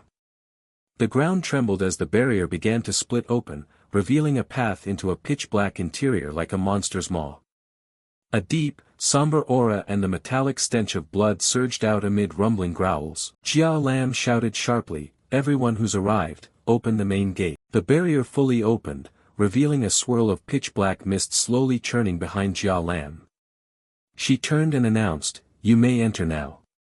One reminder, the stink bloom must be collected intact and untainted, do not let it be contaminated by human blood." Fang Yi and the other spirit practitioners fell silent to listen to the rules. If the collected flowers don't meet the requirements, you won't receive a reward. If there are no questions, you may begin. The middle-aged man in red armor from earlier went in first with his team. He muttered curses as he walked, "Damn it, won't go himself, pushes us in to die. No compensation after we die either, what an attitude." A young man from his team, fearing trouble, hurriedly advised, "Old dang, cut it out. If we die they'll just report us missing. Do you think the government will suddenly pay a big compensation to your family? That would be admitting they killed us." Old Dang fell silent at that and stomped inside in a huff. Trailing behind, Tan Huang moved closer and shared her assessment of Old Dang and the other teams with Fang Yi. "That middle-aged man is probably like you, a one-star Zhaoling realm." Also, among those who said nothing there seemed to be a few strong ones, but they likely suppressed their aura, so it's hard to judge. The rest are spirit practitioners at the Erguepu, Kui Fu, 2-star and 3-star levels with solid foundations. Each team's strength is roughly comparable. Fang Yi nodded in acknowledgement. "Yeah, for such a tough mission it's surprising they've recruited so many elite teams." Still, a flicker of doubt crossed his mind, was that man really a one-star Zhaoling? His spiritual energy didn't feel that strong. Outside, Jia Lam's assistant ran up with a tablet and reported, "Sister Lam, we've finished tallying personnel for the Extreme Dark Zone event, 37 Erguepu, Kui Fu, 2 stars, 12 Erguepu 3 stars, and 3 1-star Zhaoling, Tao Ling, practitioners. The aberration difficulty ranges from B to S rank." Jia Lam nodded in satisfaction. "Good. Everyone, head to the monitoring equipment first. I've prepared everything, rest assured." Inside the extreme dark zone was a completely different world, wasteland and death. Trees were withered and twisted like demonic arms, the air was dense with gloom and a pungent stench. Upon entering, to avoid being corroded by the darkness, everyone had to deploy spiritual energy as a protective shield. Fang Yi led the way, followed by Tan Huang's trio, with Lam Yi and the glamorous woman bringing up the rear. Seeing her teammates lagging far behind, Fang Yi turned back to warn them, "Stay close to me." The dark attribute here will obscure vision. If we don't stick together, it's easy to get lost and disoriented. The glamorous woman, the weakest in the group, was quickly invaded by the cold chi and evil aura. She clutched her chest and collapsed, face pale. Sorry, I can't hold it, I need to puke. Tan Huang stepped up and patted her shoulder to comfort her. It's okay, this is the smell of rotting corpses mixed with brain fluid. She wasn't the only one feeling sick, it was quite common. Then Tan Huang pointed to a group ahead who were also retching violently. Look, the teams of similar rank up front are vomiting badly too. Lam Yi moved forward to support the glamorous woman. Tan Huang took the chance to explain further, the dark attribute naturally suppresses spirit practitioners, you can think of it as a kind of contamination. Also, the aberrations in the extreme dark zone are very active. Fang Yi listened quietly as she explained the aberration classification system. Aberrations rated B correspond to the Erguepu, Kui Fu, realm of spirit practitioners and can control a limited damage radius. A-rank aberrations correspond to the Zhaoling, Taoling, realm, volatile spiritual energy, often found in places like the extreme dark zone. S-rank aberrations rival the diamond realm or higher and are nearly always catastrophic level threats. She emphasized the key point, but note, dark attribute aberrations inside the extreme dark zone are further strengthened. Creatures rated as B elsewhere will be at least one rank higher here. Lam Yi, surprised, said, there's that too. This is the first I've heard, got it. Then she turned to ask, Captain Su, are you girls okay? The glamorous woman also worried, yeah, are you girls contaminated? In truth, Tan Huang had broken through to a 3-star Erguepu herself, but she laughed it off to hide it. Haha, you're overthinking. My team and I often handle similar aberrations, so we aren't afraid of the stench. Besides, I've been pushing myself to upgrade recently, my attribute shifted from mutated water to ice. The glamorous woman, weak and shivering, shared her impression. Since we're at the same rank, Captain Su, do you feel the same? As soon as we entered the black mist, our spiritual energy dropped sharply, it's even worse than the last mission. Tan Huang still looked relatively normal. She nodded solemnly, yeah, many experts have fallen here before, including military elites above the 1-star Tao Ling rank, so we need to be extra careful. Lam Yi shuddered in fear. Oh my god, hurry. This is an important mission. She then glanced around and warned, the figures ahead have disappeared, we should stay closer. I'll speak less from now on to conserve energy. Everyone focus your spiritual energy, don't give the black mist an opening. Fang Yi had been quietly observing, he told himself that once inside, his body didn't feel serious discomfort. It seemed the yang attribute and the enhanced lightning attribute both helped dispel the dark attribute, or perhaps after Fang Yi's breakthrough to Tao Ling, his spiritual power had simply become stronger. Elsewhere, old Dang swung his saber and beheaded an aberration blocking the path. He laughed with satisfaction, the aberrations in the extreme dark zone are no big deal. Old Dang led his team charging forward, shouting, brothers, the stink bloom has to be ours, let these youngsters see what real strength looks like. Those following him echoed, lead the way, bro. Go. Back with Fang Yi's group, the deeper they went the colder it became. Lam Yi began coughing from the cold. The glamorous woman looked at her worriedly, Hearing the cough, Fang Yi turned his head. After all, she was his cousin, he couldn't not offer a little care. So he stepped beside Lam Yi, gently patted her twice on the back, and secretly transmitted a stream of protective yang energy into her. Lam Yi widened her eyes in surprise and looked at him. Cousin, she suddenly felt warmth flood her body, the nausea and bone-deep chill vanished in an instant, like being warmed by gentle winter sunshine. No wonder this was the power of a Tao Ling, she thought. Lam Yi exclaimed with delight, the fire attribute is so warm, no wonder it's a rare advanced attribute. Ever since I rose to 3-star Erguepu, I've understood attributes more deeply. My wood attribute absorbs spiritual energy from plants, and Captain Su's mutated water-to-ice attribute is rare too. Seeing her cousin misunderstand, Fang Yi corrected her, it's not fire, it's yang. I haven't explained it clearly. I was the one who handled the North Gate incident and the gym at Qingqing University. He patiently added, but those two aberrations aren't the same, yang and heavenly fire have some differences. Tan Huang suddenly realized the shocking truth and stammered, what? You just admit that? So you have 3 rare advanced attributes now. Fang Yi closed his eyes and thought for a moment. He actually also had the wild attribute, but keeping a trump card wasn't a bad idea. He nodded vaguely to let it pass. Something like that. He glanced at the glamorous woman, who was curled up like a drenched cat, teeth chattering as she spoke in broken sentences from the cold. Well, I haven't broken through to 3-star Erguepu yet, so I don't feel attributes clearly, but I mostly follow the metal path. Big cousin great master, I promise I won't tease you outside anymore. Could your young attribute warm me a little? Fang Yi snorted at her pathetic look and gave her a hearty pat on the back. Alright then, I'll warm you for a day. Startled by the pat, she jumped, but the warmth spreading through her body made her sigh in relief. Oh, that's so warm. The 2 girls in Tan Huang's team, seeing the odd scene, curiously asked, what are you 2 patting each other for? Fang Yi looked toward Tan Huang's team and generously offered, Captain Su, would your team like to try? Tan Huang smiled, it seems like it feels pretty good. The blonde girl cheered, then what are we waiting for? The redhead quickly turned her back. Great master, please. The 3 lined up. Fang Yi lightly patted Tan Huang and the 2 girls on the back.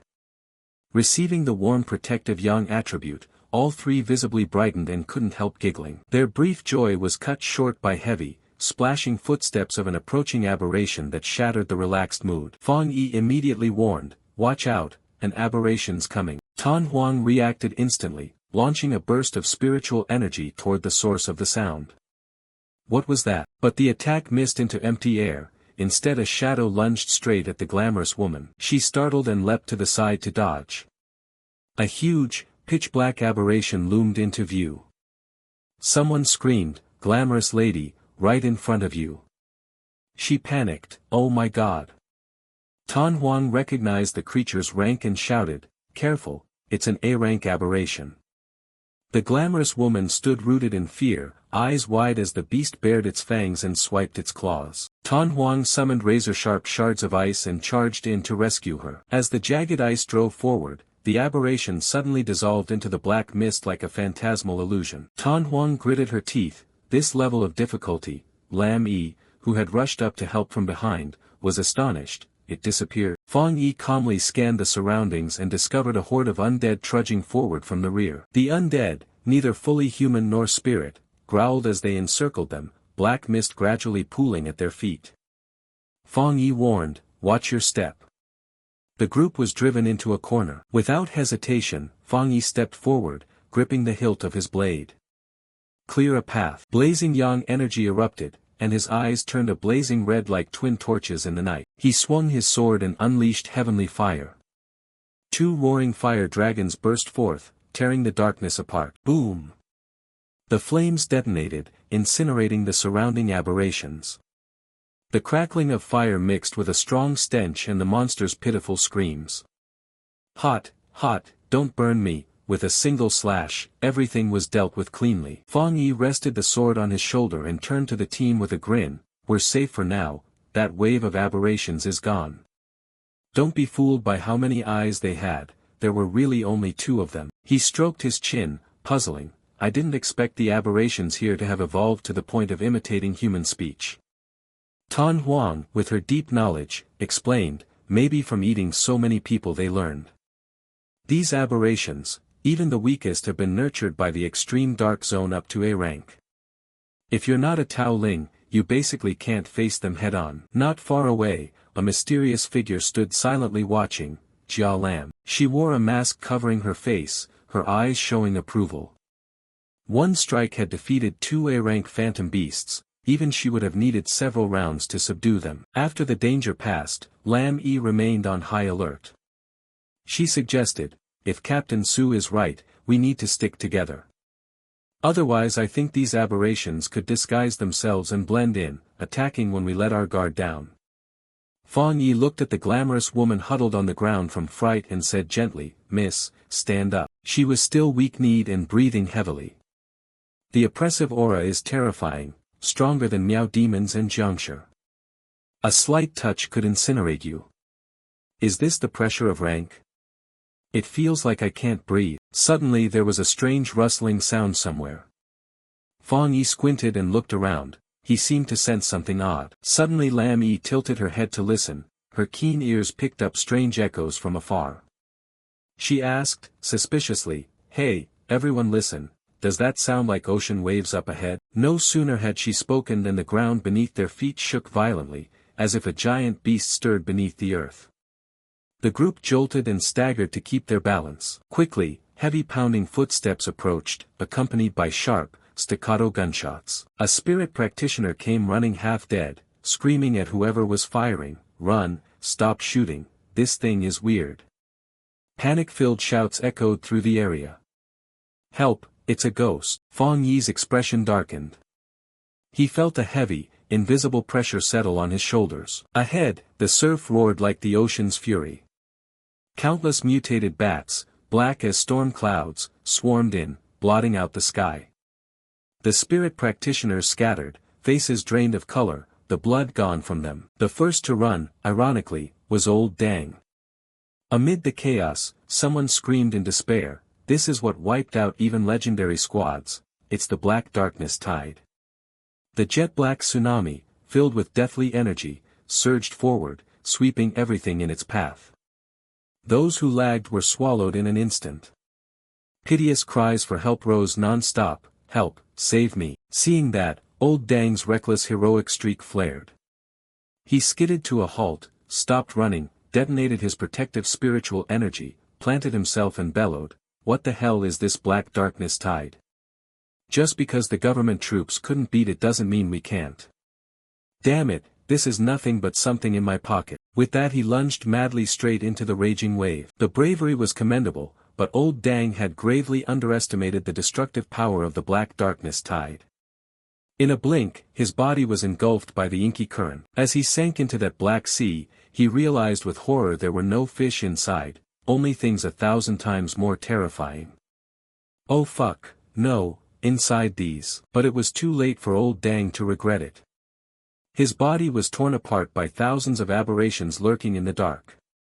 Weak moans of pain escaped him, not just A rank, not just S rank, no, don't, let them catch up, don't. Not only old Dang, countless other practitioners met the same tragic fate, dragged into the abyss by the black darkness tide. Desperate screams echoed and shredded the hearts of the survivors. Standing on higher ground, temporarily safe, Lam Yi trembled and asked anxiously, "The aura of the dark attribute is so thick, are they beyond saving? Can we escape?"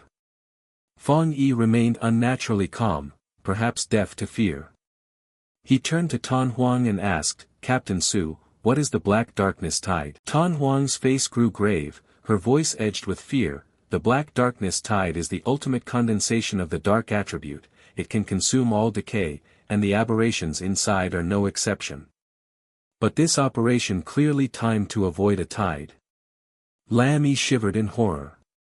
My God, are those people ahead really all dead? This is the black darkness tide. I only read about it on forums. They say it can destroy an entire city. Cousin, shouldn't we run away now? Can we still get out? Without answering, Fang Yi quietly activated lightning on his hands. He blended yang and lightning seamlessly, forming a solid spherical shield that enveloped everyone. Don't panic, this spiritual shield counters the dark attribute. If needed, you can pool your energy to sustain it and protect yourselves from the black darkness tide's impact. Tan Huang immediately realized his reckless plan and hurriedly protested. What are you planning to do? The black darkness tide is a condensed state of the dark attribute. Our current strength can't stop it. Just now even that Tao Ling uncle was swallowed instantly. Fang Yi drew his sword, one side blazing with blinding yang light, the other crackling with azure lightning. Spiritual power surged like a waterfall. Condensed or not, I'll destroy it. Saying that, he stepped out of the safe shield and shot toward the raging wave like an arrow. Lam Yi cried out in panic, "Cousin." Tan Huang watched his retreating figure, unable to believe what she saw. Did I hear that right? What is he doing? Destroy the black darkness tide. They weren't far from the Black Sea. In an instant, Fang Yi's radiant figure, wrapped in yang attribute light, plunged straight into the heart of the black darkness tide. Boom!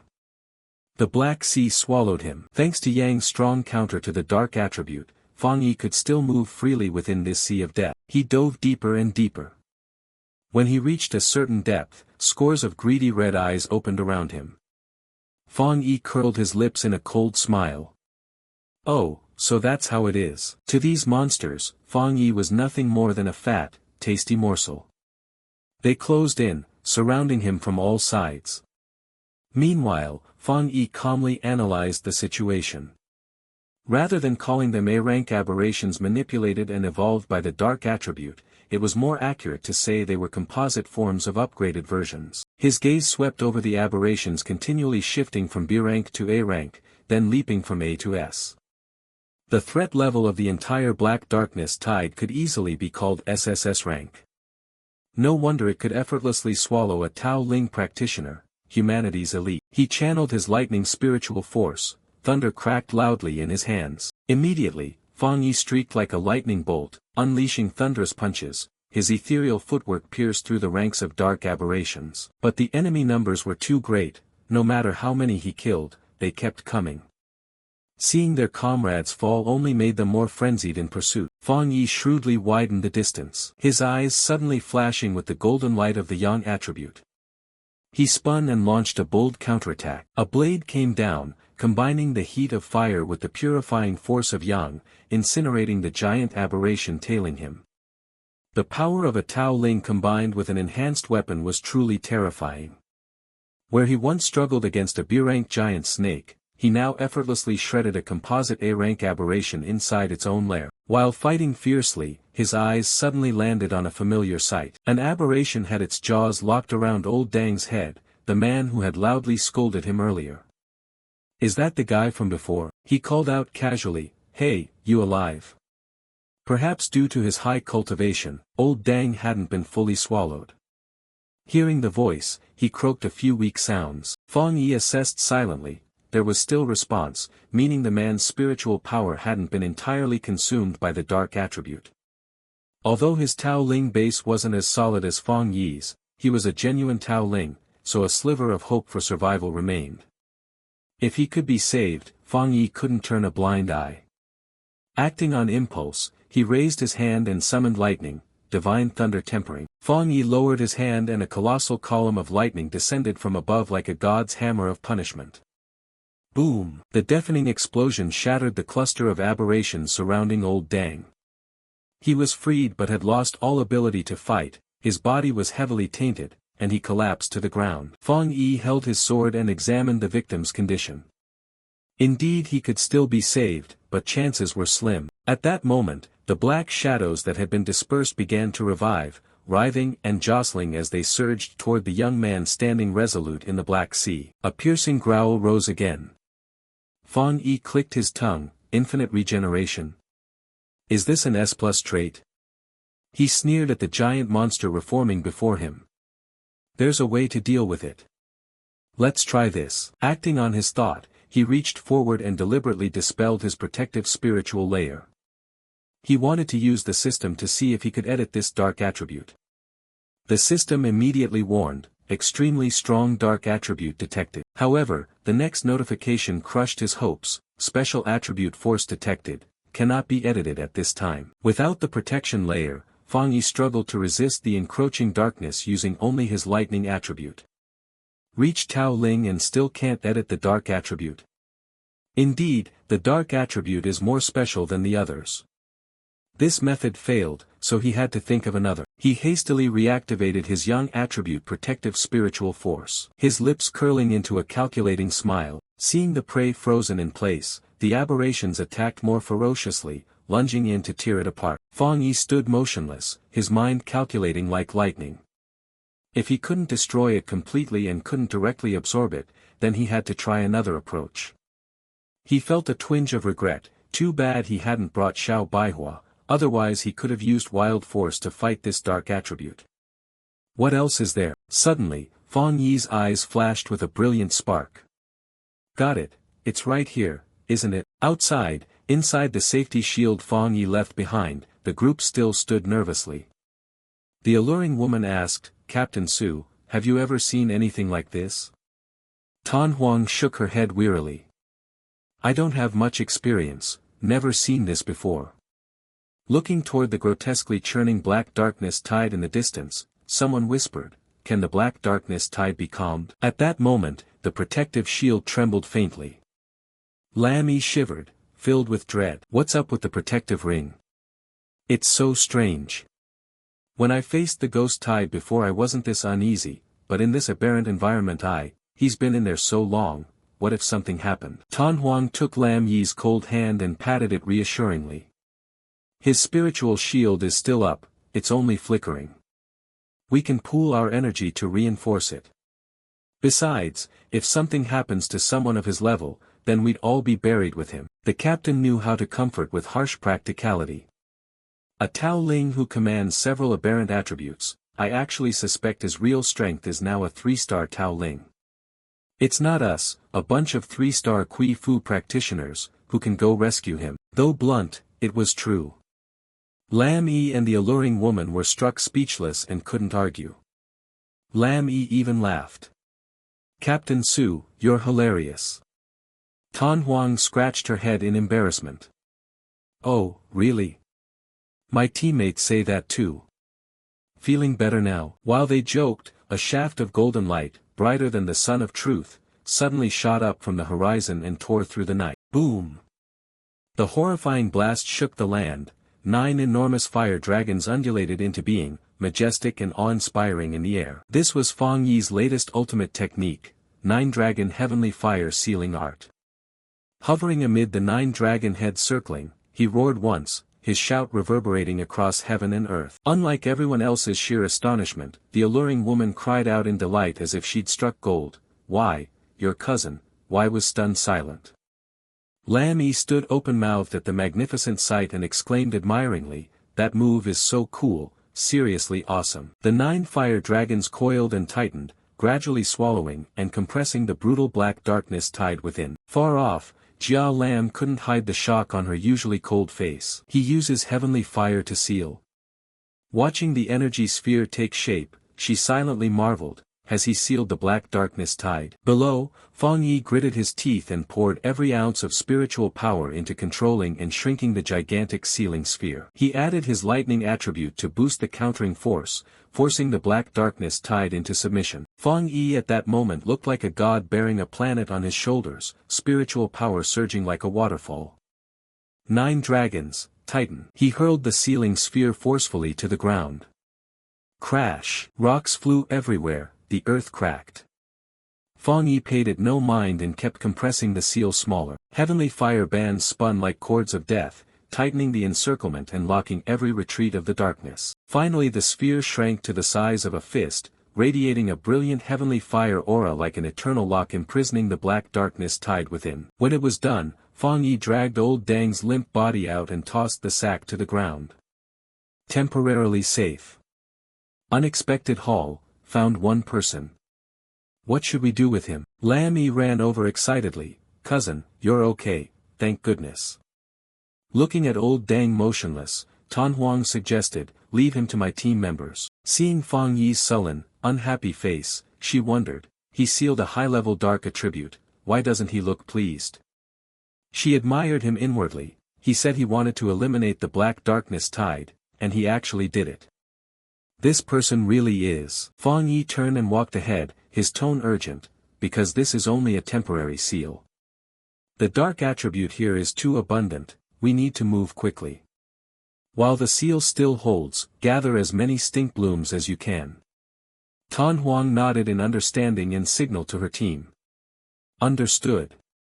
We'll take this person back to the Spirit Equipment Association for treatment. Someone asked, what about the people up ahead? None of them made it out. Fang Yi shook his head sadly, not a scrap of cloth or bone remains. Except for this one, they were likely all consumed by the dark attribute, regardless of their cultivation. The alluring woman sighed heavily, they were alive just a moment ago, and now they're gone. Maybe I'm cold-blooded, but I'm glad I didn't witness their deaths firsthand. Fang Yi quickly assigned tasks, Miss 81, you two, and Captain Su go ahead. The most dangerous thing right now is still that black pool. I'll cover the rear. The girls raised no objections. Yes. Fang Yi stood on the rock ledge looking down at the remaining patch of black water as the system in his head activated. It began scanning the intense dark attribute waves. A pitch-black surge rolled as if trying to rise up and swallow him. Scan successful. Initiating extreme calculus force, compiling. Columns of dark energy rose up and surrounded Fang Yi. He relaxed his body, offered no resistance, and let countless strands of dark filament crawl into him. Moments later, Fang Yi opened his eyes, his gaze flashed with a gloomy, bewitching purple light. Compilation complete. You have obtained the dark attribute technique, Boundless Dark Realm. Effect, condenses a sealed mist space. Within this space, spiritual energy is corroded by the dark attribute, causing existing spiritual power to sharply decline. Fang Yi toyed with the small black orb in his hand, curious about his new power. Dark Realm, a special domain. He quickly analyzed it. Whenever he used Boundless Dark Realm against an enemy, the dark attribute's corroding effect would erode their spiritual power, gradually depleting it. If combined with his other attribute techniques, couldn't the effect stack and weaken foes even more? That way, even if an aberration more terrifying than the black darkness tide appeared, he could break through and destroy it. A large movement behind them made the mist stir.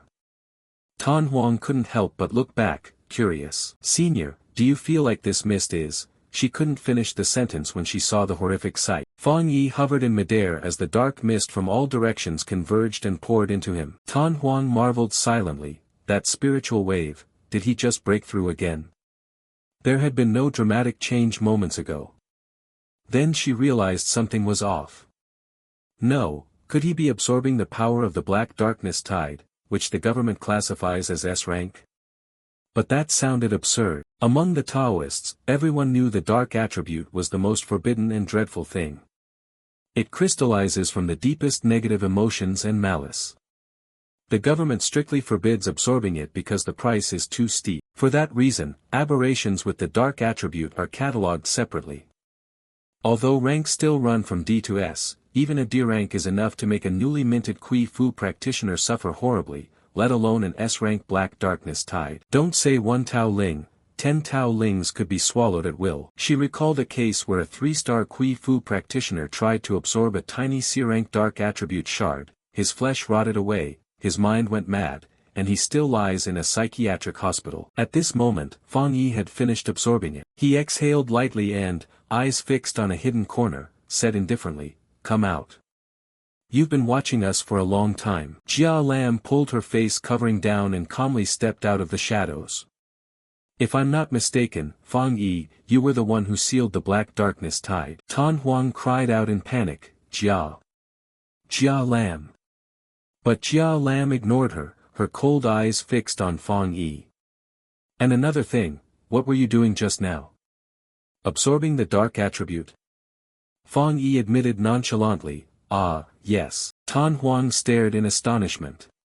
He admitted it. Without a word, Jia Lam pulled a pistol from inside her coat, and leveled the barrel of the black gun straight at Fang Yi. The air grew heavy and chilling to the bone. The alluring woman shouted, "Sister Jia Lam, what are you doing?" Lam Yi watched the two of them struggle with worry. Tan Huang risked herself and stepped in front of Fang Yi, demanding loudly, "If I remember correctly, Fang Yi is the top target your military wanted to recruit, right? In the past, the people our Spirit Equipment Association tried to recruit were always scooped up by you. What are you trying to do?" Fang Yi appreciated Tan Huang's action. He gently pushed her aside and calmly said, "Strange, weren't we supposed to be collecting stink blooms?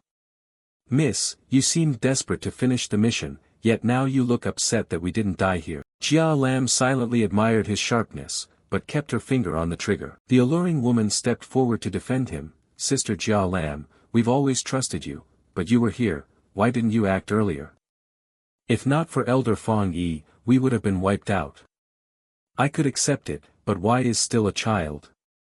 Yet you just stood with your arms crossed, and now you want to make things hard for the elder." Suddenly, Jia Lam smiled and sheathed the gun. Just kidding. Seems you've got a lot of loyalty from your teammates. Congratulations on passing the test. The alluring woman blushed crimson. Loyalty my foot. Tan Huang chimed in, yeah. Fang Yi coldly looked at Jia Lam. So your purpose in coming here was to test me? She nodded in admission. Sort of. Because you have talent and strength like this, I didn't want to rely on cold reports, I wanted to see for myself what kind of person you really are. Her gaze shifted to the alluring woman, cold as a blade. And answer why I didn't act earlier. The overwhelming presence radiating from Jia Lam made the alluring woman shiver. Because Tao practitioners must follow the rules of Tao practitioners. In the world of spiritual recovery, we're all the same. This is the fate of Tao practitioners, life and death change in an instant. Her voice held a hint of envy. But you're lucky, you have someone worth trusting and strong enough to protect you. Haven't you noticed? No aberration has attacked you so far because they were cowed by Fang Yi's seal on the Black Darkness Tide. Fang Yi pondered, the Black Darkness Tide truly bullies the weak and fears the strong. Jia Lam turned and signaled, let me lead everyone to find the stink blooms. I know this place better than the rest. Fang Yi watched her walk away, thinking to himself that there was something mentally off about her. As if reading his thoughts, Tan Huang leaned in and whispered, her team once encountered the Black Darkness Tide too, but in the end only she survived. Fang Yi nodded in understanding. So that's it. Because her identity demanded absolute obedience and indifference to missions and rules, and because a certain belief kept her going. But after seeing you seal the Black Darkness Tide, she couldn't restrain herself. He smiled sympathetically. All right then, Miss 81, Little Sue, let's cut some slack for this injured patient. The alluring woman blinked in confusion. She's injured? Fang Yi explained, well, her spiritual shield is seriously deficient. At minimum she has the power of a 2-star Tao Ling, but her spiritual shield seems to have dropped 2 grades, indicating she's suffered significant internal injuries. Leading the way, Jia Lam suddenly stopped and turned back, saying tersely, thanks, but my wound's fine. The group moved into the extreme dark graveyard, where white bones lay scattered everywhere, giving off a chilling, hair-raising feeling. Jia Lam took the lead, a somber atmosphere hanging over them. Passing a skeleton still wearing a military cap, Fang Yi guessed to himself that this was. Before them, a strange flower glittered atop a raised mound of earth. Jia Lam pointed at it. Here we are, the graveyard. Look, that's a stink bloom. She fell silent as painful memories flooded back. Jia Lam slowly stepped closer to the flower, surrounded by dark shadows that fluttered like bodyguards protecting a princess. She reached out, her expression turning terrifying and distorted, as if she'd lost control. Finally I meet you again. Standing behind, Fang Yi frowned as a rising sense of unease washed over him. This isn't right. He immediately condensed a ball of fire in his hand, threw it straight at Jia Lam and shouted, snap out of it.